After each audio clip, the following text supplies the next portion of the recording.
Hey, everybody. And I'm already tired just looking at the giant list of what we are about to talk about tonight. It is going to be a wild one, and I genuinely don't think I'd pick anybody else right now to do this with. And on the show tonight, I've got my new and already dear friend, Mr. Will Dodson, who is a film scholar, professor, Toby Hooper extraordinaire, and we've got some other cool things to talk about, including Todd Browning. But yeah, showing off one of his fancy new disconnected shirts that says Toby or not Toby Hooper.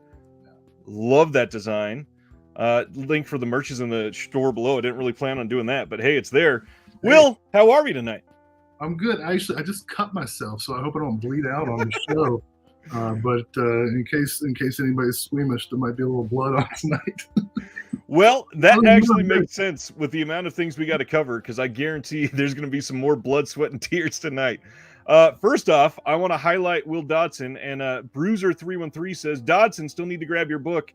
Will's books are linked in the description below, but one that is not still linked in the description below because it literally just got announced. Will, tell me about what's going on with Todd Browning. Oh, man. So this is going to come out on Bear Manor Media. And it's part of a series done by the great Tom Weaver called From Scripts to Screen. There's a bunch of great titles in that collection on Ed Wood and all kinds of great classic directors. This one is the centerpiece of this book, which is edited by Gary D. Rhodes, who's the foremost authority on Bela Lugosi and classic horror cinema. He does great audio commentaries for things like White Zombie. So if you've ever gotten the White Zombie Blu-ray, you've heard him before. Anyway, so this book is the centerpiece is Todd Browning's unproduced script for his zombie film called Revolt of the Dead.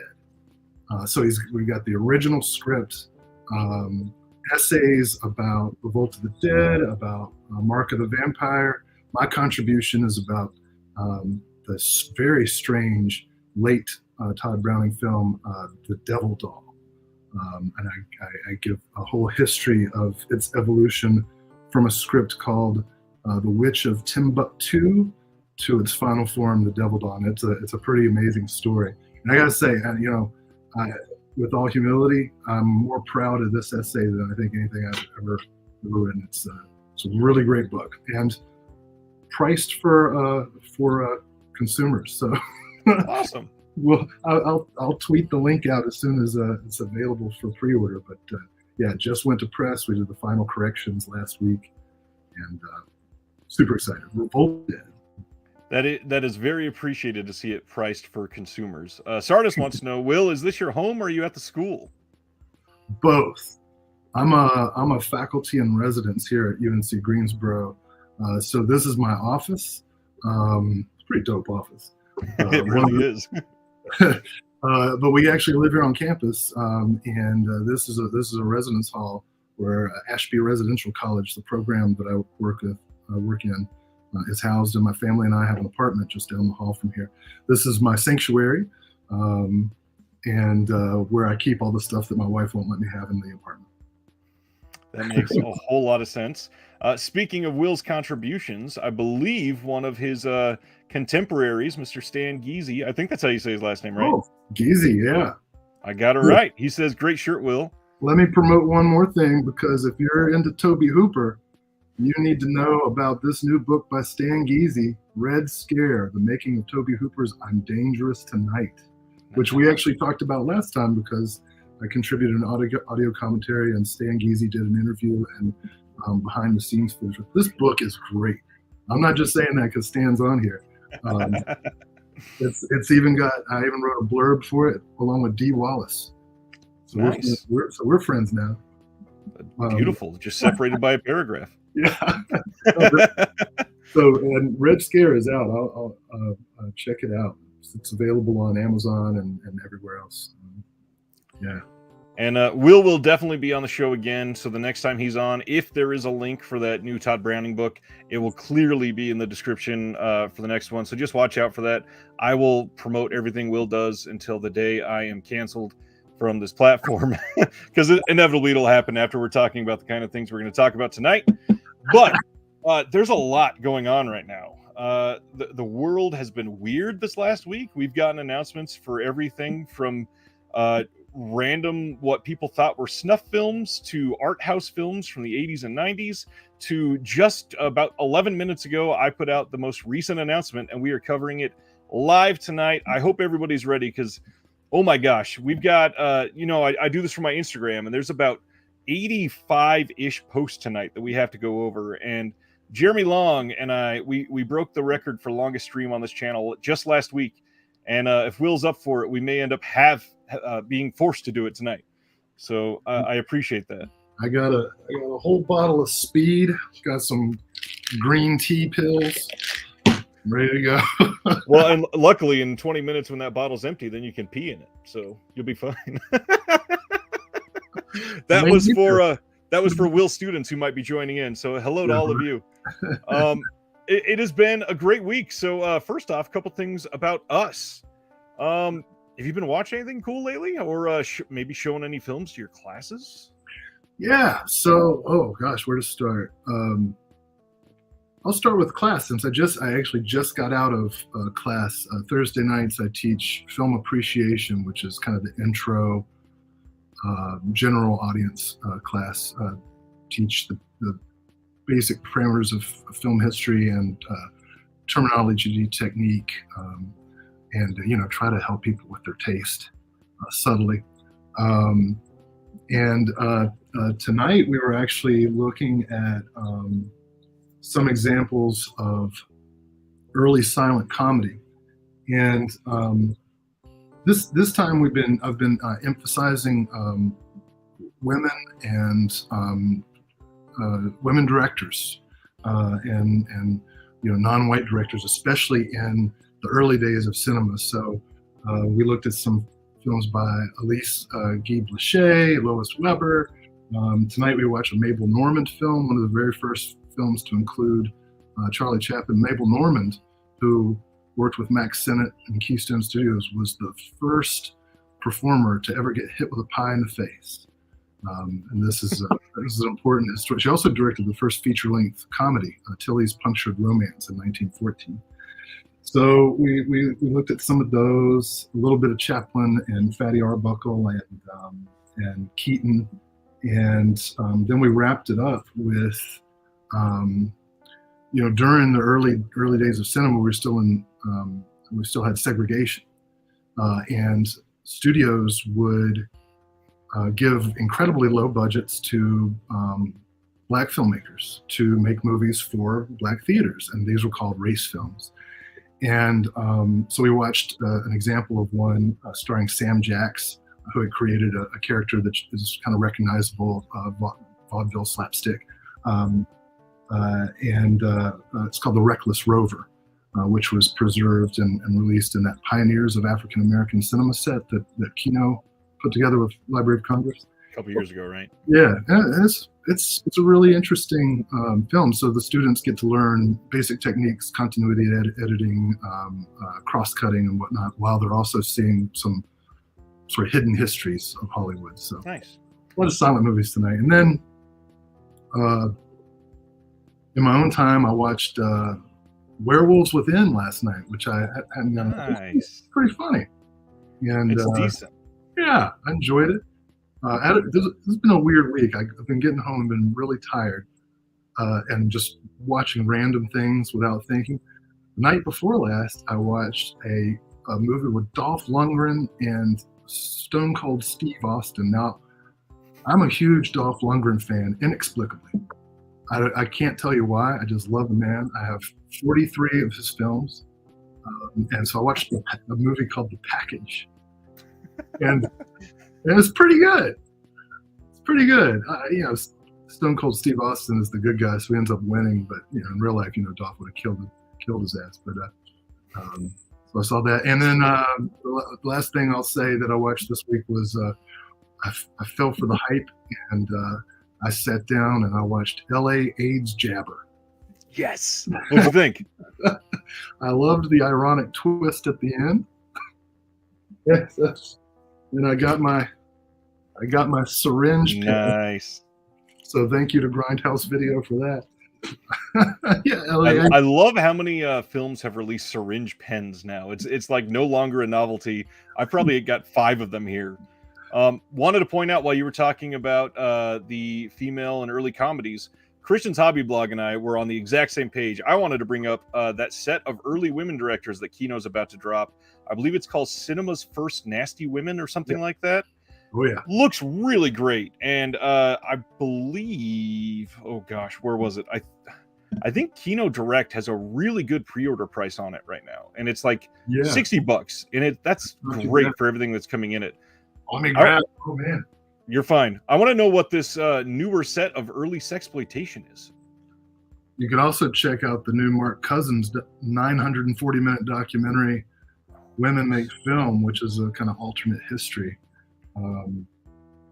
Mark Cousins did The Story of Film and Odyssey, which is a pretty great 15-hour documentary about the history of film. And that early sexploitation set, I saw something about that somewhere, but I can't remember what it is. Okay, so maybe. I've got like 2 more comments I wanted to point out real quick. First is Jeff K. He's asking, what is wrong with talking about the 4K of A Christmas Story? Nothing. They're just technically not officially announced yet, and I'm waiting on the actual press release because I don't have any good details. I don't want to just hold up a picture and say, hey, this is coming. Ask me about it in 2 weeks. So I'm literally checking like every 45 minutes because I wanted to put those in this week, but they're still not officially announced. There's also a Pulp Fiction 4K coming and a Reservoir Dogs 4K coming.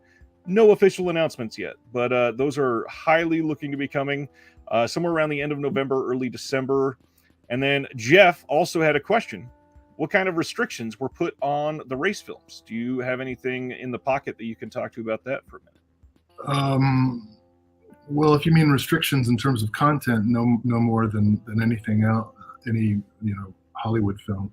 In terms of distribution, they were exclusively distributed to theaters that were segregated for Black audiences only, and so obviously not every town even had that. And so, silent cinema and early sound cinema, the preservation efforts weren't, their films were just thrown away or left to rot, which is where we get the term vinegar syndrome from. The race films, and obviously there was no effort for preservation. Who cares? So the stuff that's in that box set, a lot of it is severely damaged. A lot of it's loaded to YouTube, so you can look them up. I think probably the most famous film in the set is a Western called The Bronze Buckaroo. And if you've ever seen Mario Van Peebles' revisionist Western Posse, it has Woody Strode as the storyteller giving this narration about the history of Black and African American cowboys, right? 1 in 4 cowboys in the West after the Civil War was Black. You don't see that in Westerns. And so Posse tells a story of some Black outlaws, and at the end credits it shows footage from the Bronze Buckaroo that's 1940. Better look it up and make sure I'm right. 1939, I was close. And it's it's just a kind of run-of-the-mill Western, but really well made, and especially given the tiny budgets these filmmakers were given. Right. It's just a whole side of cinema that people don't know about.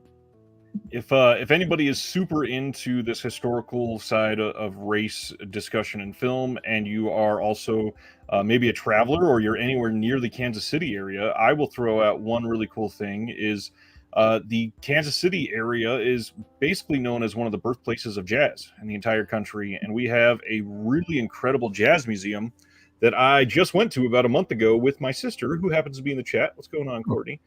And speaking of like physical media and cinema and classic, archival of basically this massive culture that was uprising at the time, they have this really, really wonderful interactive exhibit where you can watch literal recorded film from around like the mid-20s all the way up to the early 70s, and it's got basically everything in between.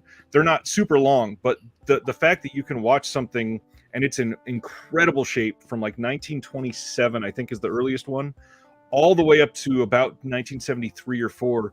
It is a great way to just check in and watch how culture evolved, how we, treated people back then, how there was this entire underbelly of artists that were incredible that never got the love that they really should have at the time, and time just started to pass them by. That's amazing.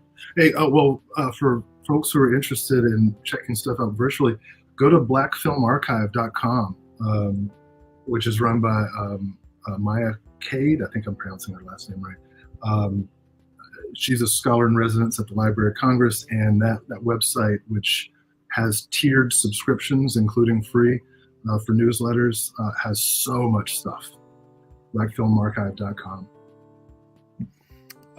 Spaghetti says, I just watched Criterion's release of Buck and the Preacher. Great film and release on the topic of race in the Western genre.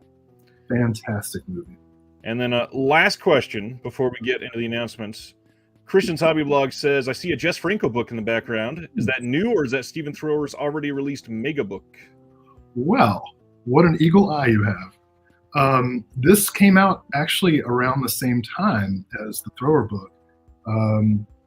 And we were very careful to make sure we didn't have much overlap. This is called The Films of Jess Franco, edited by Antonio Lazaro Revolt and Ian Olney, who are, if you've ever seen The Killer of Dolls that Mondo Macabre put out, Antonio was interviewed about the history of Spanish horror cinema on that. Anyway, this is the first that I'm aware of, the first scholarly book about Jess Franco, and I got an essay in it, which is about the process of immersing yourself in Franco's filmography. So if you're interested, this is available, Wayne State University Press. You can get it at Amazon, Barnes & Noble, all that stuff. This came out in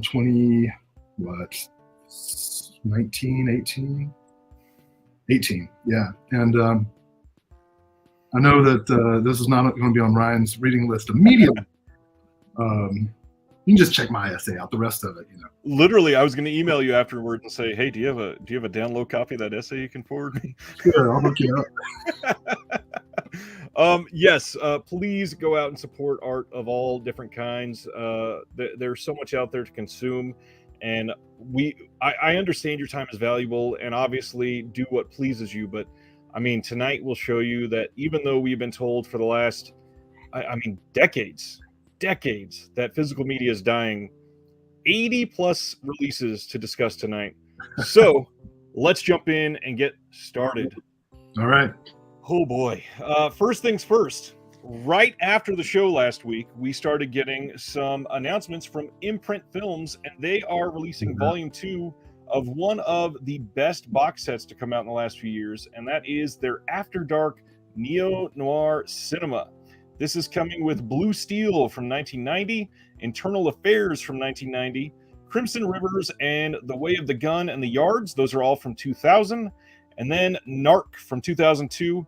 This is a limited edition 7-disc hardbox with 80-page booklet featuring essays from Peter Galvin, Blake Howard, and Alexei Tolopoulos, something like that. I'm not great with names, but they have tons of features on here. There's more to be announced on a lot of these, so we're not going to go too in-depth on these, but just in case any of those titles really jump out at you, Will.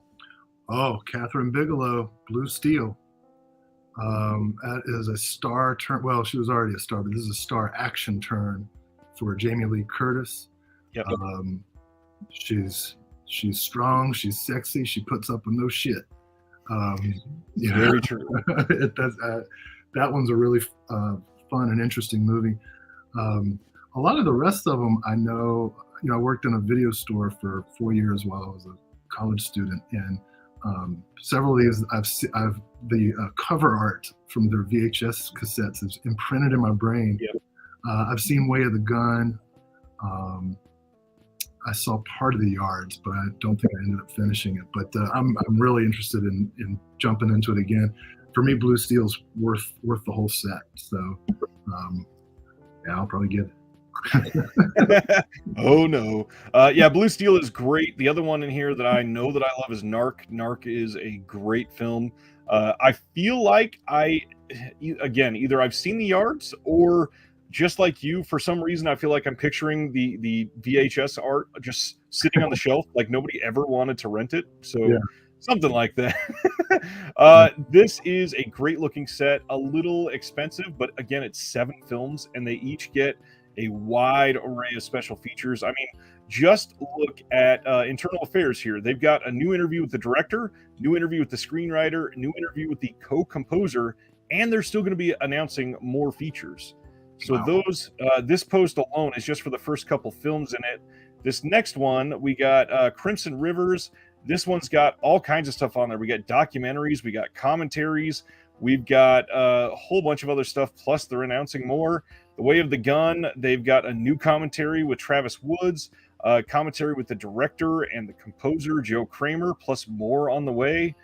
I mean, Imprint has not been around that long, and they are going ham on these releases. I think they came out in May of 2000, or not 2000, May of 2020, or somewhere around there. And they are already up at like almost spine number 200 already. I don't know how they can keep it up, but they're murdering it. Yeah, it's amazing. I'm looking at the price tag on it, but it's in Australian dollars. So this is true. I'll need to convert it, but it's looking pricey. We do have a very expensive, that's not a word, a very expensive Australian piece that just got announced right before this, that, man, the price on that at the end, we'll talk about that. But Imprint also announced a box set for director Roland Joffe. These films are from 84 through 92. And then there is also a bonus from 2002. So the biggest one for me is this has The Killing Fields. And we actually spoke on this for a second before we came on. The Killing Fields is an incredible landmark achievement in film. It's one that a lot of people watched in school because it is just so evocative of everything that was happening in that time. And the whole Khmer Rouge and Cambodian period of history is one that a lot of people nowadays are not really super knowledgeable of. So now that this is coming out, I'm hoping that some more get up to speed with some of our past atrocities. Yeah, Joffe's he's an important director that I think a lot of people nowadays don't really remember or give due. Really important in terms of film as historical activism. City of Joy is really good as well. I was saying beforehand, it's a set that I'm definitely going to dig into. I'm not like emotionally moved, or emotionally moved, like excited the way I am about like a Jim Wynorski Dinosaur Island type of movie. But I'm really excited as a film fan who's also interested in history as depicted in film, and certainly the movies themselves are very moving, both in terms of your sense of emotional connection and social justice. So, yeah. I'm in advertising mode. They don't need me to advertise it.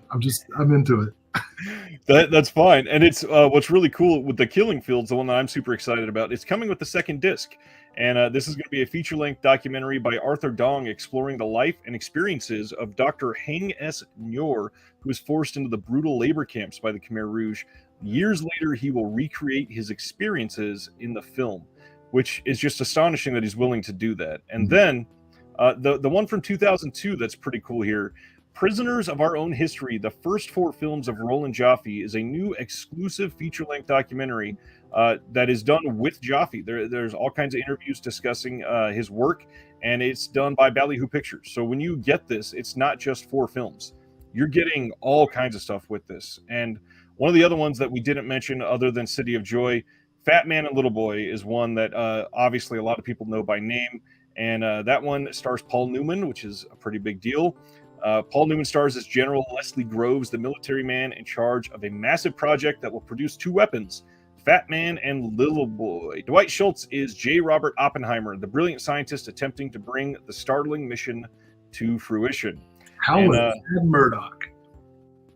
If you are anything like me, one of the films I'm looking forward to most of the next year is Oppenheimer from Nolan, and this would be a great time to get hyped for something like that coming. So, yeah, certainly eager and checking this out for sure. I have to think that the casting of Howling Mad Murdoch of the A-Team as Robert Oppenheimer had to have been an in-joke somewhere along the line. Like somebody had to say, we're casting a man who's best known as an insane and unhinged soldier as Oppenheimer. No, that's not social commentary at all. Imprint, of course, even after announcing 2 box sets, they were nowhere near being done. They announced, ladies and gentlemen, the fabulous Stains from 1982. And I don't understand how this is finally, I believe, getting either its first Blu-ray release or first legit Blu-ray release pretty much from anywhere.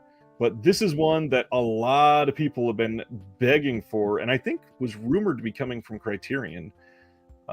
Corinne Burns is a typical frustrated teenager living in a nowhere town until she catches punk band The Looters.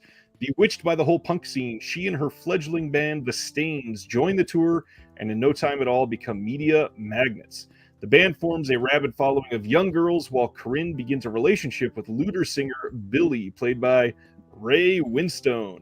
As the Stains get bigger and bigger, however, Corinne's ambition gets the better of her. And this is coming with so much on here. We got an audio commentary by the director, audio commentary with Diane Lane and Laura Dern. That's an archival one. A new audio commentary by Lee Gambin and Allison Wolfe. Some video essays, one by Kat Ellinger, which, again, if she is ever in special features, run and buy that as soon as you can because she always does incredible work. We got audio interviews with actors. This is just an incredible release. I'm assuming you've seen this at some point, right? I've never seen it. I'm so excited. And I tell you, I did something. You met this guy? What the? I've never seen it. And I'm a punk guy. I've always heard about it, and it was kind of legendary among my friend group.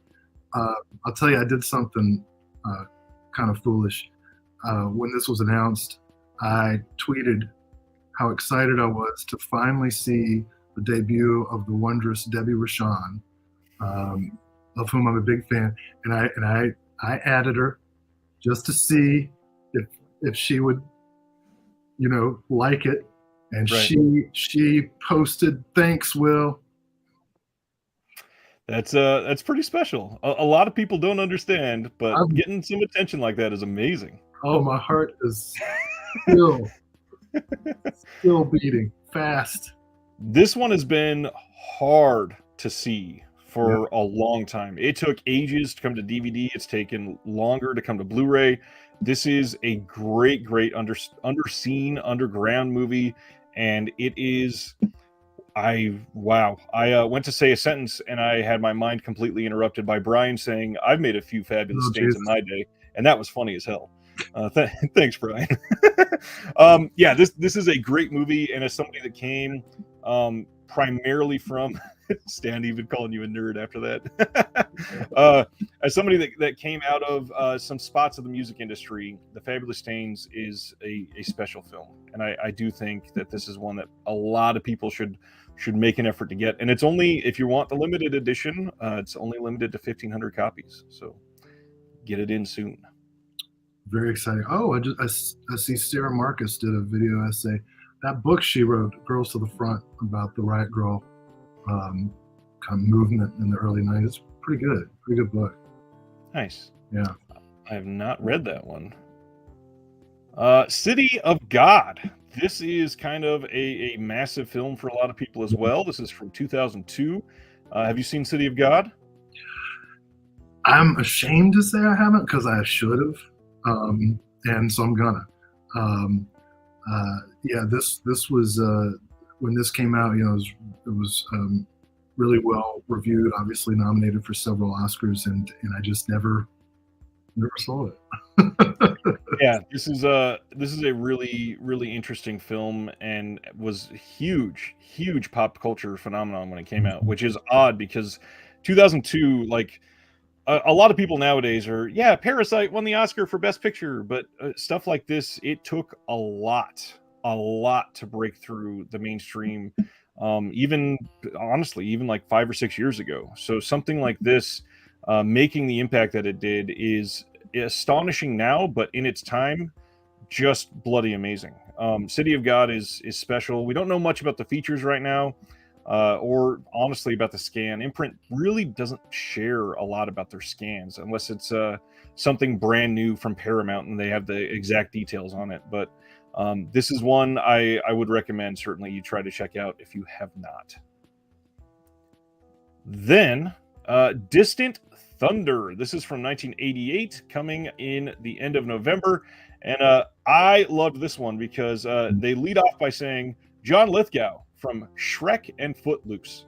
That's an I mean, Come John on. Lithgow from Shrek and Footloose. That's how you're gonna.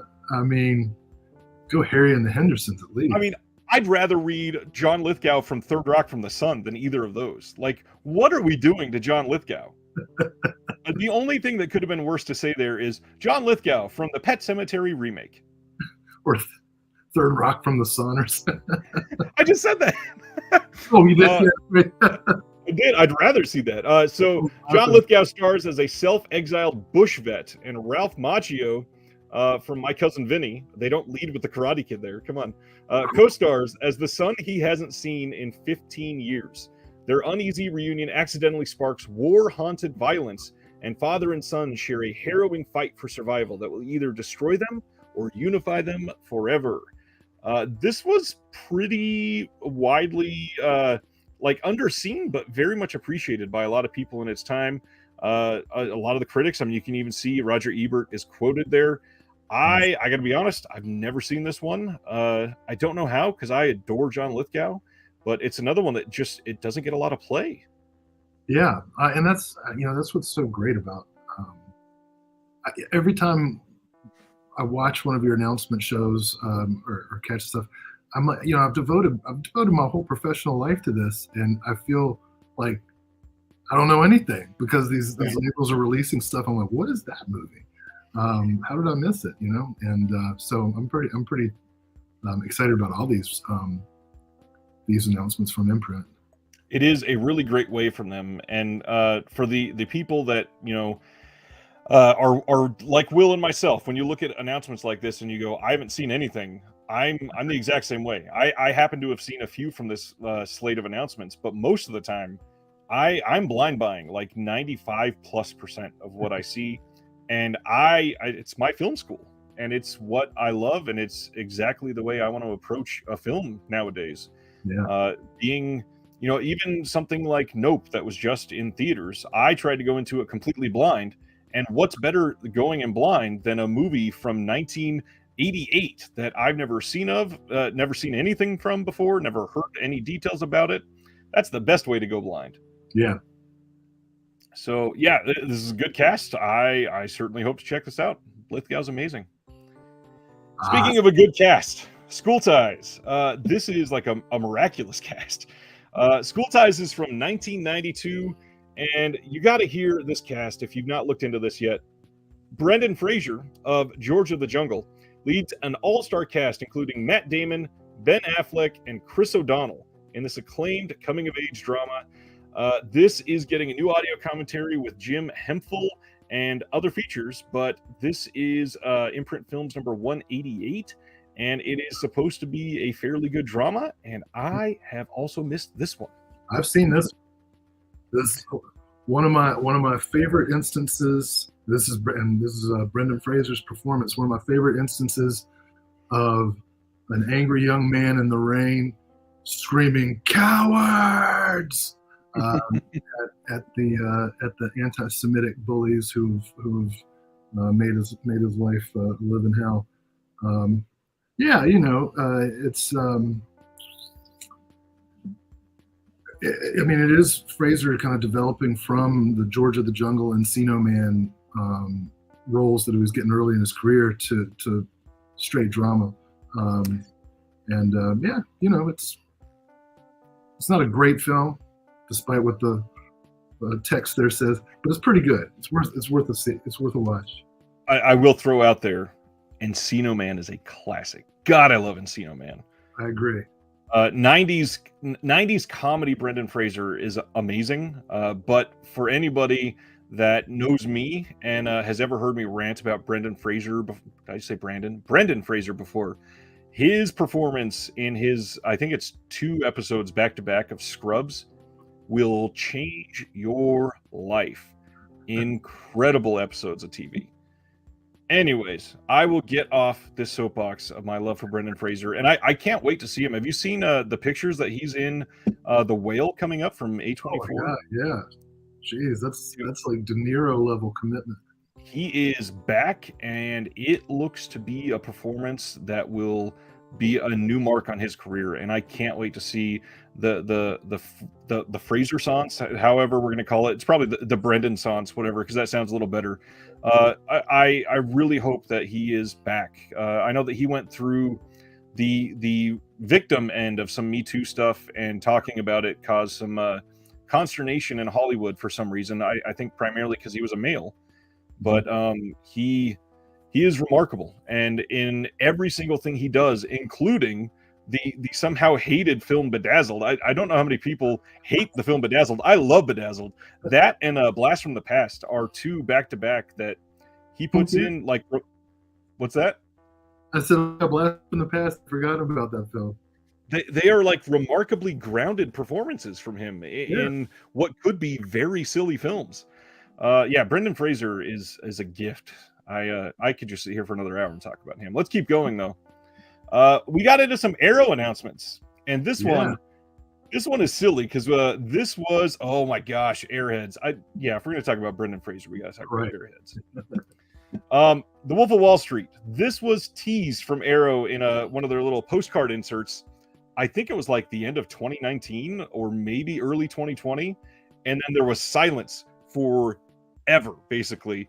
And somebody went, some Blu-ray release came out in the UK, and they said, okay, this must have been what Arrow was getting at, because we haven't heard anything. It's been years at this point. And then out of nowhere, they dropped the first 4K release of The Wolf of Wall Street in the UK. And I got to admit, the way this box is really neat. This is a big limited edition hard box release from Arrow Video. The Wolf of Wall Street, obviously, Scorsese film from 2013. Leo DiCaprio's amazing in it. Jonah Hill is wild in it. Matthew McConaughey is kind of unhinged in his very small piece in it, but incredible film. And you really lead all of that into Margot Robbie, though. I mean, you got to see Wolf of Wall Street in 4K. It's Scorsese and Margot Robbie, right? Yes, we got all kinds of new stuff in this. We got new interview with the screenwriter, new interview with the production designer. We got a new visual essay by Simon Ward on the dark humor of Martin Scorsese, which to me, that sounds like one of the most important things on this entire release. I cannot wait to see that. And then all kinds of archival featurettes. I really hope this blows the studio release from the US just out of the water. The Wolf of Wall Street and Scorsese. What are your thoughts? Okay, some people might get mad at me. But this is a redemption story, like so many of Scorsese's films. In 2006, I got so mad at The Departed, which at the time I thought sucked, when I saw it in the theaters, and I got mad that that's what he got the Oscar for, and I quit watching Scorsese. I have not seen a single Scorsese movie that he directed since 2006. Now, that was the reaction of a young man, and I'm much older now, and I recently started a rewatch of Scorsese's films from the beginning. So, Boxcar Bertha, Alice Doesn't Live Here Anymore, New York, New York, Taxi Driver. I've been watching them everything in order. I probably left something out, but I've been watching everyone in order. I just saw the Criterion 4K of The Last Waltz with the band. Raging Bull is next. So that's where I am, and I'm going to continue. I'm going to rewatch The Departed for the first time since 2006, and then I'll continue. I already have gotten a copy of The Wolf of Wall Street, but I guess I'll go ahead and upgrade. I have plenty of time before I get there because I got about 30 movies to go through. I am eager to hear when you revisit The Departed how things have changed in the last 16 years for you. Yeah, well, I like Infernal Affairs, and I'm glad that trilogy is going to be coming out on Criterion too. So it'll probably come out about the time I get to it, so I'll be able to do them all together.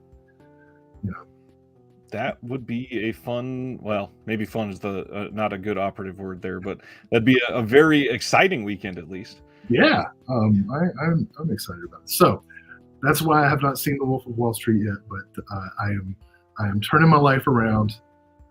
I have found whatever the Scorsese equivalent of religion is, and I'm coming home. I mean, isn't that just basically Catholicism? Yeah, Paul Schrader version of it. For those that have seen it, the Paul Schrader version. I did want to highlight one thing, and this is fascinating to me because I had no idea. There is something called Planet Hollywolf that is coming on this. It is a new visual essay by Maddie I think it's pronounced Budrowitz, and Dave Wayne on Jordan Belfort's lesser-known career as a low-budget movie producer. I had no idea that was a thing. So I'm very interested in checking that out. Yeah, that's interesting. And Jordan Belfort is a wild character already, but just to see some extra context with it, that sounds exciting. Mm. But even more exciting, one of my favorite films from the 90s, we are getting Robin Hood, Prince of Thieves from 1991 in 4K and Blu-ray. Oh my God, yes. I am so stoked that we are getting this. We have joked about this in the Discord for months, literally, that this is one of my absolute most beloved films from childhood, even though most people hate this. I adore this film. I think that this is a great retelling of Robin Hood. I think Kevin Costner can't do an accent in this film, but it is still amazing. I think Morgan Freeman acts his ass off. Maybe doesn't play a great Irishman, but he's still really great in the film. I think we have one of the absolute best and like riveting villains in this in Alan Rickman, of course, and then Mary Elizabeth, what's her last name, Mastrantonio, just an incredible Maid Marian in this film.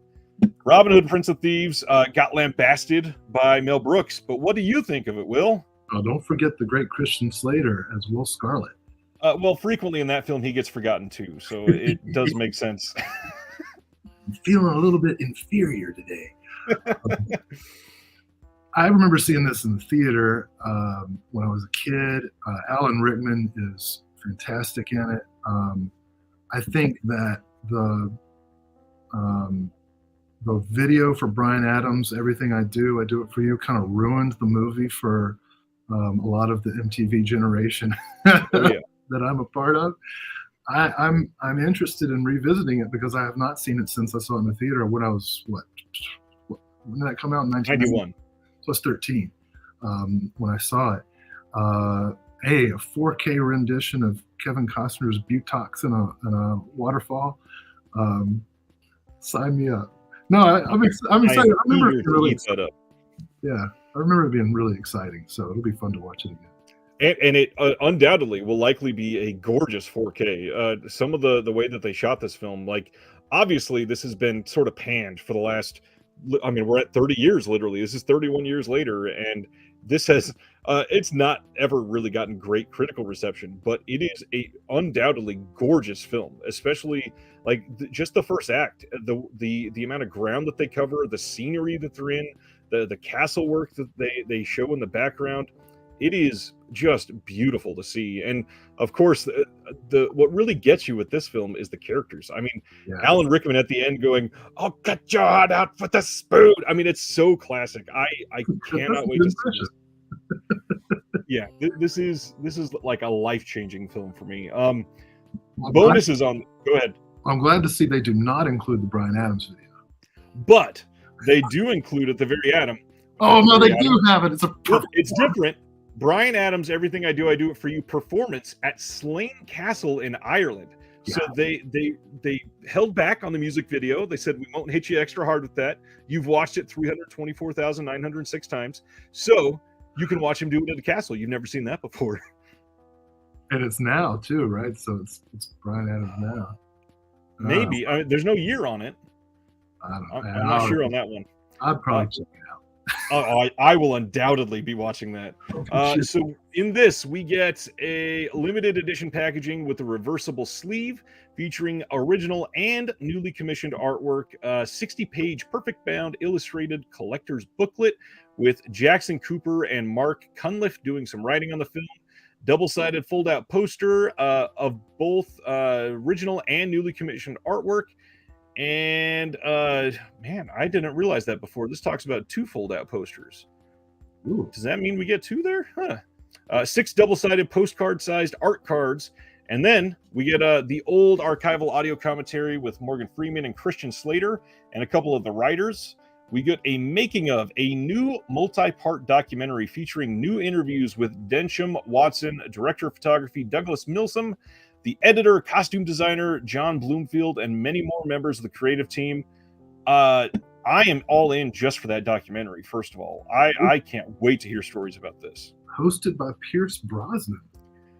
Pierce Brosnan, famous for being Irish, I believe, and one of the reasons he was hated as James Bond, because he really wasn't from Britain. This is an amazing looking release, but if this is somehow not enough for you, I believe we will come a couple hits down here to find out. They are also releasing it in a steelbook version, and this is 4K or Blu-ray, I believe, as well. If not, it's just 4K. But then they also have one of their classic Let's Hit 'em for Every Single Penny, where they are doing the big limited edition hardbox and casing around the steelbook with the book, with the posters, with everything. And they even have the unique art, and I think this is a Zavvi exclusive release in the UK. Wow. I just all in. I can't believe they went so far for this movie that I love, and I am stoked. Definitely next to the Disney Fox movie version of Robin Hood, this is definitely my favorite one. So I'll probably watch it back to back. When they announced this, we were talking about it in the Discord, and I said, in this film, Abe Marion's a babe, but in the Disney film, she's a fox. And I thought that was very funny. I saw that. Nobody said anything. I had to repeat it because I'm an idiot. Next one, Incredible But True from Quentin Dupieux from 2022 is coming. I believe this is the director that did Rubber, if I remember right. I think that's the way I remember this name. This is coming in the UK and the US. It says on 4K, but I think I must have mistyped there. I don't believe this is 4K. This is a very odd film for them, but I'm sort of interested. This one is... You're right. It is the guy who did Rubber. Wow. I'm kind of surprised that I remember that name. Alan Shabbat and Marie are a middle-aged bourgeois couple who move to their new house in a quiet suburb. A key feature of their new abode that the estate agent points out to them is a mysterious tunnel in the basement. Little do they realize that it will turn their lives upside down. This was a pandemic film, and the only real interesting pull for me is Quentin Dupieux. He's pretty great. I've liked a lot of his stuff so far. Did you ever see Rubber? Yeah, it's weird. I like it. It was so unique how that's another one that grabbed like a way bigger portion of popular culture than you would think, and for some reason it broke through. I mean, I'm not going to say no to it. It's the kind of movie that I think is odd enough to really appreciate. But yeah, this one looks interesting, and I don't know, might check it out. Well, so the other thing, and I haven't seen this film, so I'm kind of excited about it, but the other thing about Quentin Dupieux is back in the late 90s, early 2000s, he was a super cool DJ, electronic artist called Mr. Wazo. I have several of his albums. Really cool stuff. I don't think I knew that. Yeah, Interesting. weird rhythms and stuff. The spelling is Oizo, Mr. Wazo. Yeah. Christian's Hobby Blog says, I really want to see Arrow do the next film by the Addams Family, Hellbender, my favorite movie so far this year. They already released Deeper You Dig, Deeper You Dig, great, really interesting movie. I do think Hellbender is being distributed by one of the Vinegar Syndrome partner labels, and I would not be surprised if that came out through them in the next 6 or 7 months. Cool. I haven't seen that. That's the Witch movie. Yeah. Silent Mandible says he's got another film coming out too called Smoking Causes Coughing. that is a name that's going to cause some problems for people for sure. Cool. He's the one that did Keep an Eye Out, that Decanalog released, another one of the Vinegar Syndrome partner labels. That is very true.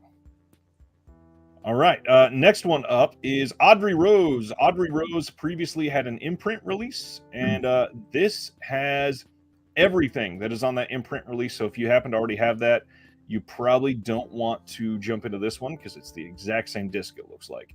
But I will say the movie looks great and the features are genuinely pretty good. It is a decent film. It's from '77, coming both the UK and the US. And if I remember right, I think it's the first time in Blu-ray in either of those territories. Have you seen Audrey Rose? I have the Twilight Time edition. Okay, it did have a blue. That's right. So I'm gonna have to compare them. Love Robert Wise, and this is a late film by Robert Wise. Yeah, it's pretty good. I mean, it's in that sort of possession movie type of genre. Yep. And or if you like The Changeling, that kind of stuff.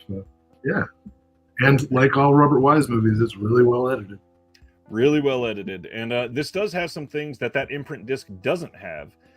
So if you really love the film, this is a brand new restoration from a new 4K scan of the OCN on this one, and then we got a brand new audio commentary. We got a new featurette looking at the New York locations used in the film. Whole bunch of old archival featurettes, but this is just another stellar looking release. Yeah. Okay. Friday last week went a little wild, and this is where it started to really take off. So everybody knew we were getting some imprint announcements. Also, everybody knew we were getting some Arrow announcements. But then, out of nowhere, Grindhouse Releasing, who has been fairly quiet over the last few years, other than a couple Blu-ray teases, and they finally put it out earlier this year. I'm not going to take that away from them. But this came out of nowhere. So they teamed up with Bloody Disgusting to exclusively report that Grindhouse Releasing is bringing 2 Italian horror classics to 4K UHD, both The Beyond and Cannibal Holocaust, 2 of the most famous horror titles of all time, undoubtedly. One obviously coming from Fulci, who has quite a few releases on 4K so far. But then Cannibal Holocaust has, just been announced in the UK, and now it'll be coming out in the US.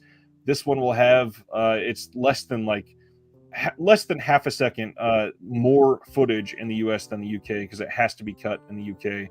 But this is an interesting release because they can also report the Grindhouse Releasing has teamed with legendary composer Fabio Frizzi to present a brand new version of The Beyond. Director Lucio Fulci's 1981 horror masterpiece, and this is premiering theatrically from Grindhouse this year, and they are calling it the Composer's Cut, with a brand new 4K presentation, newly scanned from the OCN with a brand new score.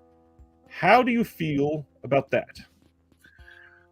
So, people who like Fulci have, everybody has got their favorite film. The Beyond is mine. I think it's his ultimate movie, and I like almost all of his movies. So I'm really interested in this. I'm confused because I hear the composer's cut, and does that mean that the film itself is re-edited or just the score? If it's the film being re-edited by another person, I don't know. I'm gonna see it and find out but it doesn't really make that clear. But maybe the composer's cut is just a tagline, meaning it's an all new score. I'm cool to hear a Fabio Frizzi score, you know? And that's what it sounds like to me. It says in the next sentence here, premiering this fall in theatrical release from Grindhouse, The Beyond the Composer's Cut features Fabio Frizzi's new score for The Beyond with a brand new 4K presentation of The Beyond, newly scanned from the OCN. So if it's newly scanned from the OCN, it should be completely uncut in terms of visuals. However, I got to give some public feedback over whoever is writing this press release. We don't know for sure what is coming on the UHD. You're leading off your announcement that they're putting these out on 4K UHD, but you don't tell us if the composer's cut is going to be in the 4K UHD. You don't tell us if it's going to have both versions on 4K. You don't tell us, what exactly to expect. And that Beyond, the original score, is kind of iconic for people that have grown up with that film.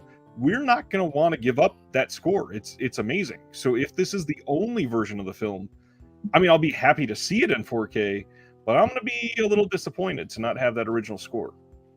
Yeah, absolutely. And the original score is also, it's Fabio Frizzi, and I'm sure most of us on this live stream have a CD copy and a digital copy and several homemade editions. I think I just sold my last copy of the old Anchor Bay 10 DVD to upgrade to the Grindhouse Blu-ray. So this is hopefully we get the original score too. I'm excited about it. I mean, yeah. But buried in this press release, there is a ton of stuff on here. So Bob Murawski, who is in charge of Grindhouse releasing, they even got the Grindhouse releasing logo stuck in the recent film Doctor Strange and the Multiverse of Madness. Yeah. He also came out and said that he is finishing 4K UHD HDR disc editions of Fulci's The Beyond and Diodato's Cannibal Holocaust, but then some things that they've been teasing for a couple of years. Murawski also confirmed work is close to complete on 2 sought-after 70s thrillers coming soon to Blu-ray from Grindhouse. Hollywood 90028 screening next month at the New Bev, and then William Greffy's Impulse starring William Shatner. They are also releasing Blu-ray editions of 2 Texas indies, SF Brownrigg's Scum of the Earth and Palmer Rocky's magnum opus Love is Deep Inside. And from what I hear, Love is Deep Inside is supposed to be incredible. I've never seen it, but I've heard great things about it forever. Yeah, all 4 of these are films that I've read about in various books about exploitation and horror, but I've never had a chance to see. So this is a pretty exciting announcement and so low key. It's just kind of slipping in there. Oh yeah, 4K Cannibal Holocaust and all these couple other films that nobody's ever been able to get a hold of before. That I laughed so hard when I saw that. You have this entire press release, and at the end, and by the way, we're also doing these other 4 announcements that we've talked about forever. They're almost done. Have a good day. Okay. I'm excited. I am cautiously optimistic about their ability to do great 4K. Murawski usually does incredible work on his disc releases. One thing I will throw out to the ether in the hopes that they can do this, the original Grindhouse release, that is hard to say that fast. The original release of Cannibal Holocaust from Grindhouse Releasing, that's a little better, had a wonderful documentary on the DVD. They could not get the rights for it on the Blu-ray, so it is missing on the Blu-ray release. I hope they're able to restore that somehow and get just the definitive edition so that we can all say, okay, we bought Cannibal Holocaust 9 times. We don't have to buy it ever again. Oh, man. Hold on. Let me plug something else since we're talking about Cannibal Holocaust. Figure out. Absolutely. Anytime. Christian's Hobby Blog says the logo of Grindhouse showing up was almost the best part of Doctor Strange. I mean, the movie wasn't awful, but yeah, I understand what you're saying. So Colm Waddell and Naomi Howell just finished this documentary, Searching for Cannibal Holocaust. I'm sure several people have heard of it, but it is really well done. I actually I had a chance to work with Colm on a upcoming unnamed project because it's not quite complete, and a book project. And he talked a little bit about how difficult this film was to make. really took a lot out of them, but it's really, really well done. So if anybody out there is a super fan of Cannibal Holocaust, check out Searching for Cannibal Holocaust. And then also, if you just really love Deodato, the recent releases of House at the Edge of the Park from Arrow and Severin, I think, are the ones that did that. They have the feature on there. I believe it's called Searching or Deodato Holocaust or Searching for Deodato or something like that.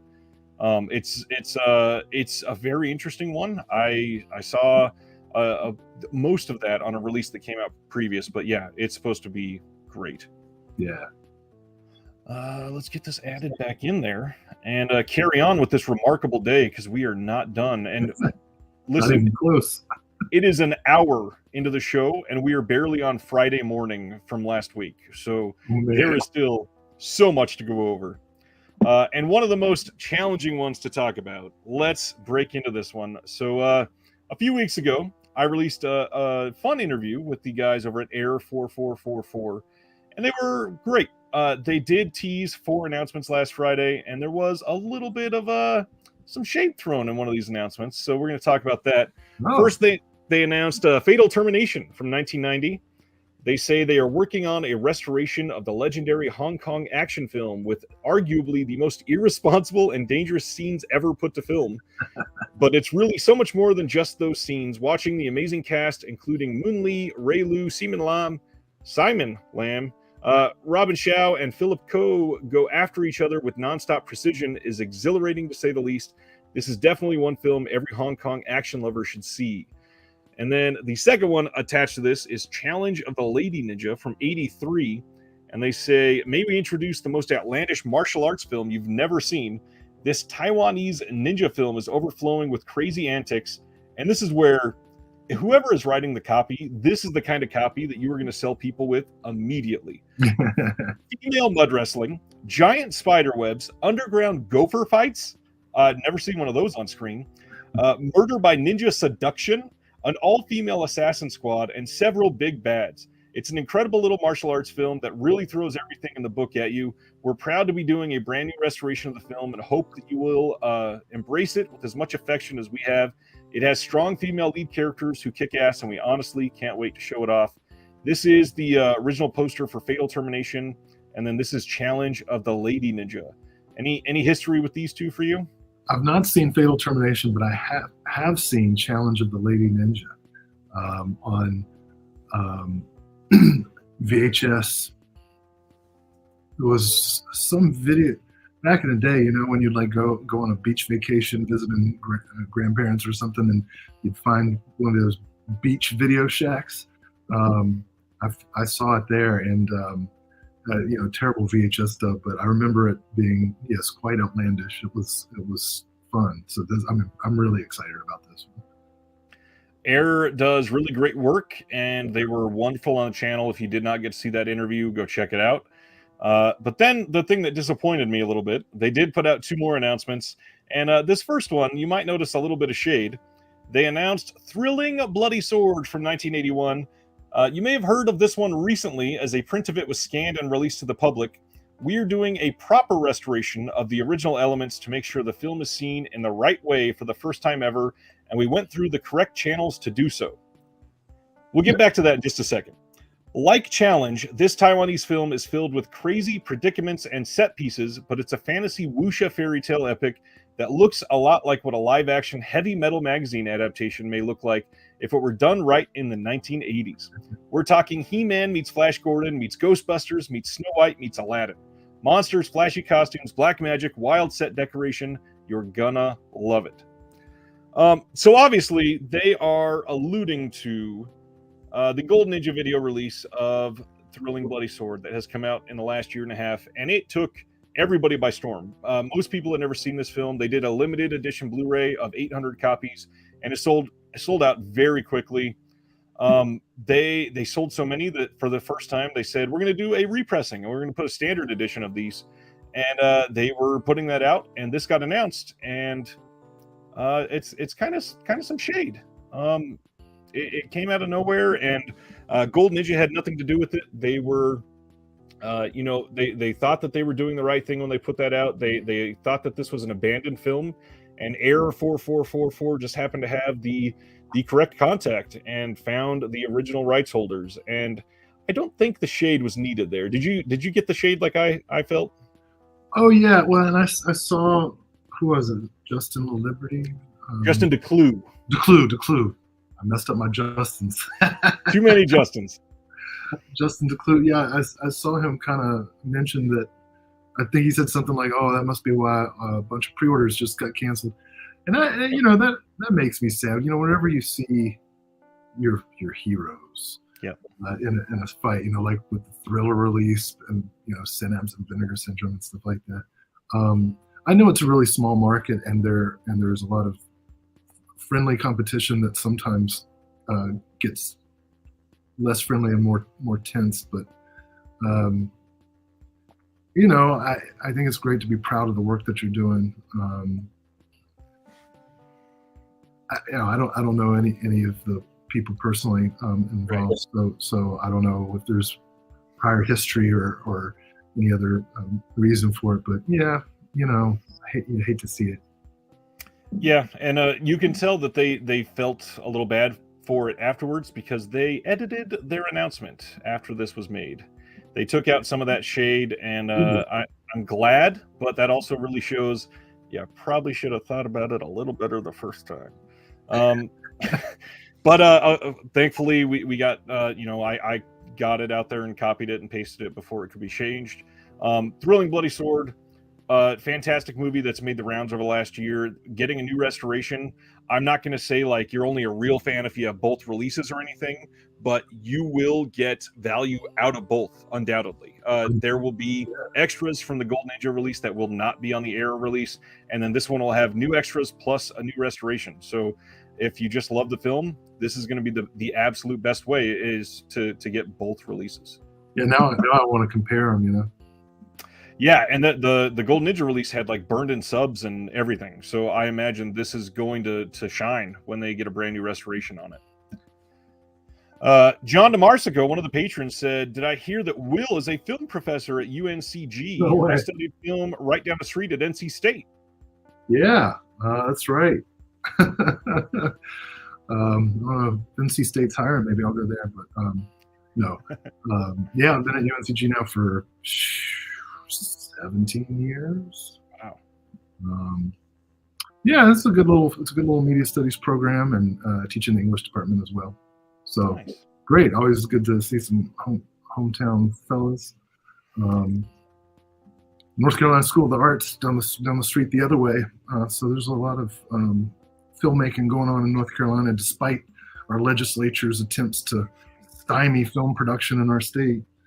Ain't that the truth? Let's see. They also announced the Imperial Sword Killing the Devil from the same year as Thrilling Bloody Sword. This is another Taiwanese fantasy wuxia picture that takes off at warp speed and never rests until you suddenly realize it's all over and can safely wipe the sweat from your forehead. This film has skeletons, acid pits, flying dragons that make people explode, cartoon death drops, and rock climbing. And that's all in the first 10 minutes. This is a film that rushes by you. It's like a fast-moving train, and if you catch it, you'll be privy to all its secrets and amazingness. We're thrilled to be doing a full restoration so it can be seen in all its glory. But the other random thing that they threw at the end of this, we are hoping to get Run and Kill and Red to Kill out within the fourth quarter of this year. And before this summer, Era 444 had been taking its sweet time between announcements. And if they're going to somehow get those out in the next 3.5 months, that's kind of incredible. Yeah. Well, you're right. Whoever does their copy really knows how to sell it. Yeah. One more thing I wanted to throw out about their last announcement. So about these two, Fatal Termination and Challenge of the Lady Ninja. When I posted the announcements for these, they also went to Facebook. And Jared Honor, who is in charge of Mondo Macabro, saw the announcement and commented, this is an exact quote. He says, "This is crazy.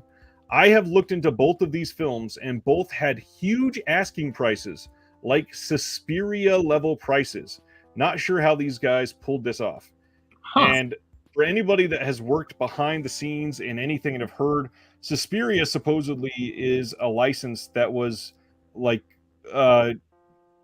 people even knowing how many copies Suspiria has sold, it would still make you wonder if you could ever make money on it type of license.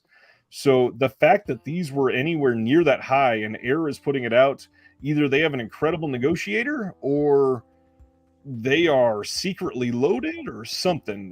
This is a wild development for them. Well, those Anatomia sales. It's got to be, even though they only did 1,000 of them. Moving on, because if we don't, we will explode into pumpkins later.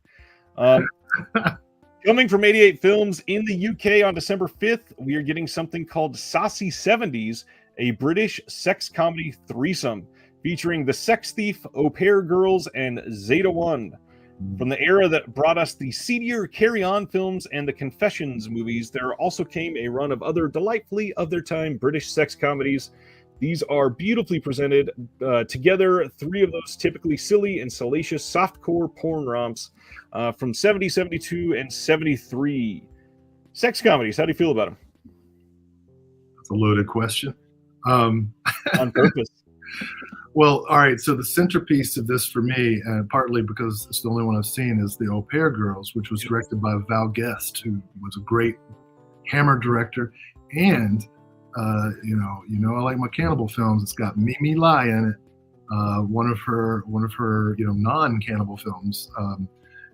So I'm really interested for that reason. There's already a Blu-ray out of Au Pair Girls. I can't remember who did it. But I'm imagining I'm hoping this will be some kind of restoration. And I mean, how can you say no to a late night 70s British sex comedy? I'll watch that. I completely agree. And I believe Au Pair Girls is the only one I've seen, but it's good. I'm very interested in seeing all of these. Yeah. I wanted to respond. Ragnar says, I love 444, but didn't they just get done saying they didn't want to be noticed for being just Asian labels? Aren't these all Asian? Their website literally says they are a Maryland-based home video label dedicated to preserving the wild and obscure side of Asian cinema lost to North America. I think what they said in that interview was they didn't want to just do horror or that side of things. They're trying to do sci-fi, they're trying to do action, they're trying to do that whole everything out there. So there's a lot to them that we've not seen yet. But anyways, All That Is Man says release more sex comedies. Amen. Completely agree. Next up, then we got in some wonderful Cauldron announcements. We are getting Convoy Busters from 1978. This is a 2K restoration from the OCN. We get optional subs, thankfully, and Italian audio with English subs, thankfully. New extras, we get a lethal hunter of subtle variation with tough guy film expert Mike Malloy, My Father the Cop, an interview with Maurizio Matteo Merli, the Massey Touch interview with Danilo Massey, and a video tribute, a commentary by Mike Malloy, Mike Martinez, and then all kinds of archival extras. Cauldron kind of killing it with these 2 announcements. For those that have not seen Convoy Busters, this is from 78, and says, after brandishing his gun and badge too many times in front of powerful people, Maurizio Merli, who is from Violent Naples and the Cynic, the Rat, and the Fist, is busted down from homicide to emergency squad. Despite his demotion, he is not content with letting Rome's criminal element run rampant, and his violent nature soon finds him the target of both the press and the local mob. After a bloody attempt on his life, he is transferred to a quiet coastal town to run a local department, but never one to leave things alone. He quickly finds a dangerous smuggling ring, is using the cover of the sea and darkness to run their operations in his sleepy district. Oh, yeah. Convoy Busters, have you seen it? Oh, yeah. This is the one where it's a Polizio Tesci where Maurizio Merli takes down a helicopter with a pistol, leaning out of a movie. And I at one point had every release by the Italian exploitation specialty label No Shame, and that's who put out Convict Boy Busters. They're sadly defunct and only ever released DVDs. So I checked it looks like all the special features on that release are on this release, plus some new stuff. Wow. Super excited. Go ahead, Punk. I'm making my day. I don't think I've ever seen an actual like good cut of this. I think the only time I've ever seen it was at least slightly edited to be on TV years ago, sometime in the 90s. This, I don't think it's ever been confirmed, but I always saw this and really thought that this was possibly like direct inspiration for Hot Fuzz from Edgar Wright. There's so much that happens in this that feels like it could be just absolutely great release from Cauldron. Jesse, obviously behind Diabolic as well. Great people. If you can, support them. If it sounds like it's your jam, this is a very, very great film. Yeah, I'll definitely be supporting Cauldron and Diabolic for this one, for sure. Their next one is Shanghai Joe. And by the way, both of these are coming around November 29th. They will be shipping. This one is from 1973. And this says, Chin Hao arrives in America looking for a better life, only to be faced with locals that don't take kindly to outsiders. Somehow still relevant. Much to their surprise, Chin is not your average drifter as he rips his way through racist bad guys with his unstoppable fighting techniques. After word of his skills spreads, he gets a job at a ranch only to find that the owner, Stanley Spencer, is a cattle smuggling slave trader who brutalizes Mexican farmers and anyone else who dares get in his way. Chin ramps up the violence as he stops at nothing to free the slaves and enact revenge on the sadistic Spencer. So they got a lot of stuff on this. We got a bunch of interviews. We got a visual essay from Eric Zaldivar. We got a commentary with Mike House from the Spaghetti Western Digest. We got a folded poster, the slipcase, but it also has the CD soundtrack. And this is limited to 1,500 copies. And for those wondering, this is contractually obligated to only be able to ship to the US and Canada, which kind of sucks for a lot of the international collectors. But that means either there's another release out there or there's probably another one about to come. I'm interested. I've certainly never seen this one. Yeah, cool. I imagine there's a lot of stuff in here that is not 2022 PC, but that's fine by me. I will happily look past it. Jeremy Long, my friend, I hate to break it to you, your record might be in question tonight already. Coming up next from 88 Films in the UK, Gorgeous from 1999. This is their next Jackie Chan release, and I know nothing about this one. I've never seen this one. I lost track of Jackie Chan around this time, but it's Jackie Chan. Yeah, this is one I haven't seen either. 1999. Okay, so this would be like somewhere in the area of Mr. Nice Guy and Who Am I and stuff like that. This was him preparing for Rush Hour. So this is like peak then. This is high quality cinema. I'm sure. And not gonna look down on this or anything. I'm sure I'm gonna love it. The plot soon becomes more complicated after the beautiful Boo finds a message in a bottle. She travels to Hong Kong in search of the writer of the note, believing him to be her true love. She instead falls in love with a professional fighter, CN, played by Jackie, of course. And then bitter rivals rise to the surface in this all-out, action-packed romantic comedy. I don't think I've ever heard a romantic comedy called action-packed. I've heard of that, but not in a long time. And I feel like that's something we have been sorely missing out on.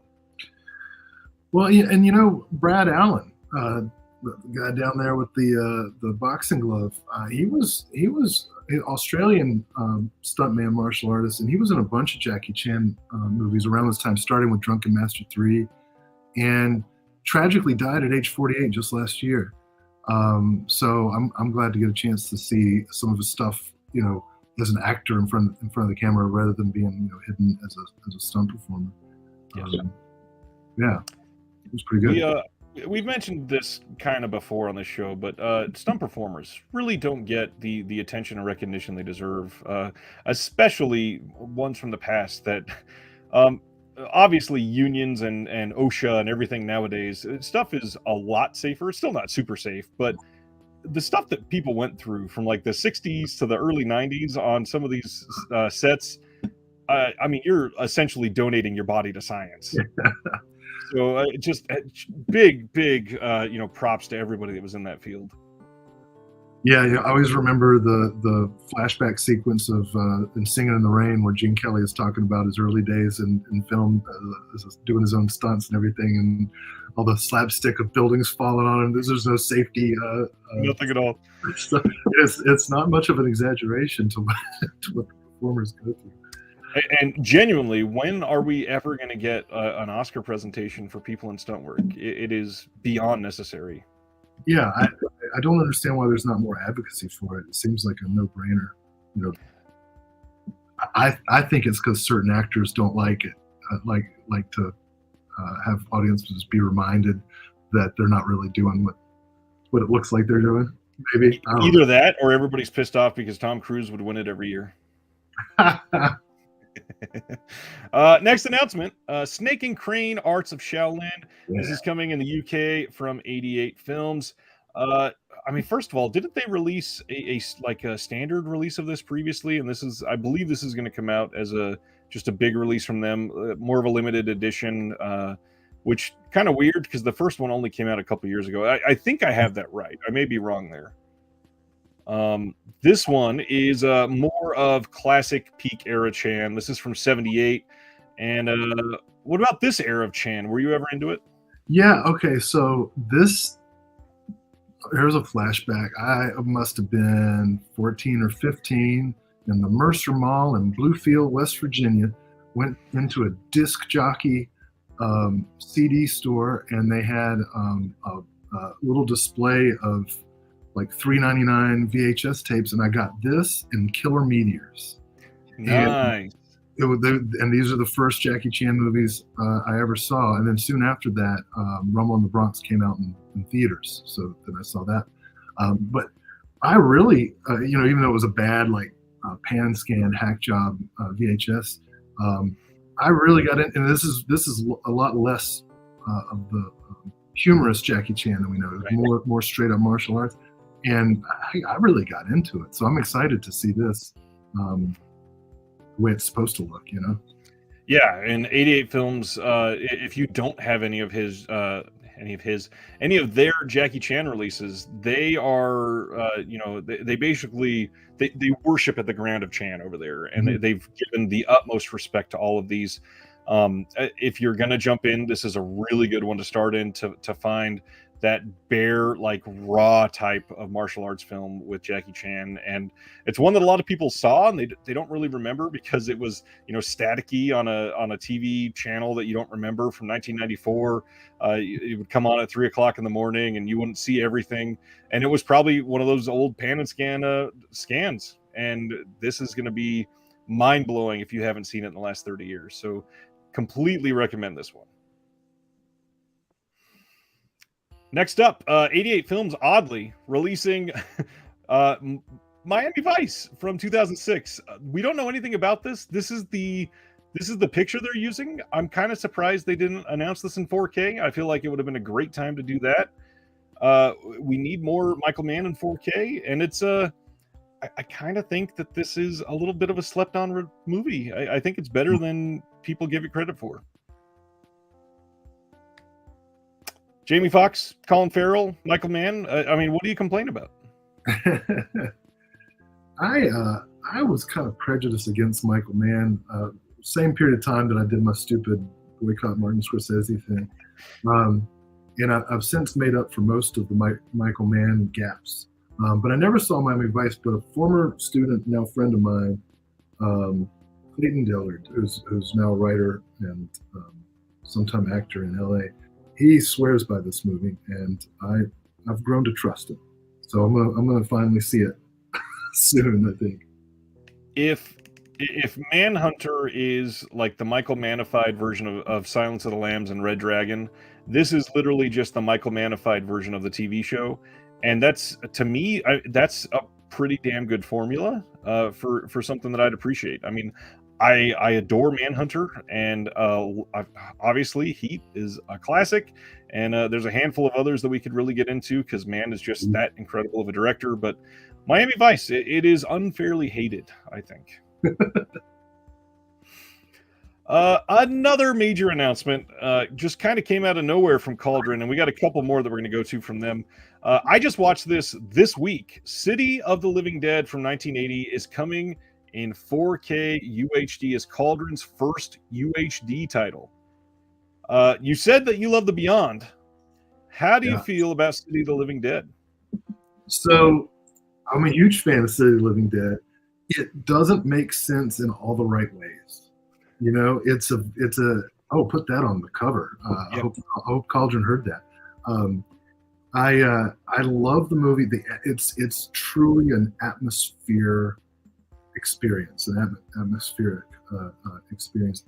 Plus, my favorite at this time apprentice director, Michele Soavi, has the best death scene in this movie. That's the drill to the head. I love Michele Soavi. Listeners, I'm sure, know Stage Fright and The Church and Cemetery Man. And now he's doing, TV's doing that Rocco Schiavone popular police show in Italy right now.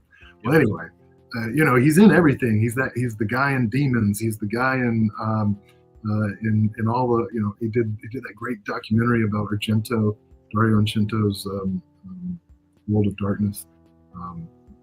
Why am I talking? Oh, yeah, he's in my favorite scene in The City of the Living Dead. So yeah, this is great, Fulci. I love it. I'm so excited about it.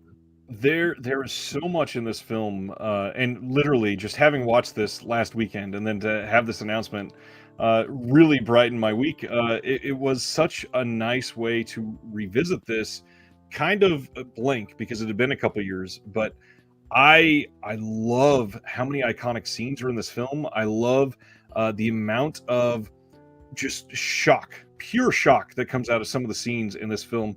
What's going on, by Fur? And I think this was either my first or second Fulci film. I can never remember. I don't know if I saw this or Zombie first, but the full on, and really it's an adjective now at this point, but the full on Fulciness of this movie is so shocking if you've never watched it at all. It kind of grips you and never lets go. I mean, the car scene where you see the hanging priest and a woman literally vomiting up her guts, and I say literally because Fulci had her do it. That is just shocking. Even the seance scene in the beginning is shocking. The maggot scene is awful in this movie. But really the thing I want to really highlight for those that have not seen this in a while, the coffin scene that Quentin Tarantino stole for Kill Bill. I was just to bring that up. It is such a masterpiece of filmmaking that I mean, it will change you. This movie is fantastic. It's a fever dream in some spots, but Fulci is he's a maestro, period. There's not really much else that you can say. And speaking, heavily on Fulci can really just bring out everything for me. And I want to say 19 sentences at once, and I end up just kind of blabbering because he's so amazing. All that to say, this is incredible. We don't have a release date yet, but 4K coming out in 2023, and this is their first 4K. And for Cauldron, that is very exciting. That is a huge deal. And for anybody worried, because you have the Scorpion releasing that new 4K scan that they did, it was not on a UHD disc. It looks great. I'm not going to take that away from them. But Jesse did say they don't want to just release the same stuff. This is going to be getting a lot of new special features. And I don't think this is wrong of me to say. So nobody repeat this everywhere. Sam Deegan confirmed that she is involved, so she will have something on that disc. And I just can't wait. This is going to be a remarkable release. And I'm just so excited. I think between Fulci and Argento, I think those are the most like multiple buys of versions of movies I've ever had to do, and I don't mind it because there are always these great improvements. And yeah, And somehow these films from decades prior, I mean, this is a 42-year-old film. It looks incredible. Even that Scorpion Blu-ray looks remarkable. And Fulci knew how to film. He was really great at what he does. So I can't wait to see it. That's another good Stephen Thrower book to check out. His Beyond Her book, yeah. And yeah, I do have that one. I was trying to think if that's the one that I've read a lot of. Yes, Thrower, just amazing. Speaking of Cauldron, they also updated their coming soon section on their site. We are seeing now The House of Lost Souls from 89, Cries and Shadows from 75, The House of Clocks from 89, and then I think there was one more. What is it in the second picture? Here it is. Yeah, there it is. The House of Clocks from 89. Oh, yeah. All right. So there are some exciting titles coming out of Cauldron. They have some decent connections, it looks like. Some of these titles people have wanted for a while. I hope that we can keep seeing stuff like City of the Living Dead, like the House of Clocks. These are pretty big deals. I'm stoked. Oh, yeah. And there's, it's another Fulci movie, and there's only, that I'm aware of, a kind of bad DVD release of that. So this is great news. Now, one of our other discussion group chats that I've got, we've been talking. I really think that one of these labels needs to start picking up some stuff that's not his famous cult stuff. We really need some of the old comedies, some of the westerns he did. Yes. We need some of the brand, like the very modern Fulci titles. Nobody's releasing those, and just putting his name on there, it would explode. Oh yeah, he did a sex comedy, The Eroticist. Yeah, MYA put out. Yeah, get on it. Please, somebody. I feel like Severin could do a killer box set with a bunch of Fulci titles. It's so funny to think of a Lucio Fulci sex comedy. Knowing the body horror that could be in that, I'm still excited somehow. Yeah. Let's see. Kino announced November 29th, we are getting Inspector Maigret double feature from 42 and 43. This is in French with English subs, and it's got a couple trailers, but that is all they announced. I don't know anything about these old French noir. It's just never been my thing. How about yourself? Well, I just started watching the new series of Maigret with Mr. Bean. Rowan Atkinson in the title role. And it was pretty good. And I've never really seen any, of these other, series films of the characters. So probably not something I'll want to make shelf space for, but something I would definitely want to figure out how to rent or see. So I didn't think we were going to be deep diving into this topic, but how good is Rowan Atkinson? Like, genuinely, one of the greatest actors of all time. He's great. His sketch comedy in Not the 9 O'Clock News, that ensemble, I think, deserves to be thought of and spoken of in the same breath as Monty Python and early Saturday Night Live. That show was fantastic. And then Blackadder, of course, is the greatest ever. Nothing will ever touch Blackadder. And even the super mainstream stuff that he's done, from obviously Mr. Bean and the classic Rat Race. Rowan Atkinson, he is supposedly just like extremely detailed and really focused on set, and everybody that works with him are just fascinated with his ability to take anything that he's given and turn it into a masterpiece. Yeah. I've always loved that about him, and there's always been something kind of working class about his comedy, whereas the Monty Python guys are all like elite prep school stuff, which is fine. Yeah. But Rowan Atkinson's characters are always so relatable and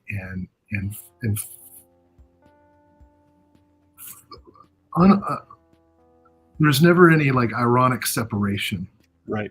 He is these characters, and I haven't seen the the Bee thing that he did for Netflix yet, but I'm gonna check it out. I haven't watched it. I definitely wanted to. I love the guy. Next up, this is a Kickstarter that is running right now. The Magician is getting a new 4K restoration and limited edition Blu-ray from Redwood Creek Films. This is the 1926 film, and this was considered lost for many years. Carlos Clarence wrote that it was perhaps the most elusive of lost films, and since the time that he wrote that, various prints of the film have surfaced. Some have screened at independent movie festivals from 1993 onwards, which, again, it seems odd to call it lost when that was, 30 years ago, but it was gone for almost 70 years, literally. And the film has been shown on TCM, remained commercially unavailable on Blu-ray until this release. And in 2022, thanks to the acquisition of a new 16mm black and white print from 1926, a new 4K scan is possible. I believe they have already met their goal, but they are still looking for more, obviously, to be able to continue with projects like this. And you can score your limited edition region-free Blu-ray right now. It's not going to be a burn Blu-ray. They are pressing it, and the number of copies is going to be based on how many people promote it. It will not be available elsewhere. It is only a Kickstarter exclusive. So if you want that, the link is there. 4K restoration of The Magician. How do you feel about this? Obviously, this is at least Todd Browning adjacent. Yeah, well, so Rex Hitchcock is the director. No relation. He's an Irish director. He's probably best known for the silent version of Prisoner of Zenda and Garden of Allah. I don't know anything about The Magician, but yeah, you're right. That based on the description that I've read about, it's definitely in the realm of the macabre and the Todd Browning stuff that I love so much, which we'll get to later. Shit, I don't have any money to get to Kickstarter, but I'm gonna click on the link and I'm gonna think about it. Well, thankfully, and I had this open and I closed it earlier because I was going to talk about this tonight. The Kickstarter for this, it's fairly reasonably priced. The Blu-ray is let's see, it's 50. What is that? 50 euros? I think that's that simple. I know that sounds like a lot, but for a film like this that is literally almost 100 years old, I think that it's going to a decent place, and it's literally never going to be available anywhere else. So if you really want it, now is the time. And this release, the campaign, it was only a $4,000 goal, and they've already reached almost 10 grand, and it is open for another 32 days. So if you got to save up till the next paycheck, you got plenty of time. Next one, coming on November 1st from Sandpiper Pictures, is Dream Lover from 1994. James Spader and the lovely Mädchen Mick. This is a wonderful sexually charged Hitchcockian tight web of suspense. But one thing I wanted to point out, a lot of people have been waiting on this one for a good home video release that is fully uncut. And unfortunately, from the runtime that they are announcing, it looks like this will be the theatrical cut and not the unrated cut that people have wanted for a long time. And it's one of those that's like very cut. It's like 17 minutes shorter or something like that. I can't exactly remember the number, but it's supposedly a very different cut. I've never seen the unrated cut. Very few people have, I guess, but I'm not even sure if I've seen the theatrical. It seems familiar to me, but I don't know anything about this offhand. What about you? I don't want to sound like a creep or anything. Oh God, no! Please release all of the erotic thrillers. I want all of them in my veins. Look, man, this came out when I was 16, and there's some scenes with Mädchen Amick that are. I can't imagine what the uncut version looks like. And James Spader had a run of these. With Crash. Yeah. What was the one I just saw? That Mark Frost actually directed. Well, anyway, I was 16 when it came out. I remember nothing from this movie except for the erotic scenes, and which I vaguely remember, but I remember at the time being like, oh my god, I'm so I hope I don't sound like a bad guy, because obviously I don't mean to objectify, but it's an erotic thriller, and it preys upon your feelings for such things. Storyville, that's the movie I'm trying to think of. Another erotic thriller that came out around that same time, directed by Mark Frost, also with the Twin Peaks connection, James Spader. I think it was in 92 or 93. So James Spader was on this run. Anyway, don't remember the movie. I'm really curious to see it. See if it's good. Totally forgot about Secretary. That's true. Yeah, that was great. So, and goddamn, James Spader was gorgeous. Oh yeah. And just he had that quality of scuzzy sleaziness that was somehow still kind of like attractive and cool. Yep. If I were Molly Ringwald, I would have gone for him in Pretty in Pink. It's funny. Spader has always been so recognizable and such like literally a tour de force actor in most of the things that he does, and everybody views him as just sort of being in a lot of stuff for a very long time. If you go to his IMDb, Spader only has 54 acting credits over his entire career, which compared to people his age that started around when he did, that is very small, especially considering that includes, multiple TV shows. It's got stuff like The Office in there, but he started acting. His first credit was in 78 and he only has 54 credits. That's she really goes to show when you got the quality, that quantity really doesn't matter anywhere near as much. Yeah, I just pulled up his filmography and I'm looking for a bad movie, and there are movies that I don't think are very great, but I don't see a single movie that I've seen that I would call bad. I'm sure there's got to be one. Well, oh God, I totally forgot he was in Sex, Lies, and Videotape too. Such a great movie. Yeah. Anyways, enough fawning over Spader. Go ahead. Oh, sorry. Well, next to Crash, my favorite Spader film is Mannequin. Let me look through the list. I might have something else. Let me see. Oh, I mean, Wall Street classic. Yeah, mine might be Crash too. Oh gosh, he has done so much great stuff. I'm gonna say Avengers: Age of Ultron. That was a joke. Nobody stabbed me.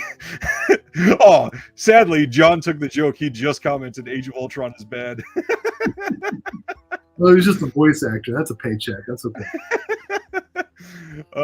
Kino announced coming soon. Hell is for Heroes from 62. This gets a brand new 2022 master from a 2K scan of a 35mm fine grain print. Starring Steve McQueen and directed by Don Siegel from Invasion of the Body Snatchers and Charlie Varick in Escape from Alcatraz. Some big names associated with this, and somehow I don't think I've ever seen it because it's not really my style, but I'm certainly interested in it now. Hell's for Heroes. Yeah, this hasn't been easily available. I've seen some VHS copies, but I never got to see it before. I love Siegel, and this era of war movies, I'm kind of a sucker for. So, and Siegel's work in these kinds of set pieces is just great. So that's a definite watch for me. Escape from Alcatraz was a big one for me growing up. Yeah. I don't know if it was the California of it all, being a kid from California. I've been on the Alcatraz Island a couple times. I did one of those tours when I was like 5, where they had somebody that used to be a prisoner there signing books and giving a cool talk about it and everything. I love some of those eras of films, but the war films just never got to me. But this sounds fantastic. Yeah. Oh man, I'll tell you another really great one that Kino puts out of Siegel from around this era is The Gun Runners, which is another adaptation of To Have and Have Not with Audie Murphy and Eddie Albert. Eddie Albert's great in this film.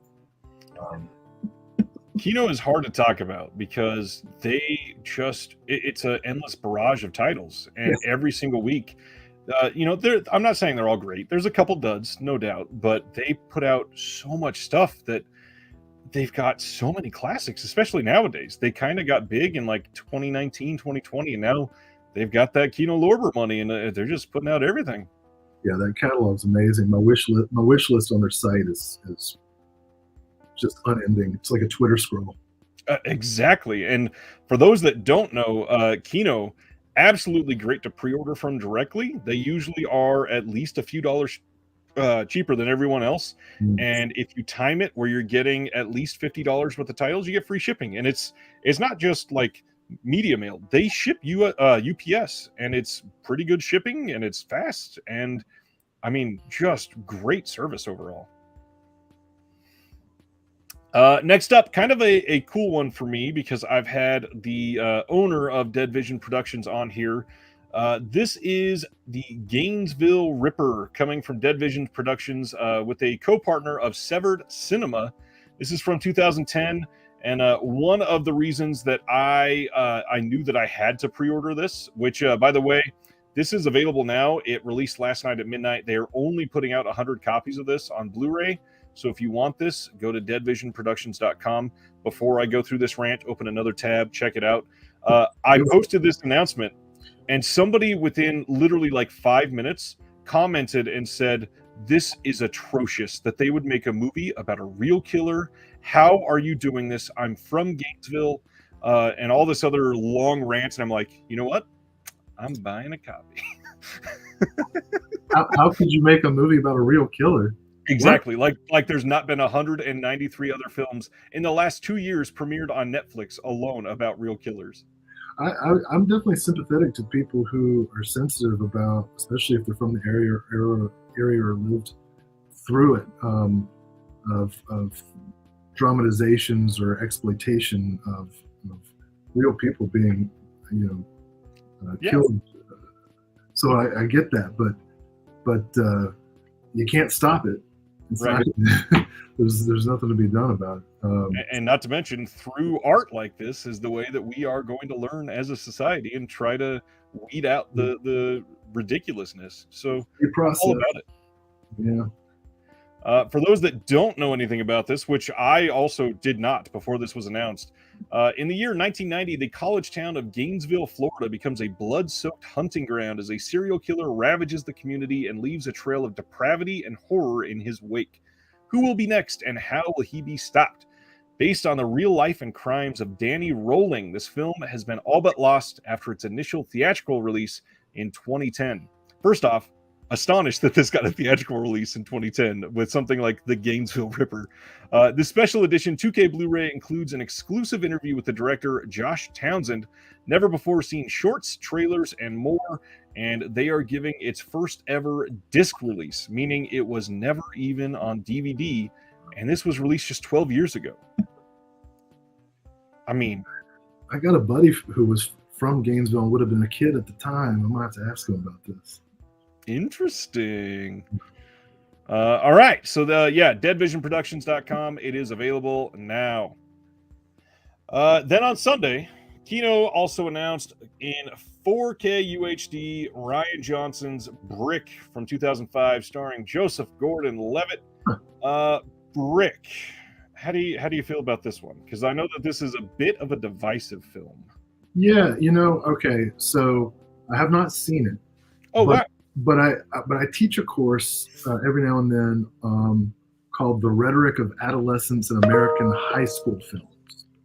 And one of my assignments is all the students have to pick a movie that's not on my syllabus and give a presentation about it. And I remember a student who thought this movie was just the best and gave a really great presentation and made me interested in it.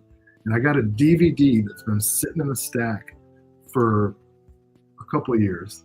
So maybe I'll just go ahead and do the 4K and see. I've definitely read reviews that are meh, but it seems like an interesting concept. And Rian Johnson's, an interesting director.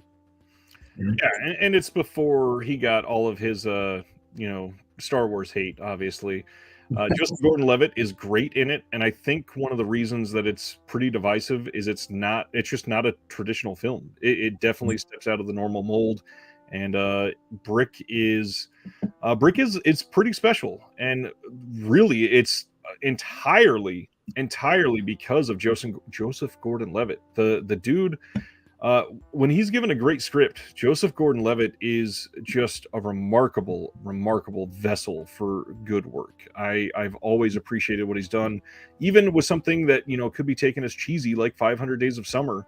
He is fantastic in that film. On the back cover, does it say Joseph Gordon-Levitt, Third Rock from the Sun? No, it says Joseph Gordon-Levitt, Angels in the Outfield. Oh man, yeah, I love that we're spending multiple times talking about Third Rock from the Sun alumni tonight. Next up in 4K, featuring French Stewart. No, I'm kidding. Home Alone 4. Yeah. Oh gosh, I think there's 5 or 6 of those now, and I don't believe it. And timely enough, the kid that played Buzz in that first film kind of got Me Too canceled this week. He's got some major allegations against him. Yeah. What? Yeah.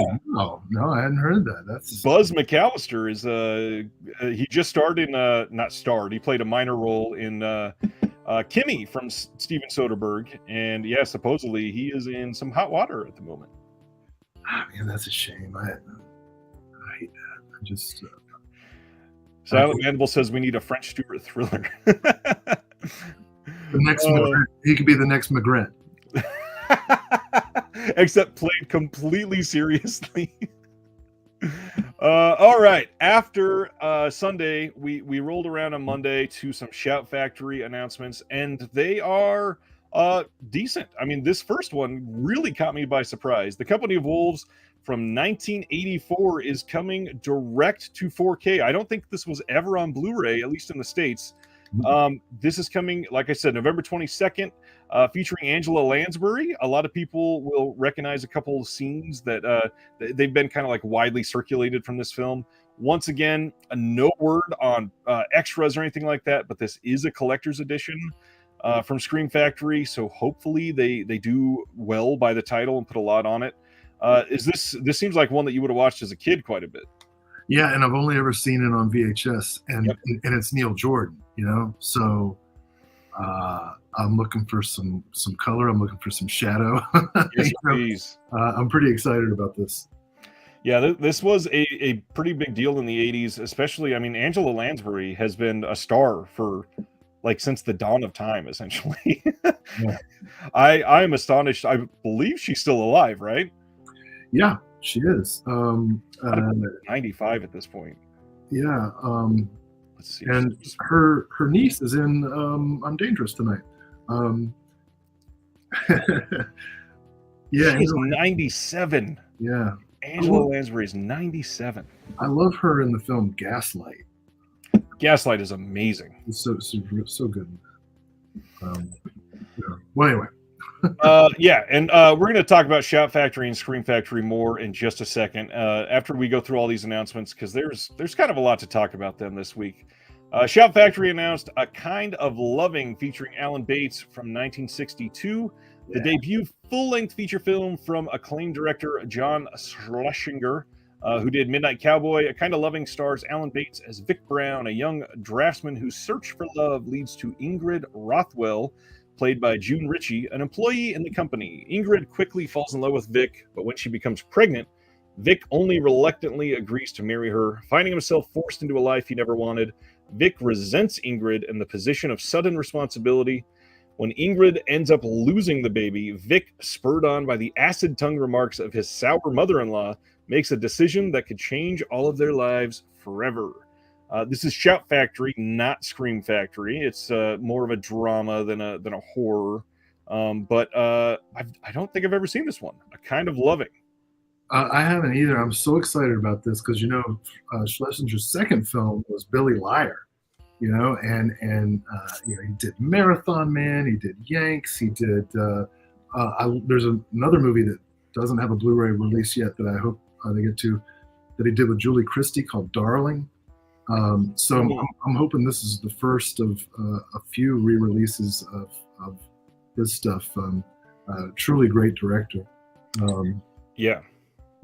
Sunday Bloody Sunday. Yeah.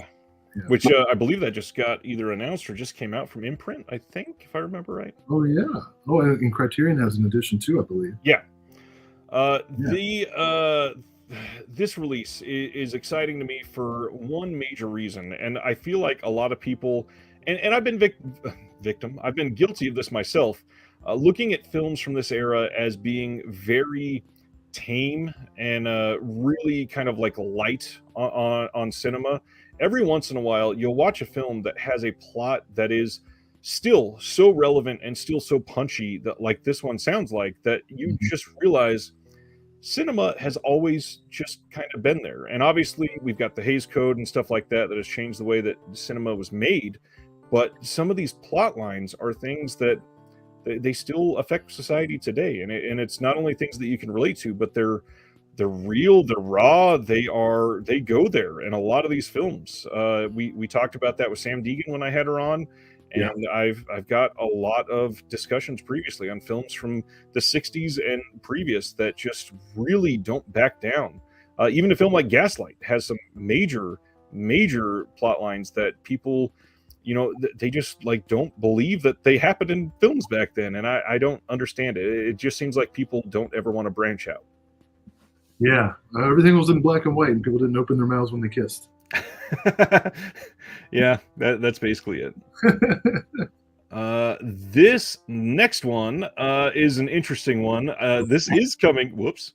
Let me go up to there. Rollerball is coming in 4K from Scream Factory. This is getting a 4K only. This will not contain a Blu-ray disc, and some people are up in arms. This is just one of the reasons. We're going to talk about some other Shout Factory controversy after going through these announcements. But the reason this only has a 4K disc is because Scorpion put out the Blu-ray in the US, and they had an exclusive on Ronin Flix, and that came out like early 2021 or early 2020, and it's just now getting a wide Blu-ray release where it's coming to other retailers, and that's coming out like this month, literally in September. So whether you want Blu-ray or 4K, that's what's going to dictate which version you get. That's your choice. I've got the Twilight Time Blu-ray, so I don't know what I'm going to do. Well, and there was also I think it was from Cape Light in Germany. There was this giant, like $80 4K release that had like 6 discs of Rollerball, and it had all kinds of problems. So a lot of people had that. I think that thing had 2 replacement discs for one movie. Wow. Yeah. So Rollerball, this one is kind of, you pretty much always know it. Yeah. This is an odd film. The big thing, it's got James Caan in it, rest in peace, recently. One of the best of all time. This is a decent performance from him. But an odd thing here, this is not a collector's edition, but they're still releasing a poster with it, which is not usually the case with Shout Factory. So if you have always wanted a really nice Rollerball poster, it'll be a poster. I won't say that it's really nice, but yeah, you'll get a poster and 4K. Norman Jewison, who was really the first Canadian director to make it in Hollywood, made several really good films. Cincinnati Kid and Thomas Crown Affair, both with Steve McQueen. He's a pretty good director that doesn't get a lot of. He did the film version of Jesus Christ Superstar. In fact, that was the film he did right before Rollerball. And Rollerball's a little cheesy, but it's still a decent film. So is Jesus Christ Superstar, yeah. Yeah, for sure. but the guy had range, yeah. So I encourage people to check his films out. To go from James Caan and Rollerball to Jesus Christ Superstar, you got to have range. Either that, or you're going to face some creative problems. That's for sure. And so here's 1973 to 1976. Norman Jewison does Jesus Christ Superstar, Rollerball, and Fist with Sylvester Stallone. So there you go. Well, and he worked with some incredible actors just in those few years. That's a pretty good run. Next up, one of the more exciting announcements for a lot of people. We are getting, this is from the Shout Select line. This is a nice little box set, the Sonny Chiba collection. This has 7 films in this, 7 films, all coming on, I believe it's 4 discs. And one of the coolest things, 7 films, you can buy this from Shout Factory Direct right now for $60 for 7 Sonny Chiba films. That is a remarkably low price for a box set like this. Well, I should open a tab. But even better, prices are usually lower elsewhere. So you might be able to get this for like $50 from a Grindhouse Video eventually, or if you're gonna buy from Amazon, which I hope that you're choosing better retailers. But this will probably sell for on sale. I could see this going for $40, $45 with a $60 original price. And these are good movies too. Oh man, Samurai Reincarnation, Bodyguard. Oh yeah. The 7 films we got Yakuza Wolf, we got Yakuza Wolf 2, Extend My Condolences. Disc 2, we got Bodyguard Kiba and Bodyguard Kiba 2. Disc 3, Shogun Shadow and Samurai Reincarnation. And then Disc 4, we got Swords of Vengeance. We got a bunch of extras, but we don't know about those yet. They will announce them later. I really hope, by the way, another rest in peace in the last year. Yeah. Sonny Chiba gone from us now. I really hope there's some sort of nice tribute to him on there. I hope so too. That guy was great. We haven't really talked about Quentin Tarantino together. I've got very complicated feelings about him, but I'm eternally grateful for the proselytizing that Tarantino did for Sonny Chiba through True Romance and Kill Bill. And in fact, I don't know how many people know this bit of trivia, but the Ezekiel Bible quote that Sam Jackson says in Pulp Fiction is actually lifted from the epigraph of Bodyguard Kiba. So yep. That was the first time I saw Bodyguard Kino, I was like, God damn it, he didn't even read his own Bible. Tarantino, obviously known for literally just straight lifting scenes out of many Asian films. Yeah. I agree. I have lots and lots of conflicted thoughts on Tarantino. I think a lot of people worship him, and maybe sometimes rightfully so in their mind, because maybe that's all they've seen. But other times, he is very much just like the film bro, equal of a film scholar. And I really wish people sought out deeper levels of film analysis. And if you really take apart what he says in a lot of his film analysis, in his podcast, in his interviews, in his commentaries, it is very surface level stuff. And not that that's bad necessarily. We've all been there. We all need to be there sometimes. But man, you can go a lot deeper than Tarantino. Surface level, that's exact adjective I would have said. And I'm so grateful, we all have to be, for his impact on home video, right? Like when Pulp Fiction hit and he started doing the Quentin Tarantino presents, Rolling Thunder Pictures presents stuff, he single-handedly revitalized the market for restoring exploitation and horror and cult on video, and rescuing the careers of people like Robert Forster, who deserved to. I mean, I'll go on record and say Jackie Brown is his best film, in my opinion, and mainly because of Forster and Pam Grier. But his films themselves, Gateway. That's a good way of putting it. I don't own any Tarantino films. I always eventually see them, and I like pulling apart, like, oh, this is from that, and this is from that, and this is from that. But it's less collage and more pastiche, in my opinion. Yeah, and I'm not going to take away, a lot of them are well done, and I love pretty much everything. I've seen most of them in the theaters, and I will probably see everything he makes in the theaters no matter what. But there's certainly some questionable choices along the way. We'll stop that one there. Sonny Chiba collection looks great. Yeah. Next up, Used Cars. This is a classic comedy from Robert Zemeckis coming in 4K from Shout Select. This is from 1980, releasing on November 15th. Kurt Russell doing very young Kurt Russell things in this movie, and this is a banger. This is also very slept on. I'm sure you've seen Used Cars once or 12 times. Yeah, not in a long time though. I think I saw it on it might have even been edited on TNT or something. I might have seen it in full, like on Cinemax or HBO. So when I saw this announcement, I was pretty pleased because that's one I want to revisit. I mean, Jack Warden, Kurt Russell, hell yeah. Yeah, this is a great one. This has a previous Shout Select release, so it's not a brand new title from them. But this is one that certainly needs to be in more people's eyeballs. And obviously, if you're into Zemeckis and a lot of the other like giant name titles that he's done, you'll see a lot of the early foundation of Zemeckis in this film. Used Cars, really, really good stuff. One that people most of the time have seen, Piranha. This is a Corman title from 1978, coming in a 4K collector's edition. This is also available in a bundle with an exclusive limited edition enamel pin set you can see here.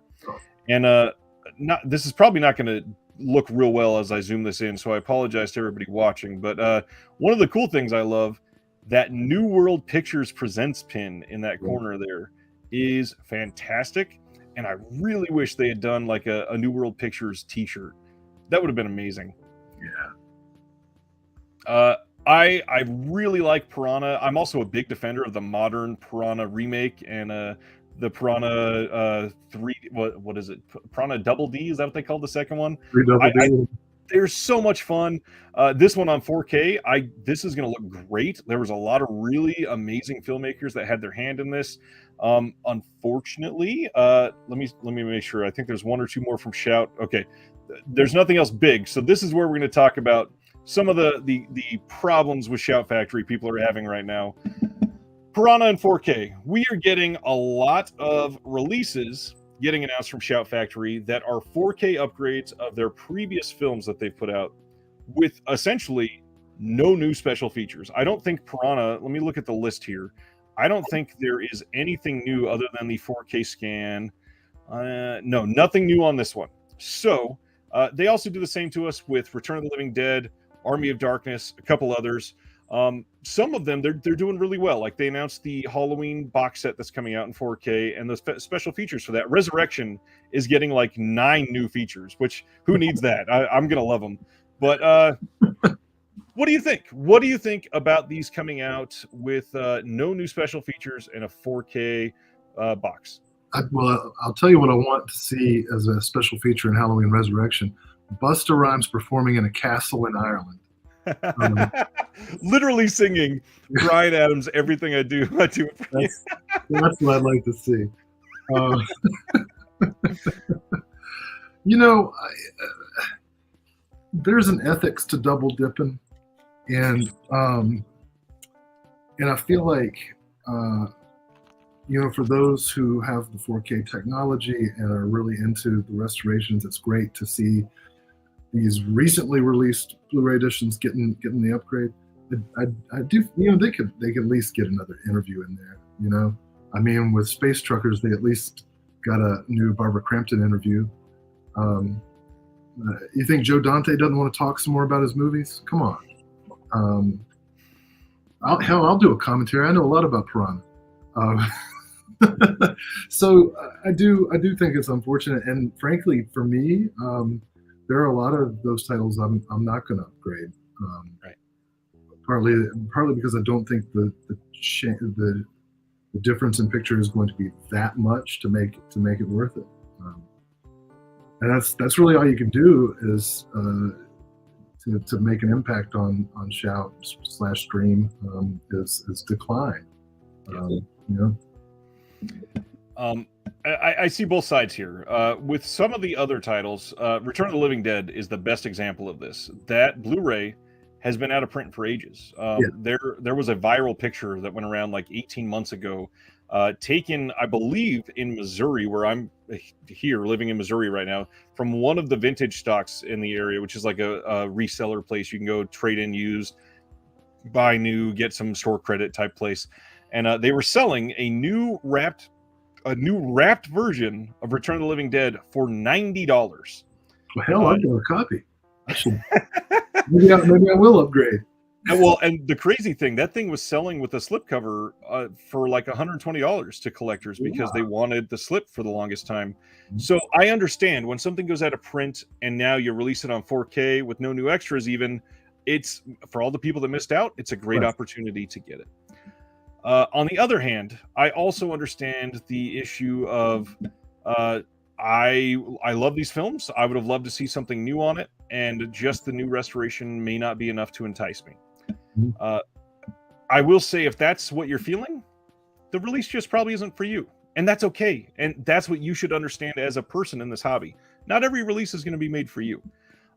If Piranha is one of your favorite, like top 10 films of all time, and you want the absolute best release, this is probably going to be it. And this may be one that you upgrade because you want to see one of your top 10 favorite films in 4K with the best, deepest blacks possible with HDR and everything. So you shell out for it. No big deal. But I mean, in all reality, you don't have to buy any of these. So there's a lot of complaints right now. The biggest thing to really love as a lover of film, as a lover of just cinema in general, is the fact that we are archiving and storing for the rest of time in humanity a very important film to the history of cinema, Piranha, in the best possible quality, period. Yeah, absolutely. The fact that you can get it at all is pretty cool. Yeah, I mean, the fact that we have a film from one of the most prolific filmmakers of all time from 1978, and with already a litany of bonus features, and now you can get it in the highest possible home video format that will probably ever exist. That's kind of amazing. I doubt we ever see 8K discs, and if so, we will likely never see Piranha. I'm not going that 8K, God. Jeez. God, no, never. There's no way. We've talked about this before. I don't see it happening. I don't even really know what that would mean. I mean, that's a good point. We went from 1080p to 2160, so that would be math I can't do in my head right now because I'm exhausted. Summer Ghost from 2021 is coming from Shout Factory on November 1st. This is an anime title coming from G Kids. I know nothing about it. Did you have something about Summer Ghost? No, it's a kids movie about kids who are about to touch their death. So, hey, sounds like a family night in my house. It really does. Dustin also wanted to highlight some of the recent Shout Scream releases have arrived with fingerprints and scratches on the disc too, or the off-gassing. Have you heard about that one? No. Oh yeah, I saw some pictures. So I think this is the one that had it worst on mine.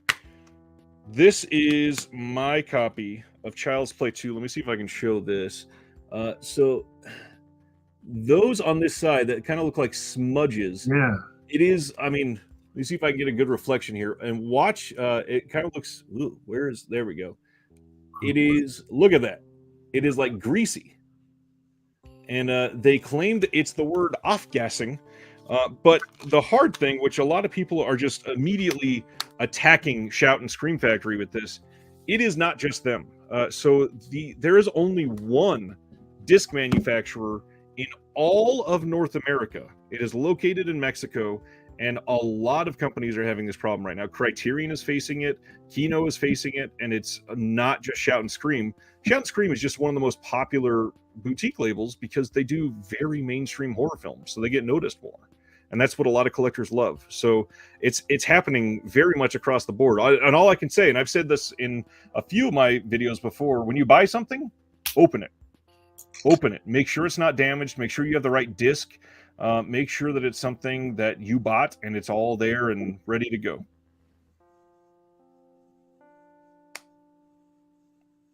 What do you think?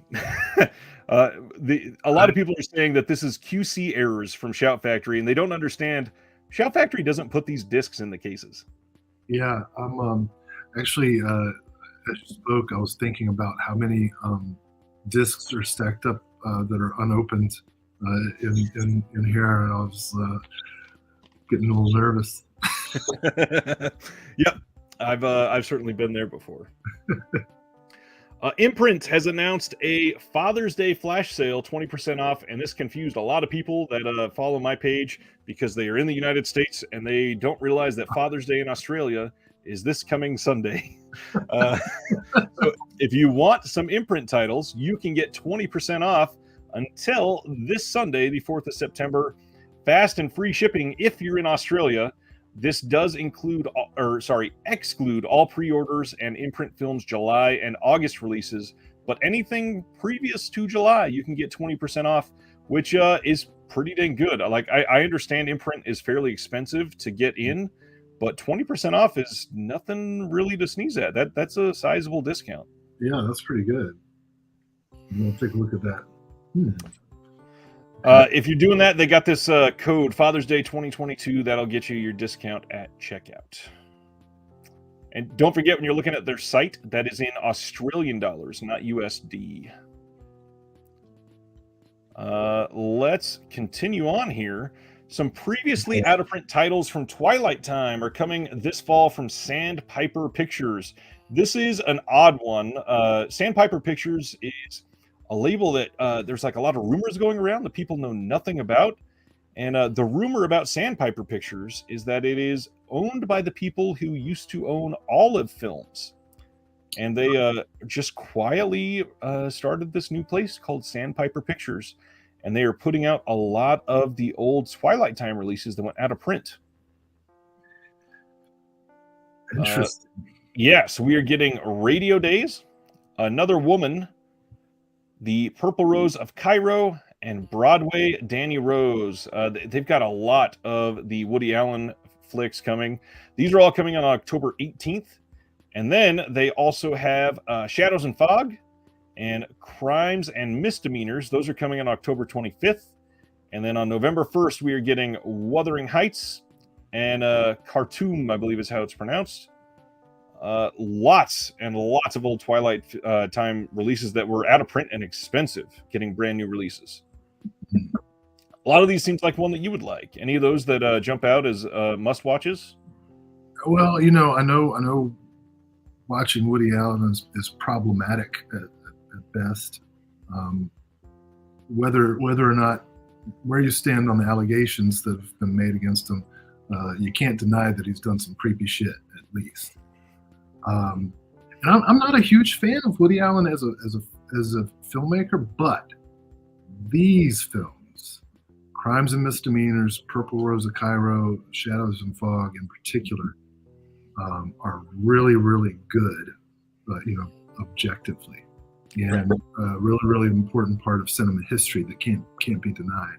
The cinematography by Sven Nykvist, just unparalleled. So I actually have.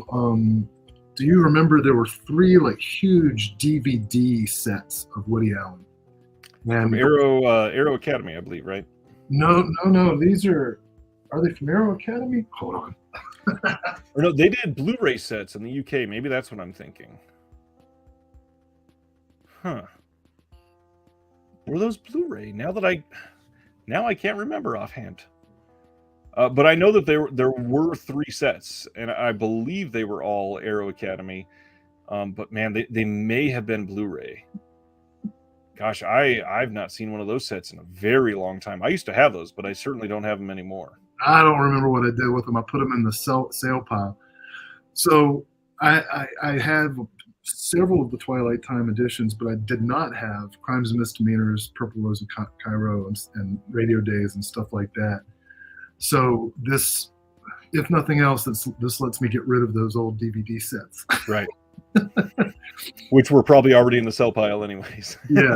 And I do. I really want to see these particular movies again in high definition.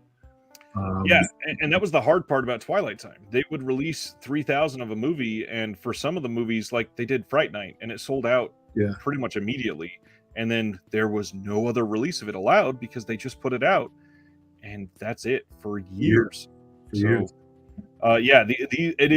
It is nice to see a company come along like Sandpiper Pictures and put these out, but again, Maybe a little odd that we don't know anything about them, and they came out of nowhere. Not that it's like a conspiracy or anything, just it would be nice to know what's going on. Some people on the Blu-ray.com forums like really investigated it and found out like their business license is in the same town as the old Olive Films Pictures business license is how they were getting there. And yeah, there's a lot of people trying to find out what's going on with these guys. Yeah, no website or anything. Nothing at all. Then Kino Lorber is releasing on November 8th Fancy Pants from 1950 with Bob Hope and Lucille Ball. Just a couple of no-name kids just trying to earn a living around that time. I used to love Bob Hope, and everybody and their mother loves Lucy, obviously, so much that they named the show after that. What do you think about Bob Hope and Lucille Ball? Well, when I was growing up, the only thing I knew Bob Hope from was those U.S. Support the Troops USO things, and I gotta admit, I had my attitude of punk rocker from hell, and I thought he was the cheesiest, Reagan era, shithead comic, and I've never seen a single one of his movies. I've never seen any of the.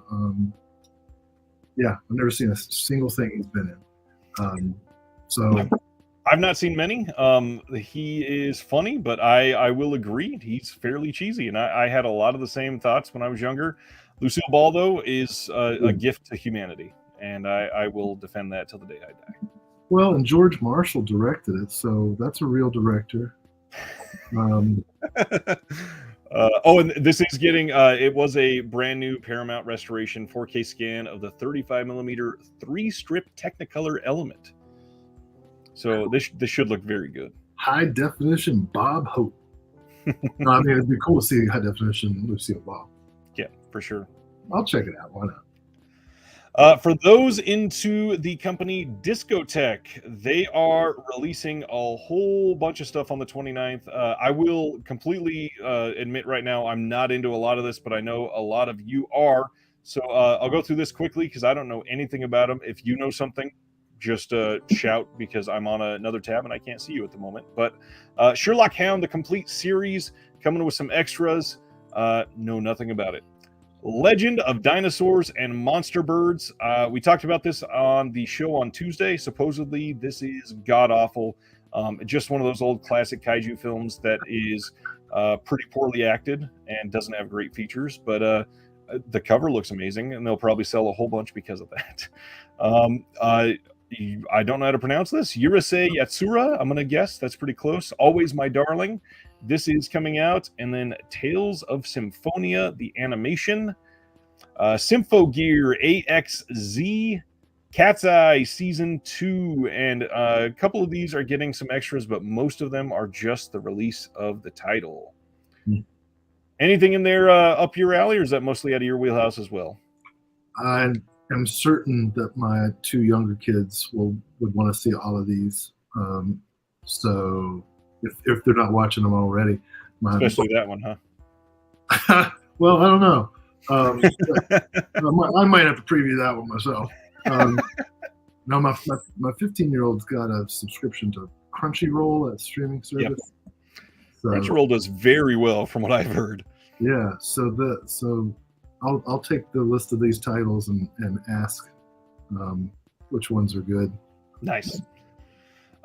Media Blasters, which has been semi-quiet, they are putting out Banned from 1989, and somehow I don't know that I've ever heard anything about this one, and I don't get it. Roberta Findlay, this is her last feature film, the never-before-released, eagerly awaited, unseen cult film, Sex, Guns, and Rock and Roll, when a smooth jazz guitarist, first of all, again, incredible copy here, when a smooth jazz guitarist is demonically possessed by the ghost of Teddy Homicide, great name, a notorious violent punk rocker, all hell and guitar strings are sure to break loose. This is Grindhouse Grand Diva Roberta Findlay's last feature film, the never-before-released, eagerly awaited, unseen cult film that has steadily gained in reputation since it was completed and unceremoniously shelved in 1989, a punk-era time capsule waiting to detonate, Banned will finally be unleashed in a fully restored, uncut, and freshly 4K scanned special edition. This gets new interviews with the director and cast member Debbie Rochon. Hey. I feel like we've talked about her at some point tonight. Roberta Findlay, one of the lone femme auteurs of the exploitation film industry, has recently seen a resurgence of serious interest in her eclectic film output and is the subject of recent retrospectives at the Tribeca Film Festival and other international festivals. Her cinematic oeuvre is now the subject of a scholarly and pricey reference book called The Films of Roberta Findlay, the newest volume in the Refocus American Director Series published by the University of Edinburgh. Here is the back of the release, and I got to say, I am desperately wanting to see this. Yeah, well, first, let me say that Refocus American Director Series, which is edited by Gary D. Rhodes, who did the Todd Browning book that I'm a part of, is a great series. They are expensive books because they're priced for library purchase. And just like with boutique film labels, the margin of error for book publishing is so slim, you've got to make your production costs back. So that's why that is. But a lot of them get cheaper editions. Gary Rhodes Refocus on Bud Buckaroo you can get for about $35, and hopefully the Findlay. They also have one on Doris Wishman. Hopefully the Findlay one will come down in price because I really want to read it. So when I teach my cult films course, I always show a Roberta Findlay film, at least one. Usually it's Tenement. I've done the cut version of A Woman's Torment before, but Tenement's always a big crowd pleaser. And when I show interviews with Roberta Findlay, the class is always just won over by how charming and cynical she is. I'm excited about Band 2. Debbie Rochon are going to do a double feature with The Fabulous Stains. I'm pretty excited about this. This is literally shipping now, so if you want to purchase this direct from Media Blasters, you can get this fairly quickly. This looks great. I really enjoy Tenement. I think All That Is Man and myself, I think we talked about that like a year ago at this point. But really, the other one you brought up, A Woman's Torment, is one that I have really pushed from Vinegar Syndrome for a lot of people. It is a great release, a very moody film, a very atmospheric, what is going on, just like psychological head case of a film. It's so good. I tell you, so every time I teach that movie, I'll put the Blu-ray in and I'll go to the menu and I'll hit play. And every time I hit play, I'm like, oh fuck, I got the porn version. Because I'm so worried that my thumb is gonna, it'd be over. So far, so good. I've always shown the correct version for class. Oh man, I would be super worried. No problem with the graphic violence. I can show Cannibal Holocaust all day. Which is hilarious. God, America's weird. We talked about Gold Ninja Video earlier, and this is a great time to discuss that they announced a new film. And when I say new, I don't just mean new to them. This is Honeycomb coming from them, and this is a 2022 film. In the mundane hours of early summer, 5 girls sulk in their own boredom, waiting for something. When Willow stumbles upon a seemingly abandoned cabin, she begins fantasizing about the life she and the girls could have there. Leader Jules, Vicky, and Millie pack their bags and whisper a quick goodbye to the life they knew. They flow through open fields, blissfully entering their new sun-soaked world.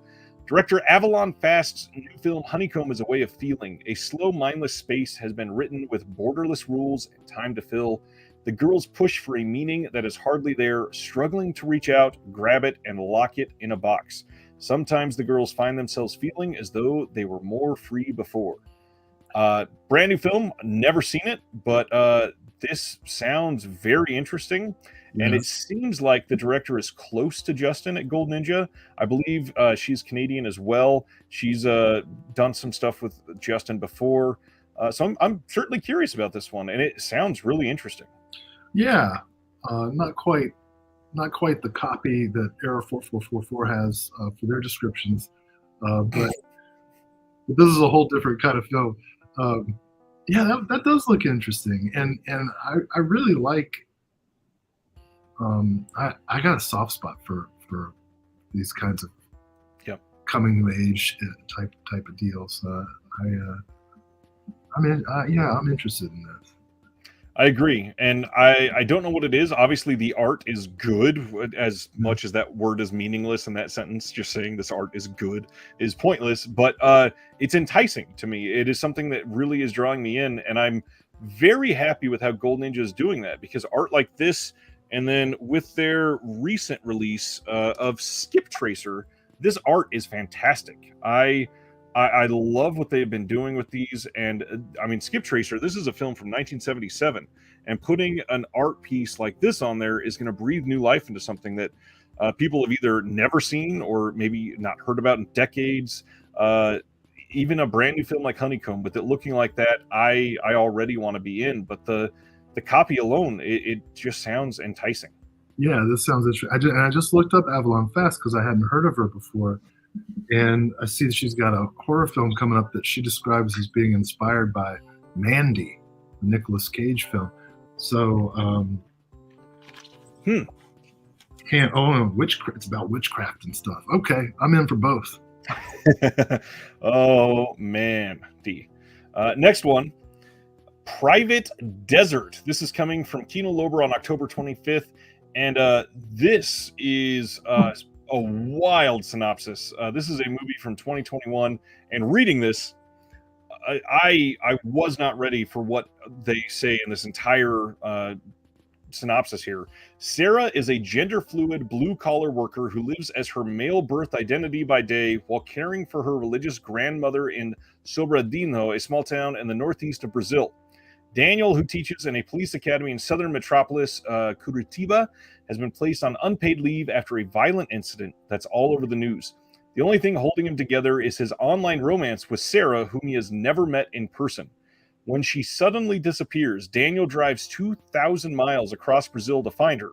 He posts Sarah's picture all over town, but no one recognizes her until he receives a mysterious call from someone claiming to know her and asking to meet. What follows is a journey of the heart that will change Sarah and Daniel forever. Just a nice, relevant, and incredibly important film, it sounds like, for today. They say this is a swooning, sun-baked romance and a triumphant affirmation of queer love and humanity at a time when LGBTQ plus rights are increasingly imperiled everywhere. An official selection of the Venice Film Festival and Brazil's official submission to the 94th Academy Awards, Kino is putting out this film with lush cinematography and a haunting atmospheric score. And they close out this synopsis with, "You'll never hear Total Eclipse of the Heart the same again." No, I'm sold then on that one. I mean, this sounds really, really interesting. Yeah, it does, and you're right. You know, these kinds of stories still aren't getting enough visibility, and Right. I hope it's good. It looks like it could be good. Yeah. If they see this as good enough to submit for the Oscars, I got to imagine it's at least worth a watch. Next up, let's see. This was Via Vision announced a 4K steelbook of Dirty Dancing is coming to Australia. This is coming in a 3D lenticular hard case and includes the film on 4K, Blu-ray, and of course regular Blu-ray with over 6 hours of bonus features. None of them are really new. If you have any of the releases from the last couple of years, you may not need this for the discs, but if you're a steelbook collector or really love fancy packaging, I think this is the best thing out there for this film, which, again, this is one of those films we talked about earlier. It tells a really gritty, real story that a lot of films were kind of scared to really hit head on. And this and a few others that were contemporaries of it really took that the reins on something that was important to share. This could be a double feature with A Kind of Loving, that John Schlesinger movie we were talking about earlier, that might add some new context to each of them. Absolutely. Let's see what's next. I know a lot of people that watch this have shared that they loved this movie. I haven't seen this one yet, but that's one of the reasons I shared this. RLJE is releasing The Reef Stalked. This is a modern shark film, and I don't know about you, I've always loved shark films, and I can't really explain why. A lot of them are crap, but I still have such a great time watching them. Yeah, you know, you got to have a soft spot for the shark movies.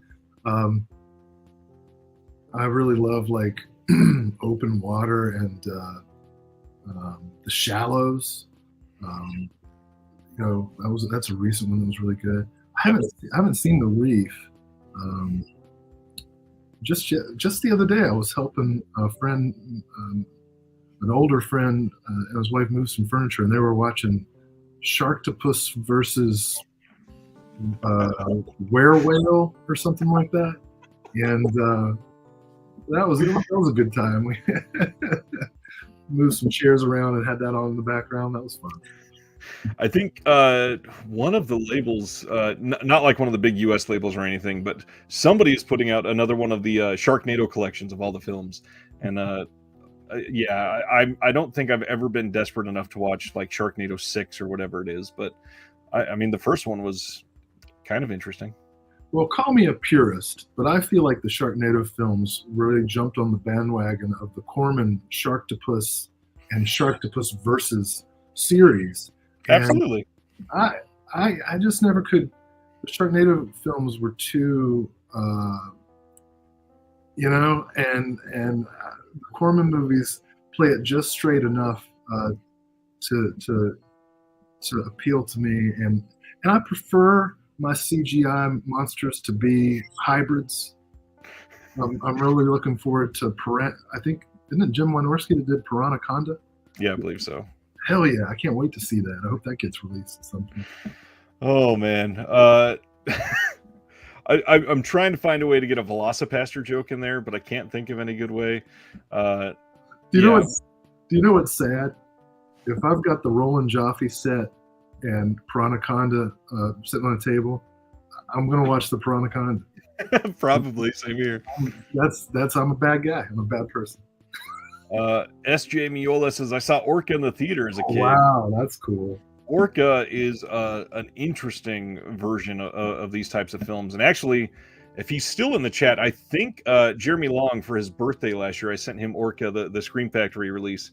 And it's one of those movies that you got to watch if you haven't seen it in a long time and go, wow. I mean, this got a theatrical release. Well, you're talking about the one with Richard Harris and Charlotte Rampling? I mean, what a cast. Yeah. We need like a special edition of Free Willy now. Another one of those modern films that I wanted to share because this is kind of a questionable release. I'm real curious what they're going to do here. This is the film Fall from this year. This is getting released from Lionsgate, and the reason that this film is kind of making some big waves is this film is rated PG-13 because they went in and used AI to cut out a lot of the actors cussing as they were filming this. So they turned a lot of fucks into fricks and released it into PG-13 theaters. And I don't know about you, and I haven't seen a press release that has details on special features or anything. I don't see the word unrated on this cut. I want the actual film the way that the director shot it. When are we going to get that? I tell you what, if I'm in the situation on that cover, I'm not saying frick. Exactly. I've said this to so many people. If I'm on a tower that's collapsing, I'm not going to say there's so many mother flipping snakes on this Monday to Friday plane or whatever he says. I mean, come on. We don't need to censor a film like this. People are dying. You don't say, holy heck. Gee willikers. Oh my gosh, Billy. Anyways, this is actually getting like really great reviews, surprisingly. I've heard it's fantastic. I really want to see it. And this is exactly what I've heard. For people that are nervous about any sort of heights or disasters of any type, this has been a very anxiety-inducing film for a lot of people. And Jeffrey Dean Morgan is a man who knows how to curse. I mean, you're taking out half the performance. That is a damn good point, my friend. That is like his biggest tool. I mean, you don't take a hammer away from a carpenter. Come on. Let's see what is coming after the fall. Okay, All That Is Man. You're up. All That Is Man. You are finally here. He's been waiting to talk about these all night. Coming on October 25th from Warner Archive, Dr. Jekyll and Mr. Hyde from 1931. This is based on Robert Louis Stevenson's classic tale of a scientist's investigation into the nature of good and evil. This original production of Dr. Jekyll and Mr. Hyde picked up 3 Oscar noms. This is up for pre-order now. Since I posted this, I've not seen any details come out on special features. They may be out there now, and I just missed them today. But Will, this is all about you, my friend. For the next two announcements, this is all you. Well, I'm very excited about this. I know many people were kind of nervous. Has it been a year or several months when the Victor Fleming Dr. Jekyll and Mr. Hyde was released by Warner Archive, because there's that old snapcase that has the Reuben Mamoulian and the Victor Fleming together, and of course the Reuben Mamoulian film is superior. And so I'm really glad that I can finally get rid of that damn snapcase and have high definition of both. Obviously the performance by Frederick March is fairly legendary. I'm just excited about it. And Reuben Mamoulian is a great director that deserves rediscovery for a lot of people who aren't really familiar with his stuff. So innovative in his direction of musicals. Did the first, I believe, 2-strip Technicolor film with Becky Sharp. What's that film he did? Love in the Afternoon. No, that's Love Me Tonight.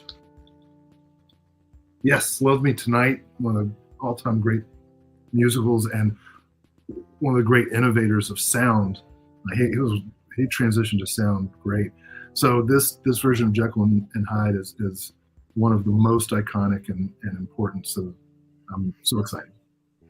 And it's genuinely a classic. We are looking at something that's almost 100 years old being restored in basically a definitive edition. I don't see something like this making its way to 4K anytime soon. The elements at this point, I got to be a little worried about it. And obviously something even like the Universal Monster series, it took a lot of work to get those into 4K, and those are basically like they're fated to sell very well, but something like this may not do quite as well. It's a classic. Robert Louis Stevenson, an amazing author that led into some great adaptations, obviously, and I strongly suggest people check this one out. Yeah. This is another one I could probably talk about for another half hour, but we're basically into breakfast time almost. But maybe the more important one for us tonight, because we have a Todd Browning superfan here. Mark of the Vampire from 1935, also coming from Warner Archive.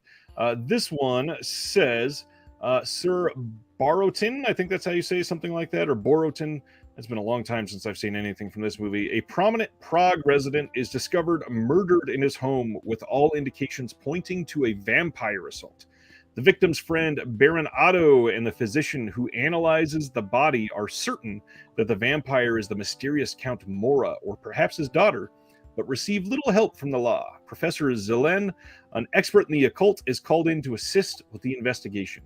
So what can you tell us about Mark of the Vampire?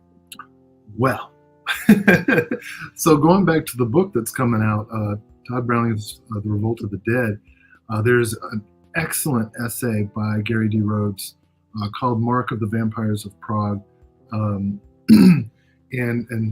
several other references to Mark of the Vampire in here. This movie is a sort of a remake of London at Midnight, the Lost Todd Browning, Lon Chaney collaboration. And oh man, I had to wear my Toby or not to Toby shirt, but I have this great T-shirt of Carol Borland in her iconic vampire outfit with the hair and the. Nice. I mean, Carol Borland, for those who don't know who she is kind of the godmother of goth style, mostly from this movie. In fact, she wasn't in many other movies after this until late 80s, early 90s. I think she was in a couple of Fred Olen Ray movies in cameos. Biohazard, I think. And she's fantastic. Bela Lugosi is fantastic. So I don't want to spoil it for anybody who hasn't seen it, because there's kind of a mystery and there's some comedy and a great bait and switch move that Todd Browning does with this. A lot of people don't really think of Todd Browning as having a lot of comedy in his films. This is as much, if not more, comedy than it is thriller or horror. And it's strange and bizarre, and Bela Lugosi is strange and bizarre in a very small role. I don't want to say too much else about it. I hope John Peters is right that London After Midnight may appear one day. I remember getting my heart broken by Harry Knowles, as so many people have, when he posted something. At some point, he posted something that a print had been found, and it was all bullshit. But yeah, Todd Browning is a director. You know, he's one of the very few directors from that era, from the silent era, who top-lined his movies. You know, it was like John Carpenter's They Live, Todd Browning's The Unholy Three. You know, I highly recommend people read David Scull and Elias Savada's book Dark Carnival about him. I think I might have recommended it before. The very first thing I ever published was about Freaks, which I show every time I teach cult films. That's the one film that's always there. Well, speaking of, I'm sure you don't know any like insider Warner release news or anything like that. Do you think we have hope for a Blu-ray of Freaks coming out anytime soon? It's been hinted at as coming from Criterion eventually, maybe. There's even been like, oh, we're getting it on 4K this year, I've been told. But do you think we genuinely will see an HD release of Freaks? Yeah, I don't know about the elements. You know, that was such a debacle with MGM. I don't know what all has survived. The DVD release has pretty tinny sound, and it has great extras. It's got David Scull commentary, David Scull documentary, and whatnot. I would be happy to give a commentary on this one, but even a non-optimal Blu-ray upgrade would be great. I doubt the missing footage. I doubt will ever be found, because I don't think it's missing. I think it's been destroyed. It's probably my number one or number two most wanted upgrade, and I hope it happens soon, but I have no insider knowledge now. Freaks is special. Obviously, it's one of the most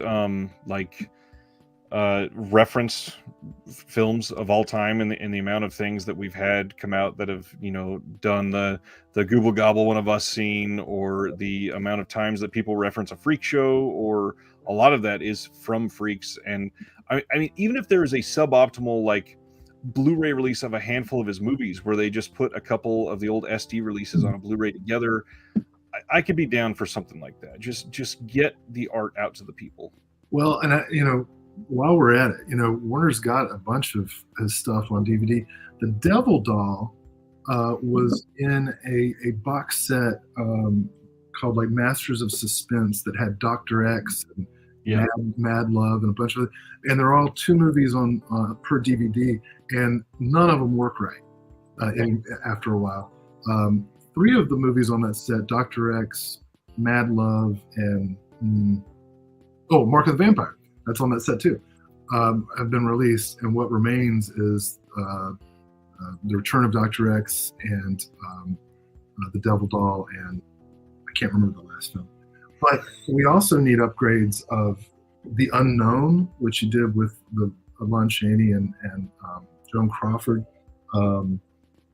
Outside the Law. There are some Kino Blu-ray releases of his early silent, but still only DVD for Warner Archives of things like The Blackbird and The Show, which is really good. West of Zanzibar, which is one of the most screwed up movies I've ever seen. Are you familiar with that one? I'm not. Oh my God. So Lionel, how do I even describe the plot? Lionel Barrymore gets cuckolded, right? And he gets pissed off, and he goes to an African trading post, and he decides to get back at the guy who cuckolded him by stealing his infant baby and raising her in a brothel and making her a prostitute with syphilis, and then at the end turns out it's his own daughter. and it's incredible. It's one of the most disturbing movies ever. It's the original Old Boy, it sounds like, almost. Yes, absolutely. I believe that it had to have inspired someone somewhere along the way. If I could instill some of my own fear, we have been doing this now for 170 minutes. We haven't even started the Vinegar Syndrome stuff yet. We're all about that. Let's move on from Warner Archive. Again, two very, very needed releases from them coming next month in October. I'm hoping for some good features. Last I checked, we still don't have any of those listed. I guess one more thing. I forgot this is also Warner Archive. Sweet Tooth Season 1 is coming. I never watched it, but you can pre-order it now. I've actually heard a handful of people that really like this. So if that's your thing, check it out. This one is an interesting one. Scream Team Releasing is sort of a little indie label from, I want to say like Minnesota or Iowa, somewhere like that, just north of me, somewhere around here. And they've done a good amount of films, like 20, 25 films over the last handful of years. And one of the ones that have made them a lot of pedigree is 1031. And they are releasing the third entry into the now trilogy of films. This is the EC Comics branded slipcover they're doing. Here is the inside art, and this is a modern anthology horror film. They've got a few people that you might recognize from some other indie horror things. But one of the cool things, it's got music by Rocky Gray, who was the original drummer from Evanescence, and he's turned into a film producer for music and done quite a lot for acting himself, I believe, and helped to put out some of these films. So if that's your thing, available now. You can order an autographed copy. I believe they were selling the CD and some other things, but they do pretty good work. Yeah. Okay. I'm also a sucker for anthologies. Le Chat Quifume, or the Smoking Cat. I don't talk about them enough. I try to share as much as I can from them, but a lot of their stuff isn't English friendly, and I don't love to share when things are coming with English friendly for a channel where I only know how to speak English because I'm white as hell. But this one is going to be completely available to English-speaking audiences, as this will have English subs. This is going to be Lose the Flower of Evil from 2019. This has gotten a couple releases. This came out from Fractured Visions as well. This is from 2019. Like I said, region free, and it's got subtitles in English. Whole bunch of features on here. I believe it's all the same features from the Fractured Visions release. So really only super necessary if you didn't get that or you're wanting this version. It's supposed to be a decent film. I've not seen it yet. Huh. And by the way, Le Chat Quifume is going to have a basically, like, the scientific term for this would be a metric fuck ton of titles available for pre-order tomorrow. There's supposed to be like a lot out of nowhere, and they don't sell a lot of items, so it's supposed to be like a fairly big day for them. So if you're into it, I would check them out pretty soon, because it goes up at 6 p.m. French time. 6 p.m. French time. Speaking of classy French titles, Unearthed Films is releasing the August Underground trilogy on Blu-ray. This is from 2001. They are doing this with Sever Cinema and Toe Tag. This is the one I alluded to earlier as like the most like a snuff film that you could possibly think of. This is a very notorious, infamous trilogy. Just really great effects in this movie. If you really want like realistic torture and gore in your films, and you just want to be really taken away by some of those things, which nothing wrong with that. I've been known to watch quite a lot of films of this myself. I even have the old Blu-ray release of this that is autographed by Fred Vogel myself. So hardcore, extreme cinema. What is your stance on that? Well, if it's good, it's good. There are things in that kind of extreme genre that I'm not too into. But then there are, in the higher budget realm of things, I thought there was a lot of value in the Human Centipede films and Serbian film, stuff like that. I sat through several editions of the Guinea Pig films, and but this is something that's kind of its own thing. And the fact that the copy refers to the film, the experience being the sodomy of your morals, makes me curious to see exactly what that might entail. Stan says it's very extreme. Yeah, so I don't know. Check it out. This is definitely very extreme. The coolest thing is that this is one that has been long sought out for Blu-ray by a lot of people because it's one of those things that's a very important trilogy, and the old Blu-ray, it has sold. If you could get it by the eBay censors fast enough and it sold, editions of this have sold for like $200 previously. So just to be able to get this into mainstream audiences' hands again and scare some people, it'll be cool to just to have it out there just for art's sake. And I will say, this is genuinely one of like the best set of it's not even special effects, just really good practical ways to show gore. It's very well done. You look like you just Googled some images from it. I did. And then just for funsies, I went to see if Amazon carried it, and they don't have this edition, but some earlier ones. But I did see a notification on their website that we've been going on so long that the Rings of Power has premiered. All of a sudden our numbers are going to drop to like 3 people watching. Everybody's going to be on Amazon Prime. Oh hell, I'd rather watch this, and I bet it's going to be just as long. Getting close already. We haven't even really started Vinegar Syndrome, because this isn't even it yet. Vinegar Syndrome, they announced that there is an update to subscriber pricing. They are saying goodbye to coupon codes. Those have been a pain, and now you don't have to use those anymore. As long as you are signed in, it will only show you the subscriber pricing. You don't have to worry about that. If you shop through the app, which I don't know many people who do, it's been a little buggy. You will see that in your cart at checkout. So make sure that you use normal checkout method. Don't use Apple Pay, the quick pay option, because it will not notice that your subscriber pricing is in place. And they also said they're switching up their shipping options for subs.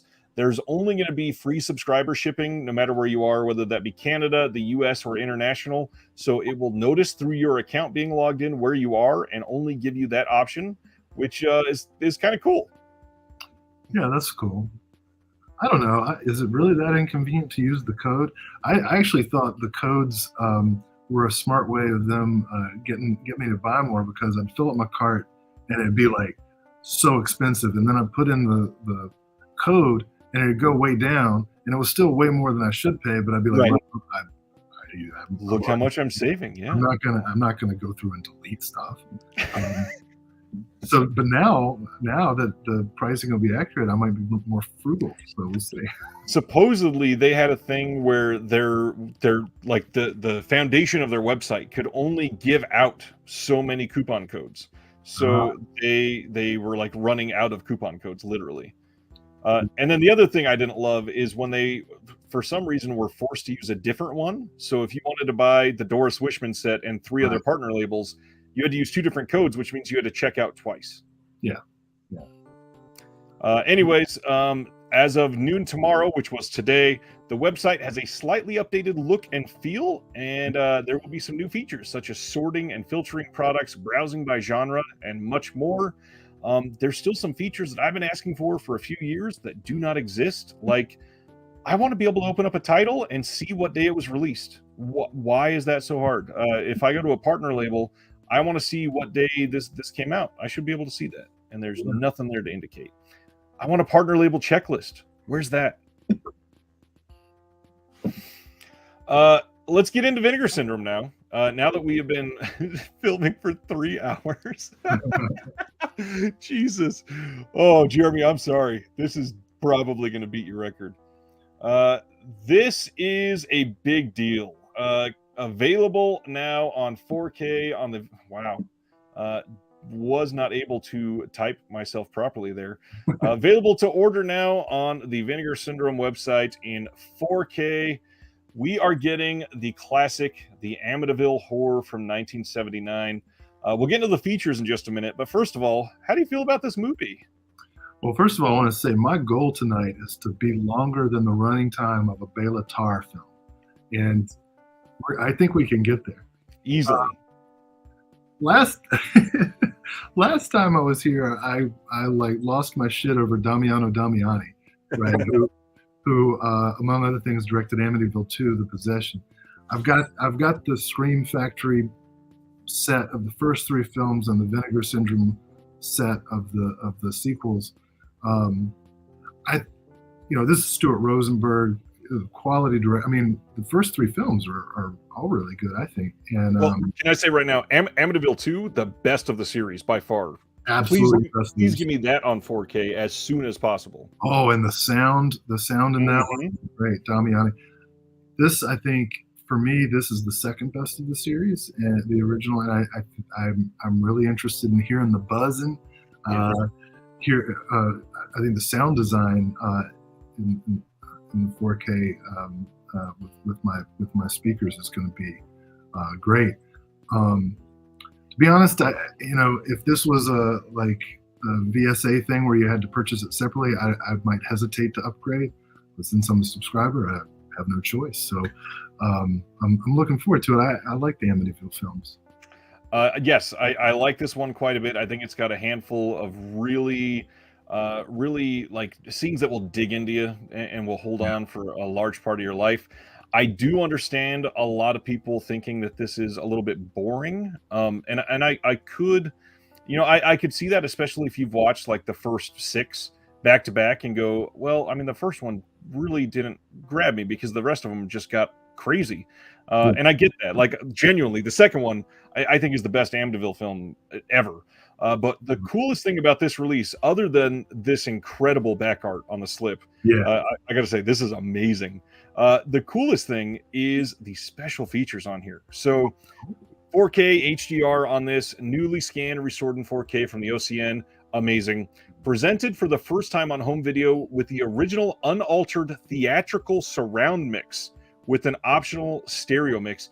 First of all, I had no idea that there was ever any sort of alterations done to the sound. So that's really cool. Me either. This next part, My Amityville Diaries, a brand new making of documentary featuring interviews with screenwriter Sandra Stern, actor Mino Palouse, actor Don Stroud, actor Mark Vahanian, and actress Amy Wright. Really cool. And then everything else on here, they got literally all of the special features from every other home video release pretty much ever that people have liked. All they got from the original MGM disc, they got the second sight features, they got the Scream Factory features. There is nothing missing on here as far as I can see. Yeah, that's great. I like Mino Plus. You remember that TV show he was in, Voyagers, the time travel show? I have not thought about that in such a long time. I barely can picture it.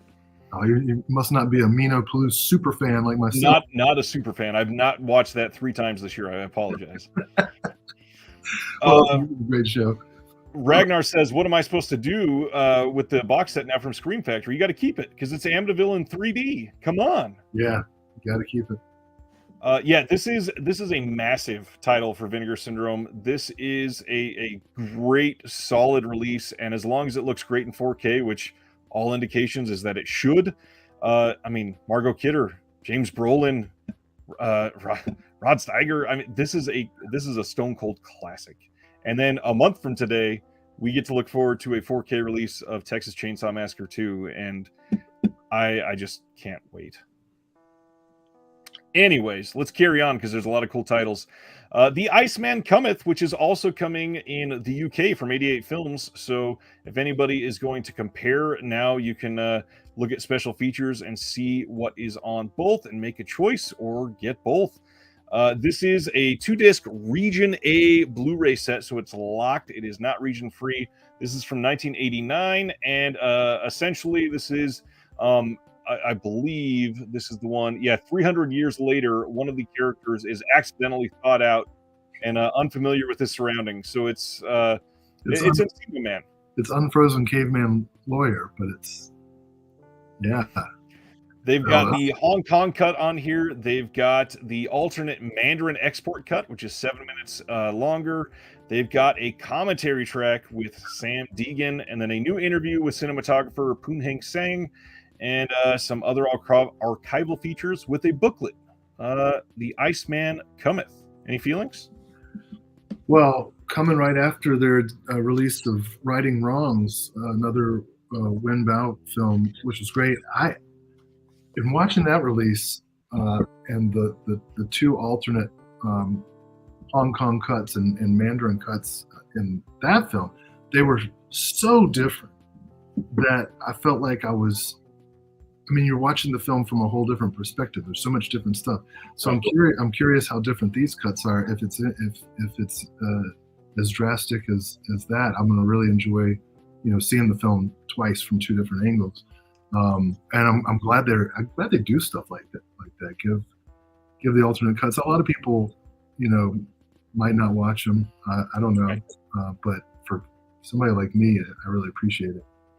Well, for certain films, like Righting Wrong specifically, it makes a giant difference. Miami Connection, they just had a completely different one with that as well.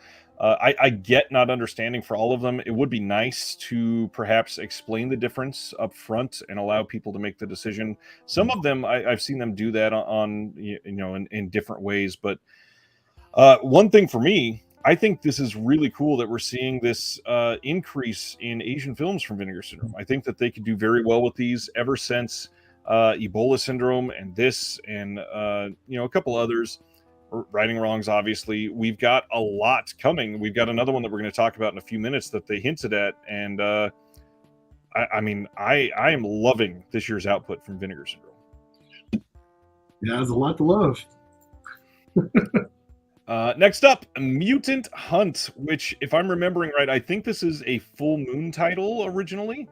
This is from 1987. In the near future of 1992, robots have become a facet of everyday life. Dr. Z, the diabolical head of one of the country's top robotics firms, has developed a solution named Euphoron, which, when injected into cyborgs, transforms them from manservant into impossibly strong and powerful killing machines in an attempt by Dr. Z to take absolute power.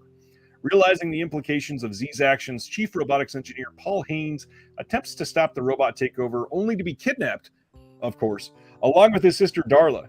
After achieving a dangerous escape, Darla then enlists the help of tough as grit bounty hunter Matt Riker, what a strong name, and the two begin a quest to destroy the murderous machines.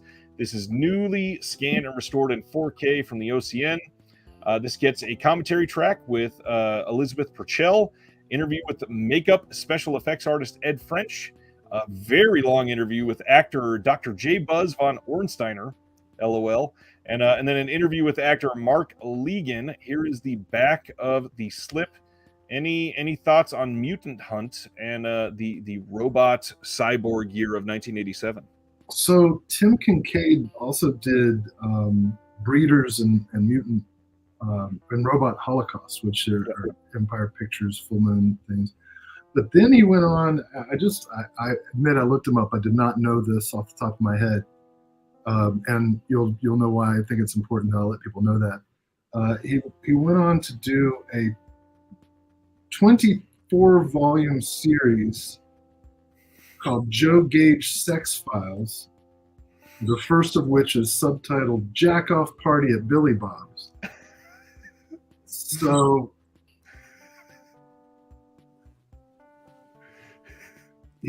looks like he went deep into the world of gay pornography, which is, it's cool. Truck Stop on I-95, Tough Guys, Getting Off, Gale Force, Men's Room 2. That was pretty cool. And Mutant Hunt. So back to the film at hand. How can you not love that description? Right. That era of Empire and later when they became Full Moon, just every film is, even their worst films are watchable. And I don't think this film was actually distributed by them, but it's the same vein. So I'm super stoked about it. You know what's crazy? Breeders came out in '86. Yeah. This came out in '87, Mutant Hunt, but so did Robot Holocaust. Wow. Dude put out like 4 films in '87. And Riot on 42nd Street. Yeah, I don't understand, because like Robot Holocaust is not like a tiny movie. It's got a lot going on. This seems to have a lot going on.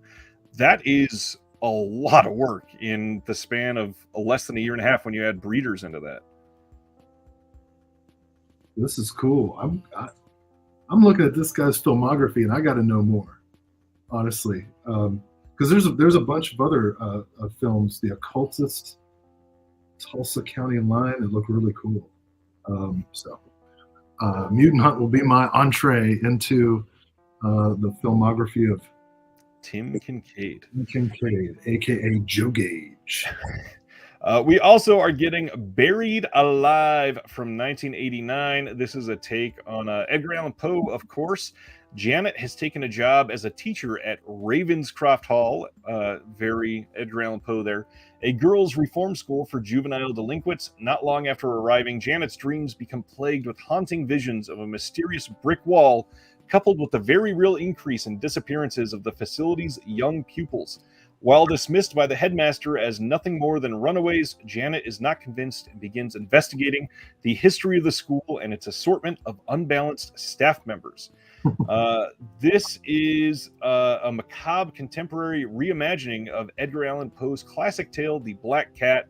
And we got some big names. We got Robert Vaughn, Donald Pleasance, John Carradine out of nowhere, erotic and cult film superstar Miss Ginger Lynn Allen, featuring arresting visuals from the regular cinematographer Gerard Lebeau.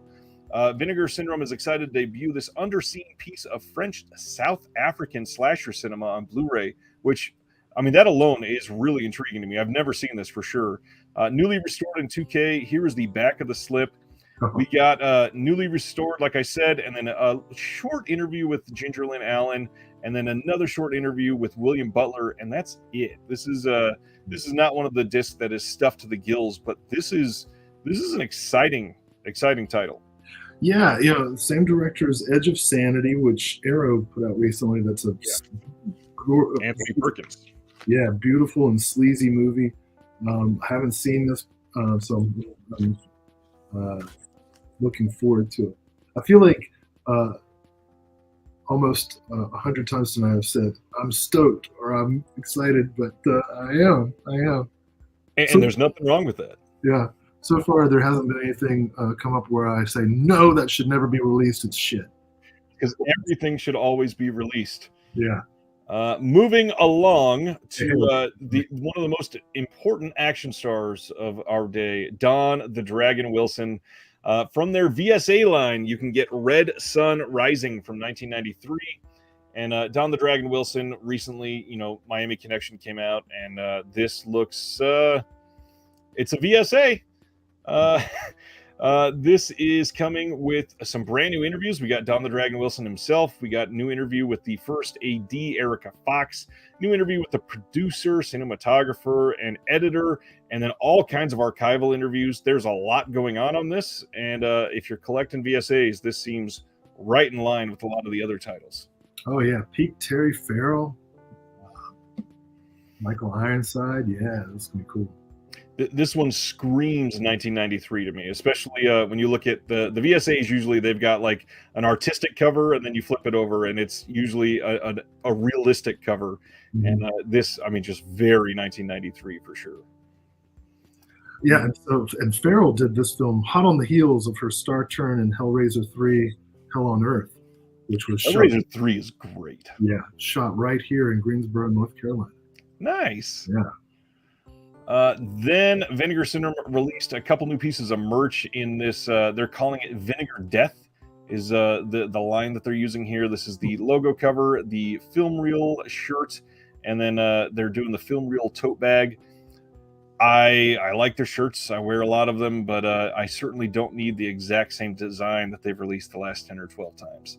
I would love to see some new stuff from them, including bring back some hats. Damn it. I want a Vinegar Syndrome hat, and they haven't sold any in years. Well, I don't look good in yellow.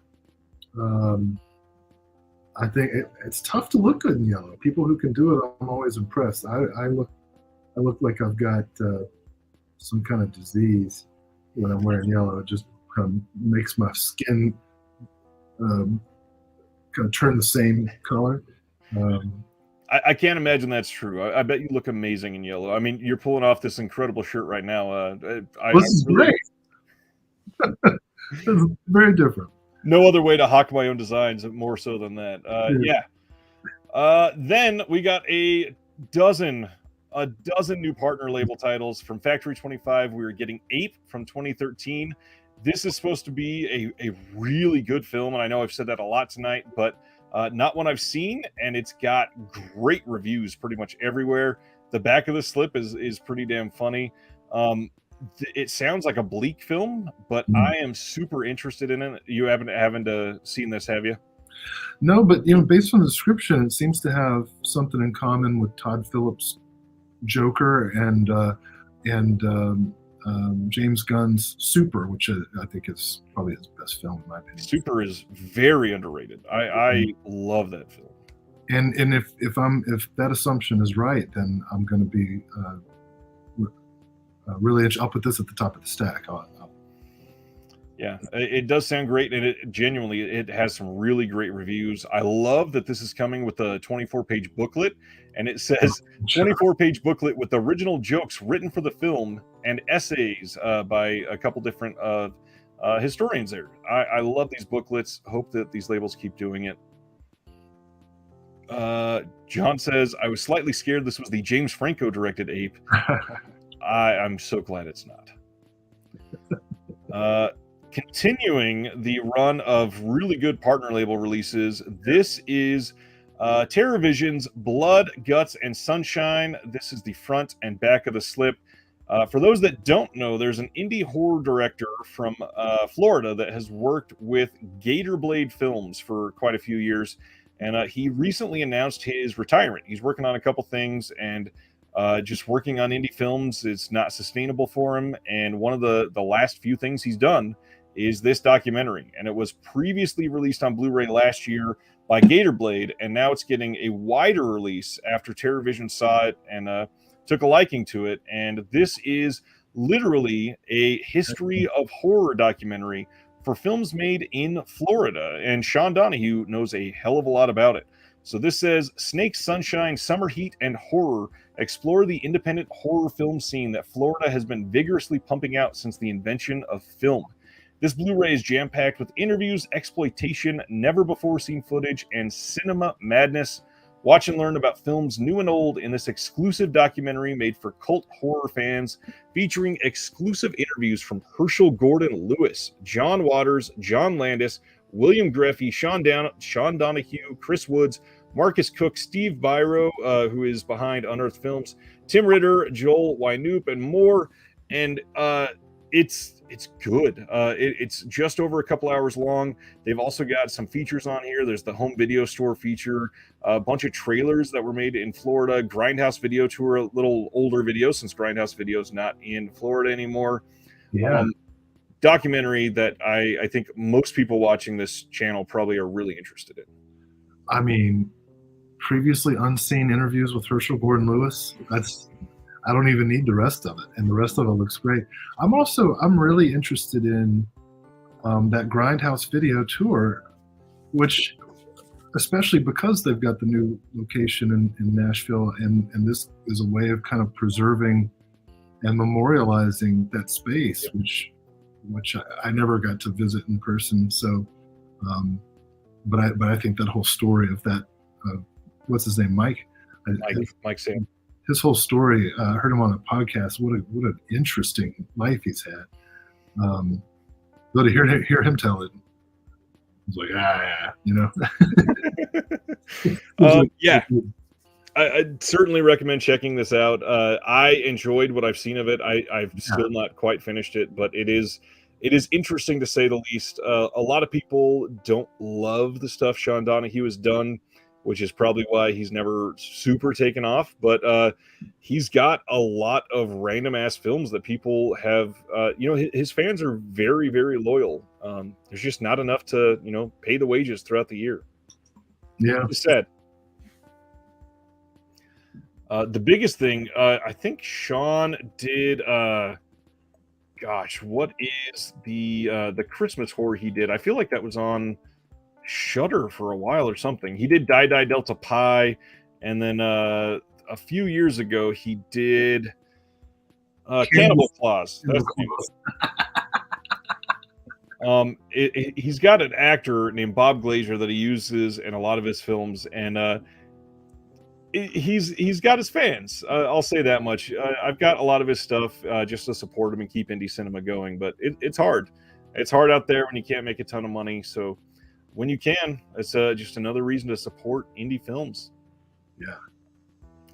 From Enjoy the Ride Records, we are getting Dead Guy Killing Music from 2021. This authorized documentary chronicles the short-lived career of the band Dead Guy and their seminal hardcore album Fixation on a Coworker, featuring never-before-seen pictures and videos, live audio recordings, and more. There's interviews with every member of the band and industry peers, just under an hour and a half long, which is great for a music doc for something like this. And then extras on this, they've got all kinds of performances. They've got all kinds of outtakes on here. I know nothing about the band, but I am a huge sucker for music documentaries. So I will absolutely be checking this out eventually. Oh yeah, when I saw this announcement, I listened to the album. I streamed it, and now I gotta go get a copy because I used to have a cassette of it Nice. back in the day. It's kind of metally, what do they call it? Mathcore? Yep. Mathcore. I don't really know what that means, but they're really good. They're real technical. They're mad. They're real angry. Not to get nerdy as we're talking about mathcore, which sounds like the most nerdy thing ever said on this channel. If I remember right, mathcore derives from the fact that they switch back and forth through odd time signatures, which leads to not having a really easy to follow rhythm for a lot of the songs. But if you listen to it enough, it becomes something that literally begins to entrance you. There's a handful of bands that are very mathcore that I've loved for a long time, and I kind of fell into some of that after listening to some really good post-hardcore bands, and I can't wait to see this. Just plain desperate. Yeah, well, I guess Ryan is the most famous one, like Dillinger Escape Plan. Yeah, probably. Yeah, I love that album they did with Mike Patton. Yeah, Dead Guy's good. Dead Guy's good. Nice. I'm excited. I will have to check them out too then. From Culture Shock releasing, and this is from 1991, we are getting Devil Rider. First of all, great art on this release. Loving the way this looks. This says, Yuppie Tom brings his investor buddies out to a dude ranch, hoping they'll want to help him turn it into a high-end resort. Classic cliche storyline there. Tom has a connection with the place. His family's blood is in the soil. And now I feel like it's less cliche. For a century, the Devil Rider has roamed the land, killing all who try to claim it as their own, awakening whenever it is trespassed upon. Tom and his friends will surely die unless they figure out how to kill the Devil Rider.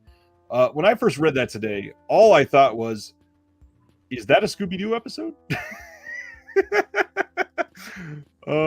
This one looks interesting. Directed by Vic Alexander. It's got a handful of like Rick Grote. I feel like I've heard the name quite a few times, and Tag Grote. Region-free VHS cut of the film, and some behind the scenes and interviews. Devil Rider, what are you thinking?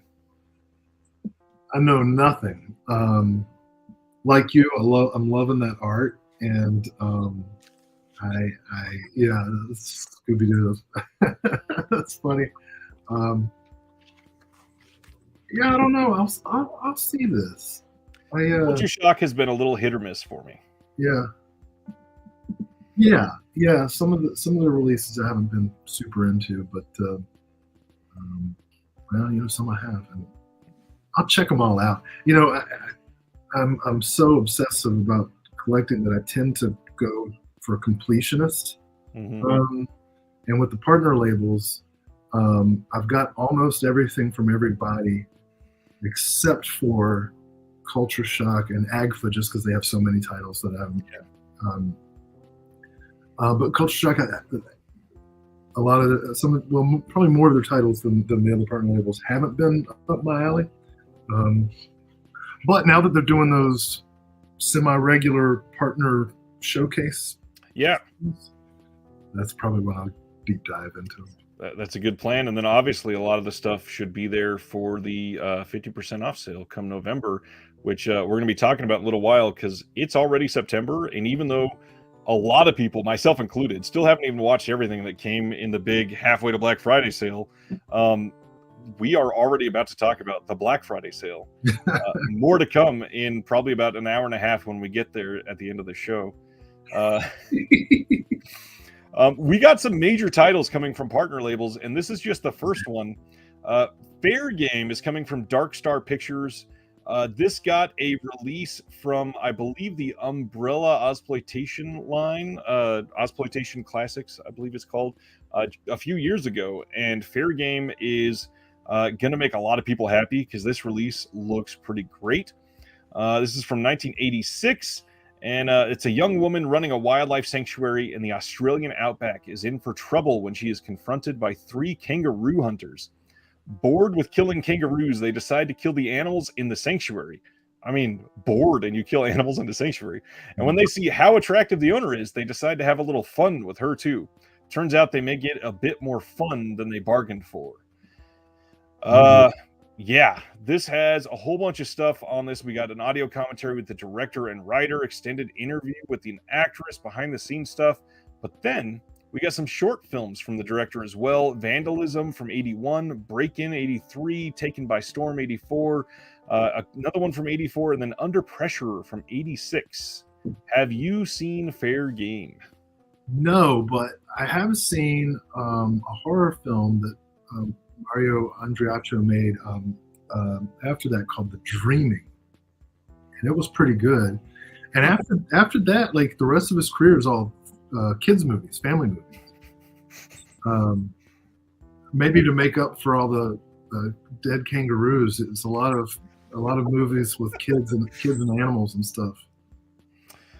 This is a really good time to bring up something that I brought up in my interview with Error 4444 again, for those that don't know about it. For films, there is a website out there called doesthedogdie.com. And quite often, I will check that website before I watch a film with my wife. And there are certain things that she just doesn't love. And a movie like this would have a lot of things that she does not want to see. Does the Dog Die is not just about animals dying. It is very much about all kinds of things that people may see as triggers in film, like sexual assaults, people dying when you're scared of heights, if you're scared of open water, and it describes all the things like that you may see that you may want to avoid. So it's a good one to bookmark and check out every once in a while if you are interested in helping somebody out that they may not want to see first. Well, that's a good service. When you're speaking of dogs, probably this guy's most well-known film in the States is called Napoleon, from the mid '90s, and it's about a little golden retriever puppy, and it's got some hot air balloon stuff happening. I don't think the dog dies, so you're good to watch Napoleon. I think I've seen it, and I'm not remembering it at all. You said the term Napoleon, and immediately it was like nostalgia. The every video store you went into had one or two copies of the box, and it's very colorful. It's a golden retriever in a hot air balloon basket and a bright multicolored balloon above him. So yeah, it's a memorable box. Oh my gosh, yes. The stuff that's in my head is twisted. Wow, I have not seen that poster in ages. Yes, and there's a penguin in it and a koala. What the heck? Yeah, he's like I said, he's making up for this movie. He's got to be. Quiet Rob is asking. It makes me wonder which would be the movie with more entries on that site. What movie is the most things that would be triggering for people? Well, you get your old standards like Cannibal Holocaust. I don't remember which movie it was. My wife and I were watching a Jess Franco film, and she went, "That's not real, is it?" When some animal died, and I went, "Well, it's Jess Franco, so maybe." And I went and checked on the site, and I went, "Bad news," and had to tell her. Anyways, let's keep going before we're here for another 3 hours, like Brian just hinted at. Yeah, I'm still going. All that is, man. We're going over 4 hours tonight, probably. In this month, we are getting a double feature from AGFA that is absolutely going to get this episode demonetized if it wasn't already. Fuck the Devil and Fuck the Devil 2 double feature from 1990 and 1991. This is the slipcover they're going with, and we should say "Frick the Devil." Oh, sorry. Yes, we are using AI in real time to change. We are going for the cuss cut here. Exploding out of the German horror underground, Fuck the Devil and Fuck the Devil 2 Return of the Fucker. Gotta love that subtitle there. These are cinematic equivalents of DIY comic books that were made by a teenage stoner while experimenting with bootleg acid. And there's nothing else like them. The films tell the story of the Fucker, a phantasmagorical death machine who materializes from haunted VHS tapes of Evil Dead 2 and A Nightmare on Elm Street to wreak havoc on unsuspecting parents, teens, and babies. So before I continue, by that point, I've already clicked purchase, just for the record. There is nothing else needed there. Fueled by subversive violence, experimental techniques, and an unconditional love for the horror genre, these Cassiopeiori-driven miracles teleport us into a dreamlike panic state where Rambo posters, 8-bit sound barfs, and Nightmare Freddy's rule our subconsciousness.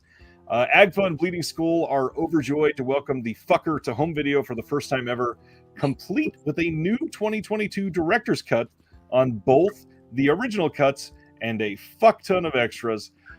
Amazing.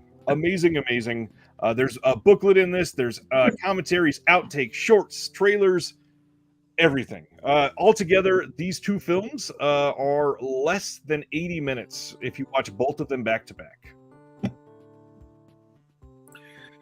So is it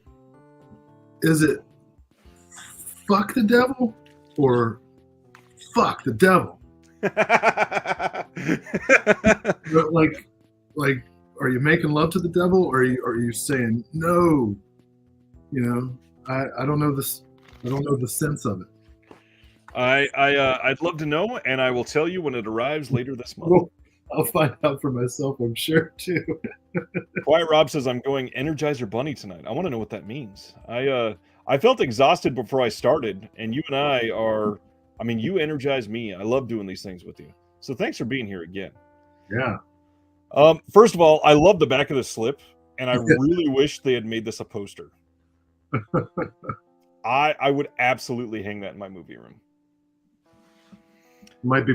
Might make my daughter's Halloween costume. Oh man, finding the other language Evil Dead 2 shirt is going to be a little difficult. You're probably gonna have to print it yourself. This is one I had heard about a few months ago, coming from who is this one? Decanalog, and I can't wait for this. This sounds ludicrous, and what I've read is that this is a wild film. So we are getting KFC from 2016. This is the front of the slip and the back, so a little boring on the slip. However, for those of you that haven't read about this, check this out. Talk about out of left field. This omnibus of strange and harrowing stories connected by vagabond characters at various levels of moral bankruptcy revolves around the same KFC location. Sounds like a regular KFC to me. Exactly. A sick doctor and his twisted cohorts attack random people and ultimately cannibalize them. The doctor's own rotund young son has grown accustomed to the taste of human flesh and gleefully tries to share it with street kids who have already run afoul of an assortment of evil creeps. Bizarre would be an understatement for this out-of-control orgy of revenge, featuring cryptic dialogue and plastic, almost detached depictions of deliberate torment and the squashy, sucking, splattering, and dull thudding of abused flesh. This is from a debut filmmaker. Takes the body horror genre to new heights, combining an ethereal ennui and anami. I don't know why I said that weird. I'll leave it though. With raw, visceral savagery, not for the faint-hearted. Oh man, yeah, I watched the trailer for this and it sold me. I watched that trailer when I first heard about this a couple months ago, and I immediately put this on my to watch immediately list. I had a similar thought to John. John said, so it's like street trash. The parts that I started to think of reminded me of the first time I watched Ebola Syndrome. And there's a few scenes in that really harken back to some of the feelings that I got watching this trailer. But oh man, this movie looks and sounds wild. Mm-hmm. We got an essay on this thing, an interview with the filmmaker, a couple interviews maybe. And yeah. Looks like a good release. Decanalog has done great work so far. But this might be like the most famous partner label coming out this month, and so many people are into this. What did I do? I just love the juxtaposition.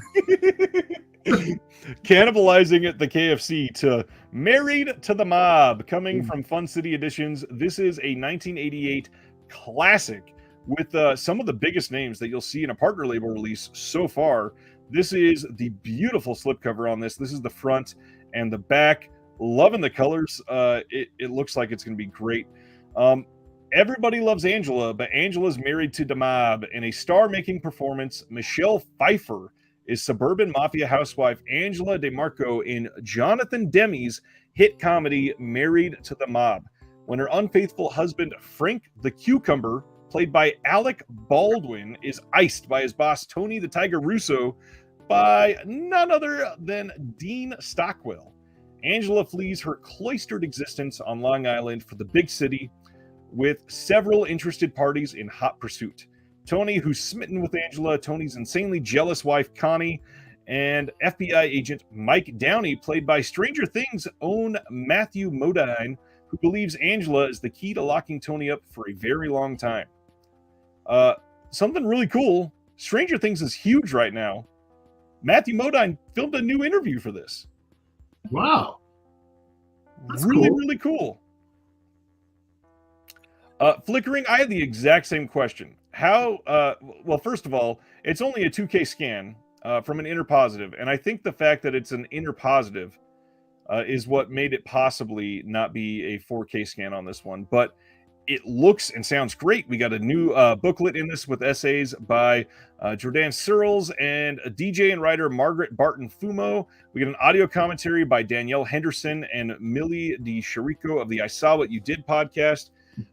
Married to the Mob is a very, very big title for Fun City, and I really hope it sells like gangbusters for them.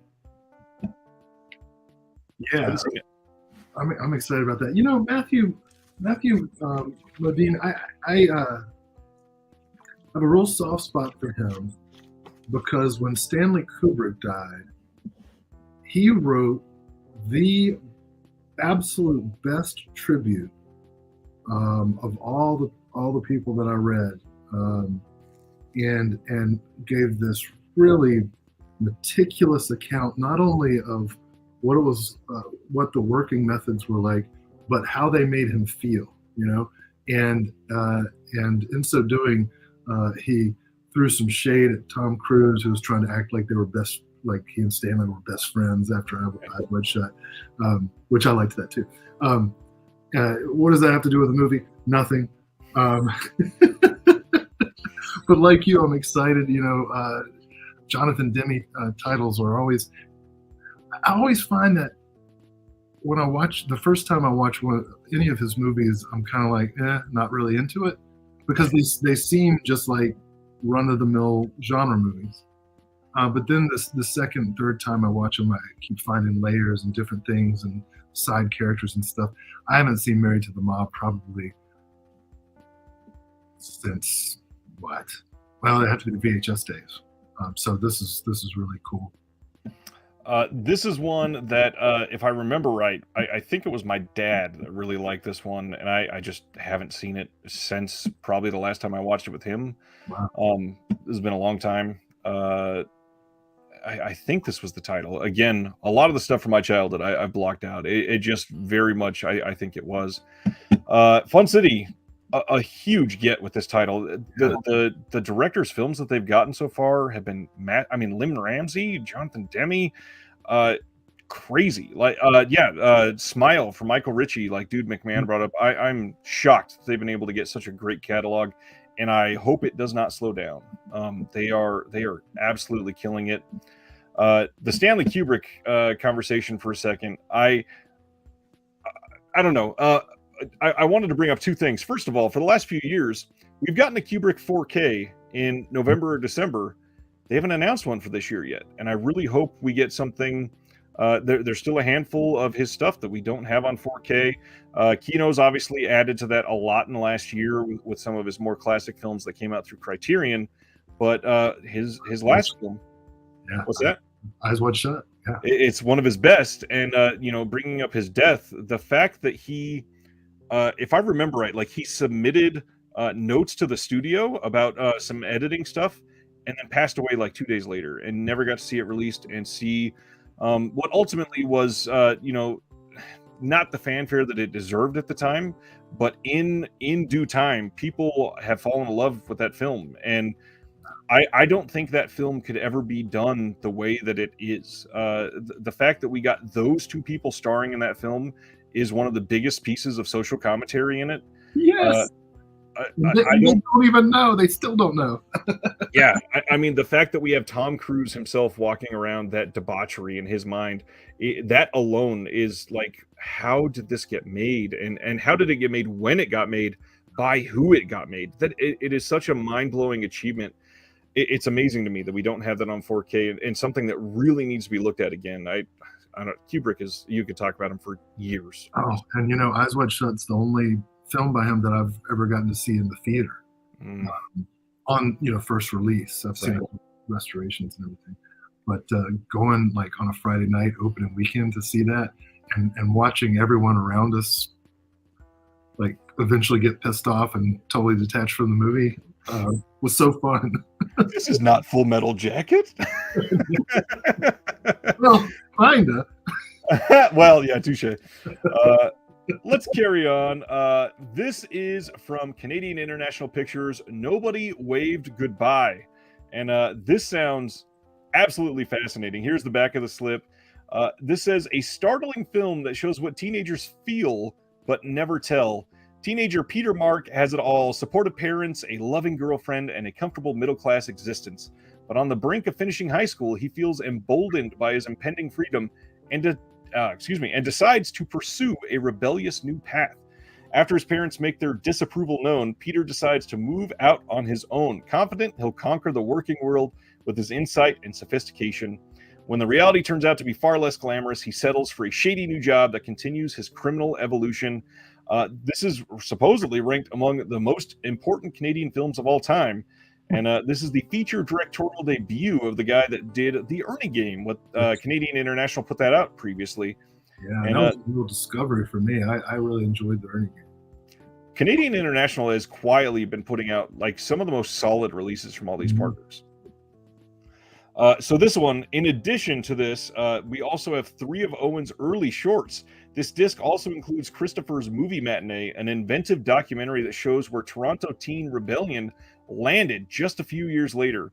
And then also Lonely Boy, the landmark Paul Anka short that preceded theatrical screenings of Nobody Waved Goodbye. This is an absolutely stacked disc. I mean, we've got literally 6 films on here, some short, some feature length, and you can just watch this for hours. This is incredible. Yeah. And I will. Terry says the preview for Nobody Waved Goodbye was quite good. It is. And the fact that they are putting up trailers for quite a few of these, it's always nice when they have them attached on that sale page. Moving right along, Saturday Night at the Baths from Altered Innocence, which is a LGBTQ queer-related label, of course. This is newly restored in 4K. David Buckley's landmark excursion into bisexuality, 70s relationship politics, and the historical importance of gay bathhouse culture is celebrated in this 1975 film. This is a region-free Blu-ray. There's a video essay by Lee Gambin, some interviews, and a restoration trailer, which I love when they do restoration trailers to show what it was and what they restored it to. It is one of the best ways to show why these restorations are so important. Moving, you got something on that one? Yeah. Shoot. Well, I so appreciate what Altered Innocence is doing, and it is, as you said, so timely. I don't just teach media studies; I also teach applied ethics. And just today, we were talking about the Dobbs decision in the Supreme Court, and not just obviously the impact it has on the guaranteed right to reproductive health, access to reproductive health, abortion services, but also the potential future effects on other right to privacy cases, including Lawrence versus Casey, which essentially legalized non-hetero relations, and seeing these films that document the struggles and the joys and the culture, right, of queer life, prior to Lawrence versus Texas and the achievement of marriage equality and so on, is just such important history, and history that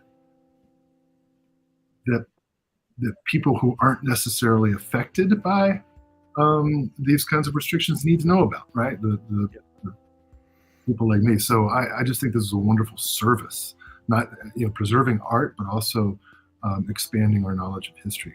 That's what I want to say. And it's important in a year when literally these court decisions have been name dropped as possibly being in danger.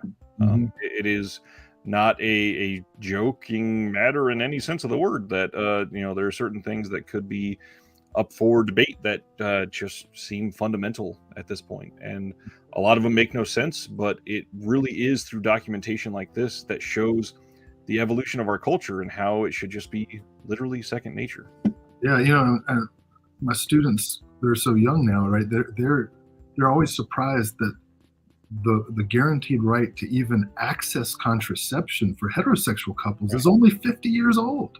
Right. We've only had that since 1970. I mean, it's incredible. Yeah, I mean, the fact that we have people that were, on the front lines of civil rights issues and gay rights issues in the 50s, 60s, 70s. Mm-hmm. So many people are like, that was generations ago, and then you realize, wait, some of these people are still alive. Yeah, and it reminds you how precarious our hold on culture and rights and can be. Not to get all political or anything. Let's go to 16 tongues. in a very dramatic change. 16 Tongues coming from Saturn's Core Audio Video. This is from 1999. This is the front of the slip, and here's the back, looking very Technicolor and interesting. This is a wild-looking release here. Adrian Torque is a renegade cop who has lost more than half of his skin in a terrorist explosion.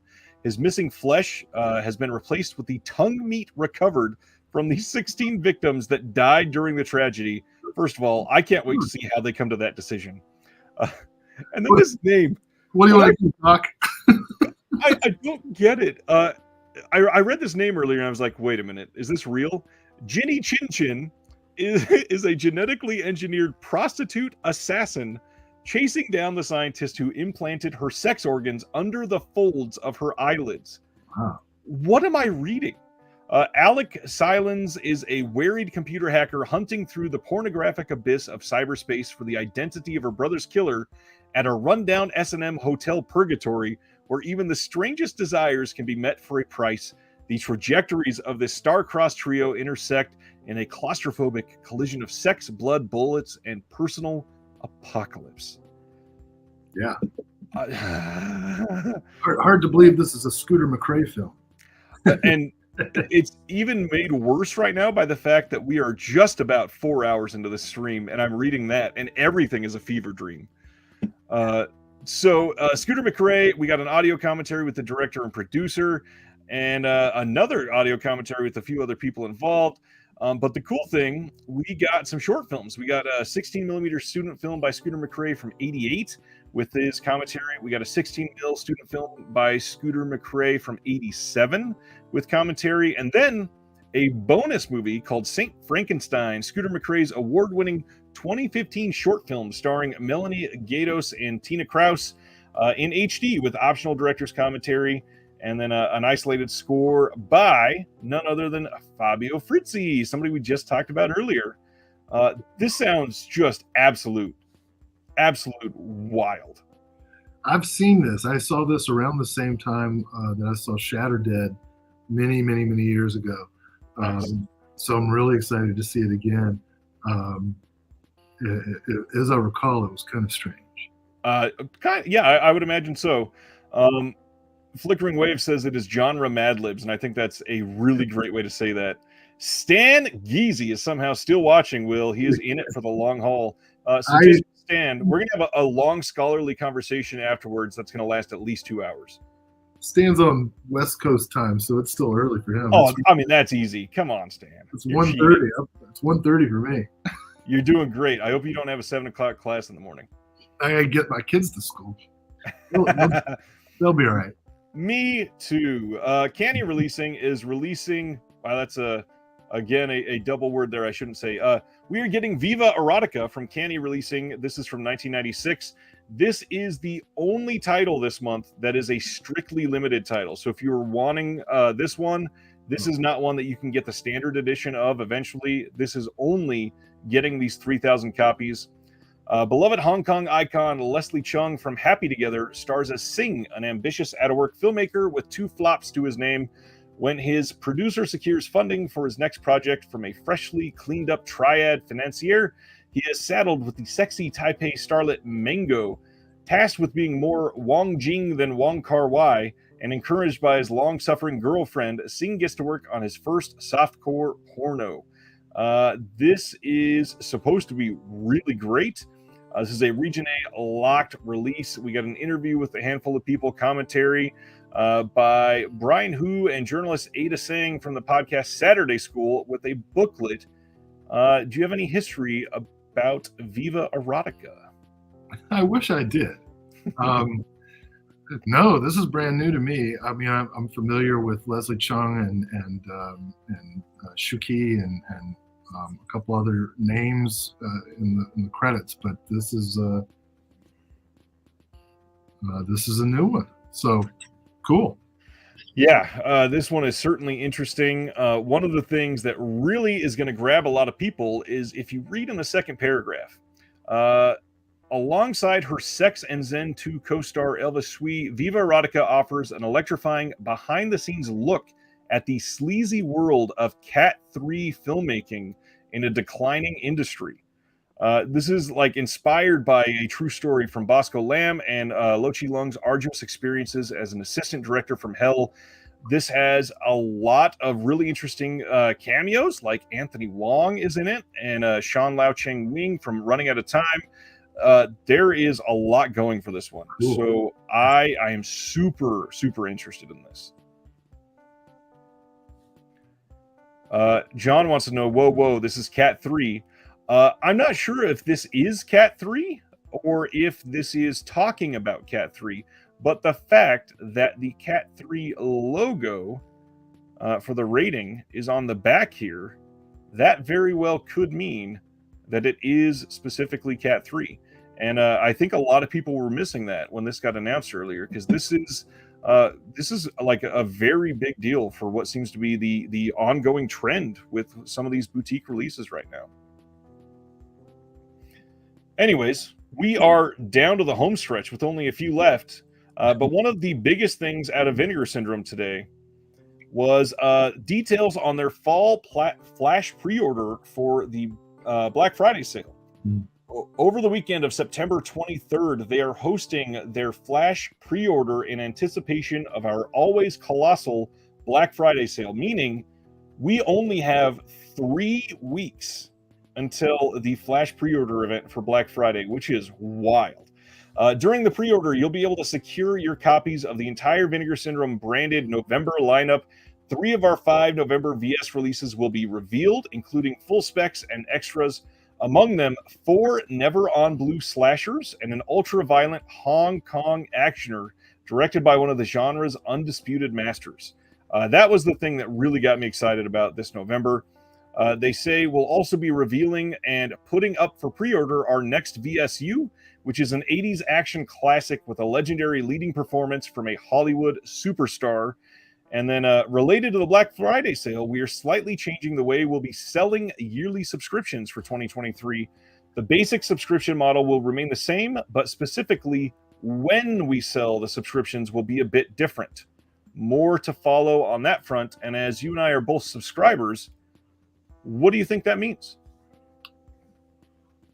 I don't know. I get nervous once I get settled into a routine. Right. Getting, as a parent who tries not to be selfish, even though I am, same. Having the subscriber sale in November is tough because I'm also prepping for Christmas. I've already told my kids Christmas is canceled forever. So if the timing of it changed a little bit, that might be good. But then again, I'm an academic, so my paycheck fluctuates, and in the summer I got nothing. So hopefully it'll be at an advantageous time, or maybe multiple times. I don't know what it can mean. So the way I'm reading this, I've got 2 ideas. I think that they will either initiate some sort of installment plan where you can possibly like pay quarterly or something like that. But clearly this is probably because the subscription for next year is probably going to be over $1,000, which is a lot of money. But with rising cost and more 4K and everything that's happening, I am willing to bet that is one of the major reasons. The other thing that they could do, which when they say when we are doing this, that could allude to, you could pay quarterly, but also they could make it so you could get your annual subscription at any time. And when you sign up, you literally have 12 months. And one of the reasons that may help people, there are a lot of people that get upset when they subscribe in January and stuff runs out in December. But one of the big reasons to subscribe now is partner labels. And if you're expiring in December, you have to get all the partner labels when you want that come out in December. Otherwise, you lose those discounts. Right. So it's tough. I understand why they would do it, but I mean they gotta find some way to work with people on that. So I kind of get that. We'll see. We're all just speculating here, of course. Yeah, well, that would make sense with the new way of showing the pricing and getting rid of the codes.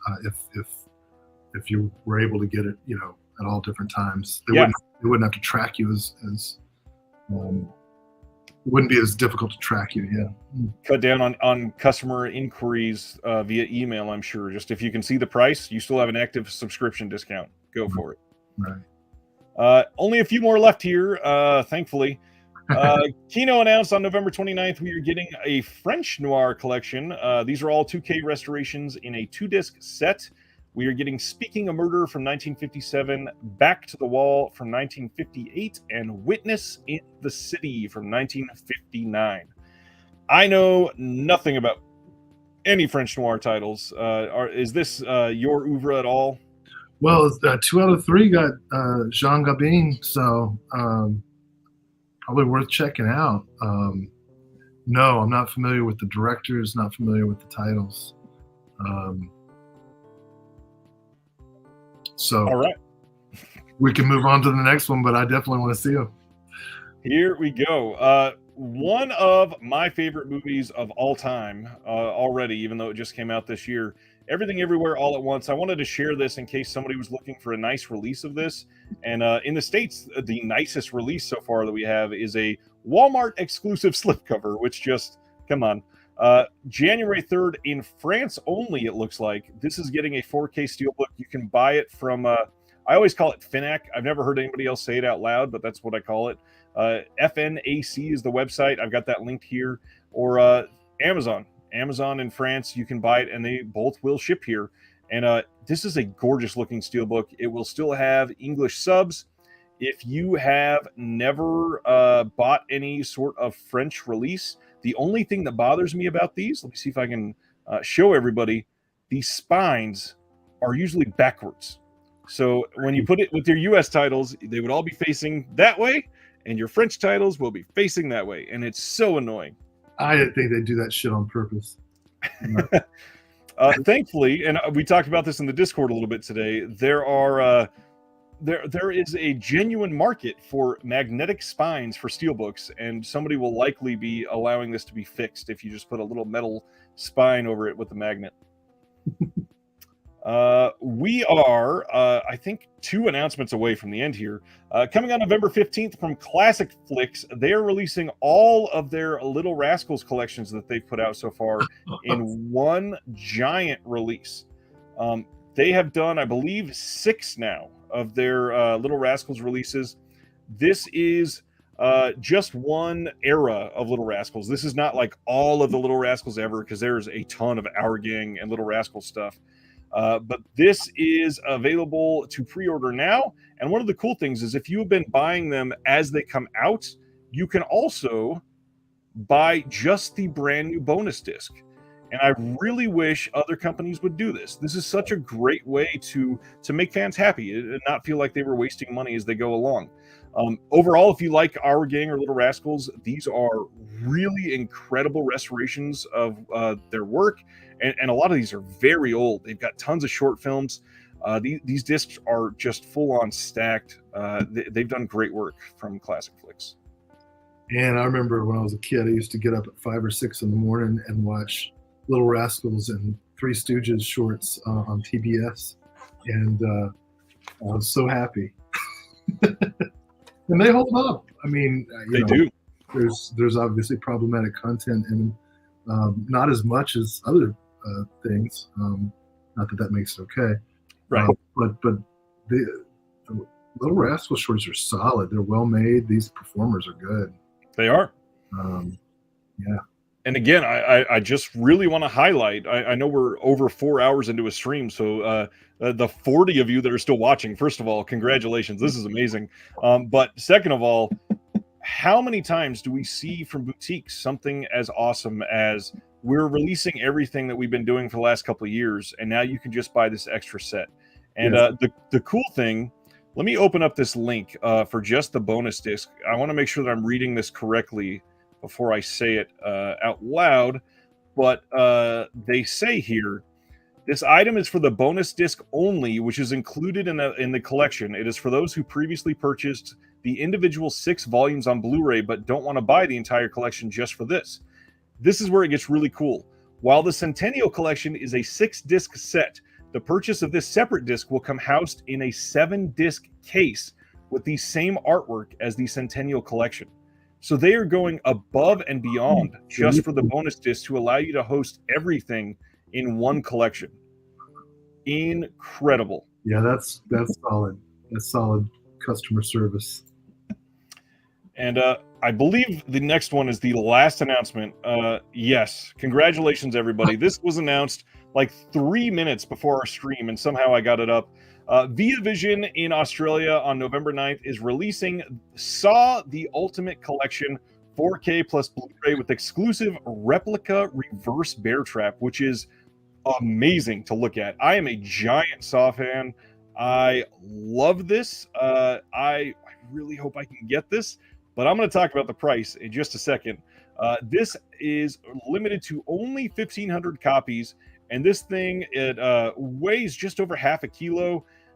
It's got all of the films from the Saw franchise and some specs on this. We have let me see, which ones are in 4K here? We got the first one in 4K, and of course, Spiral from the Book of Saw in 4K and Jigsaw in 4K.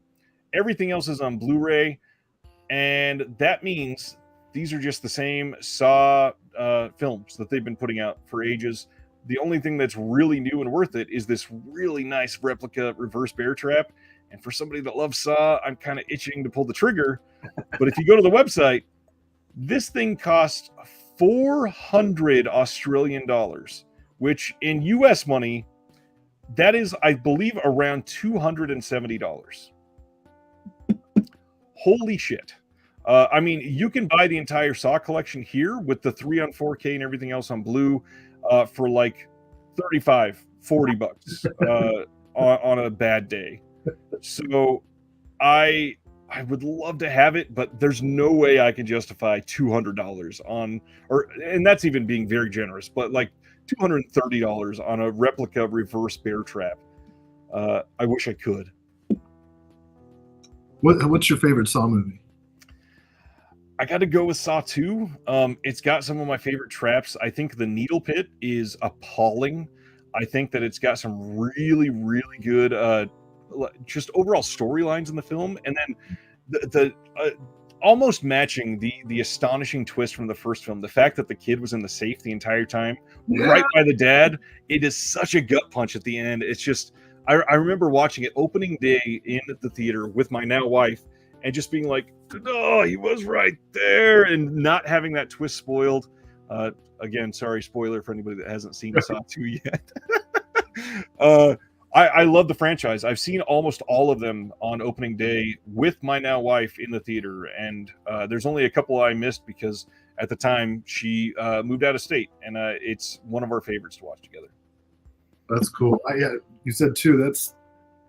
That's I think that's probably the best one, but it's my second favorite one. I like 6 the best because that's the funny one. That was that one of the Darren Lynn Bousman directed ones, I think? Oh, I don't even remember if he directed that one, but I liked it being about killing insurance adjusters. Yep. There's I don't know. I've liked the entire franchise. I got to be honest. Let me share. Oh, Stan says he's always been partial to the first film, which obviously it's a classic. Got one of the best twists in cinema history, literally. I just wish that Carrie Elways had been able to work in an "As You Wish" line reading somewhere. Carrie Elwes has had such an odd career. I mean, obviously he's in some iconic roles when he was super young, and then Saw, he comes back in Saw 7 or whatever as the apprentice again, and then randomly he's the god-awful mayor in season 3 of Stranger Things. Anyways, after those announcements, we always cover what's coming out next week. Thankfully, this will only take about 20 seconds. Blowout in 4K coming from Criterion next week. The Funhouse in 4K already shipping. If you order that from Scream Factory, most people are getting those. If you're a Star Trek fan, lots of 4K coming for you next week. And Minions: The Rise of Gru. I know everybody's excited about that. Lionsgate, really great steelbooks. They're putting out the 310 to Yuma 4K next week. That steelbook, unfortunately, that's a really bad 4K transfer, and it's not a new transfer on that one. Rachel from Warner Archive, and then we got some of those re-releases of Vincent Price titles. We got the Oblong Box and Twice Told Tales. I'm really curious in seeing this Paravision Dreams triple feature, the golden age of 3D films of Pine and Thomas. That's coming out from Kino. And then I think that's pretty much it. Yeah. The next week is going to be a big one, as you can see there. But we'll get into that next Thursday. It has been 4 hours and 8 minutes, Will. I can keep going. Well, do you have any pickups you wanted to share? Anything recently that you wanted to highlight? I was telling you before we started that I was supposed to get my big Vinegar Syndrome haul that included the imprint sale and the summer sale, but it didn't come today. But I did get some stuff. Let's see. I got a bunch of stuff from that Warner Archives. Nice. 4 for 40. I'll just I got a couple Busby Berkeley titles. Strike Up the Band, Girl Crazy. I'm working on a project about Woody Strode right now, so I got Tarzan's 3 challenges. Nice. And got a little package from Synapse today. Ooh, yeah. Indicator, I picked up Hoffman with Peter Sellers. Just got that in too. Nice. And but one of the Bud Budaker films that I've been wanting to get forever, Bullfire and the Lady.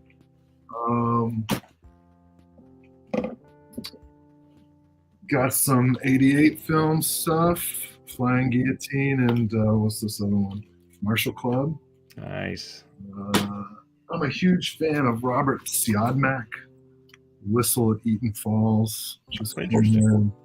And all right, here, last thing I'll show is,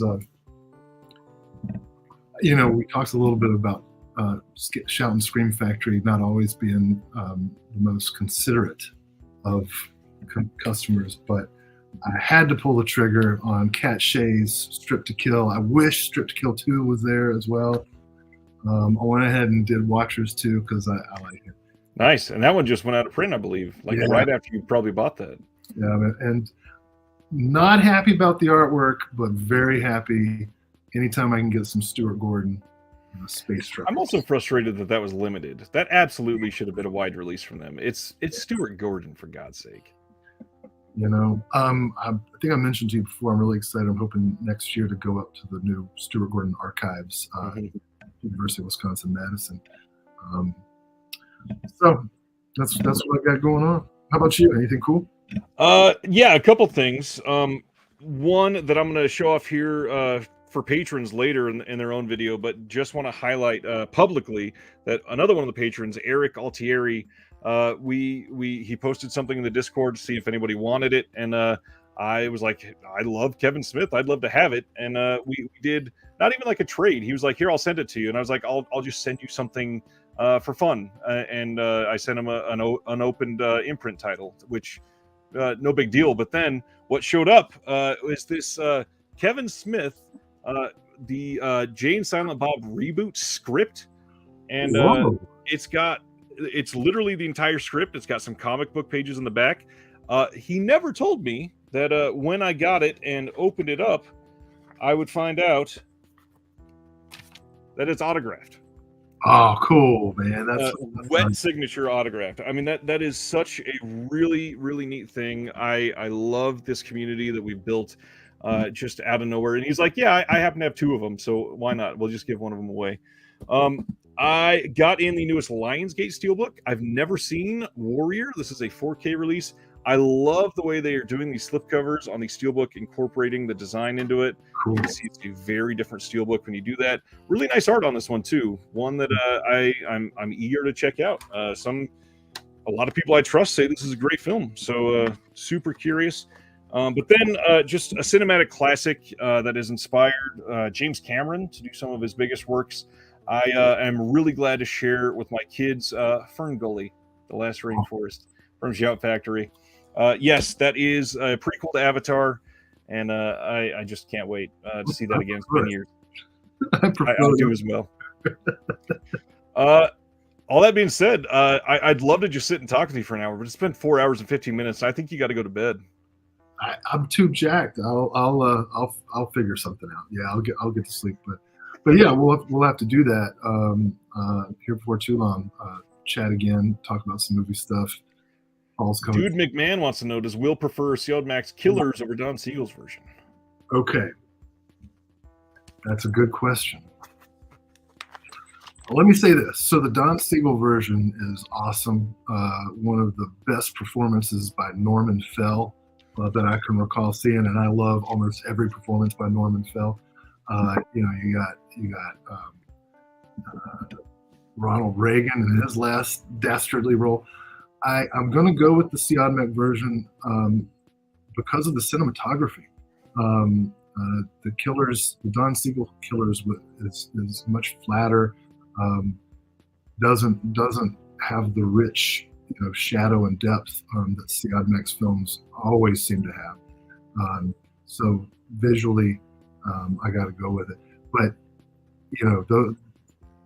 those are two films that have their own strengths, and I would never want to get rid of one in favor of the other. But yeah, I will go with the Siodmak version if it comes down to it. And I really love Robert Siodmak. I did a whole presentation on his Western Custer of the West, and kind of show some of the noir influences in the film, and that scene with Robert Ryan giving a little monologue before he's executed. One of the just one of the best epic takes on Custer. Robert Shaw, holy cow! So we will go another hour if I start talking about Siodmak. So we really can. We will close then. This is the perfect way to close with a couple of Stan Geezy comments. We were talking about Stuart Gordon. He met him after a performance of Jeffrey Combs' one-man show about Edgar Allan Poe, which Gordon had directed. That's awesome. But the real question here, where do you find time to watch all these movies? Because I don't know about you, I don't. It is my retirement plan. I can't watch most of these all the time because I've got two young kids, and I just can't wait till they're both, at least 14 or 15, and I can pretty much get away with watching any of these. The sex comedies. Exactly. Yeah, it's tough. I have very unhealthy habits of staying up late and getting up early, which I need to stop because I want to live forever. I want to be a sexy True Blood vampire. You and me both. Why can't I be a Swedish vampire with my own bar? I don't think that's asking too much. But a lot of watching movies. Yeah, when I was young, I lived in young adult. One of my first jobs, I lived in Eastern Kentucky, and I didn't have a whole lot going on there, and I watched a lot of movies, read a lot of books, and it's definitely slowed down. I try to watch a movie a day. I don't always succeed. Yeah, I did really well with that in July. I watched almost a film every single day, and then August came, and I got basically hit by a truck. August was a really hard month in this house, and I'm eager to get back into it. And I'm actually starting as of let's see, it's 12:45 here. So as of 8.5 hours ago, I started a 10-day vacation, and I'm hoping that I can watch a lot more of the next 10 days. But I'll close this out tonight with the tease. Somehow, I've gotten some really great interviews lined up over the next 10 days, and I cannot wait to share it with all of you. There's some exciting things coming from the channel, and if you want to know about them early and be able to get some questions in on these interviews, the only way to do that is to become a patron. That link is in the description below. Thank you to all of these patrons, including the gentleman sitting on the other side of the screen, Will Dodson. I appreciate that you are there and in our Discord participating with us. We all appreciate your commentary. All of you are just fantastic. The support for the channel means everything to me. I genuinely appreciate it. Well, thanks for welcoming me into the fold. I think this channel is so important, and this and channels like it are really the future of media and film studies. And I'm in it for the long haul. So yeah, glad to be here. I can't wait. Will and I have talked. We've got multiple plans for Will coming back. We've got some other scholarly topics that will be coming out throughout the rest of the year and into the next. There's beyond my wildest dreams of topics that we're going to be able to cover. So John says, I live in the Discord. Sardis really enjoys having you here. Stan, thanks for hanging out tonight. Your fantastic presence as well. Everybody, just amazing that we've got, almost 40 people continuing to watch for 4 hours and going on 20 minutes now. I appreciate you guys. We all got to get some sleep. What's up, Will? Do I have the record? You do. Not only do you have the record, you have the record by like almost half an hour. Great. And last week, Jeremy was like, I'll just beat it by a couple minutes. And now you're staring the record in the rear view, and it's beyond the record. Everybody, thank you. More coming out from the channel over the next week. From two collectors to all of you. Have a good night.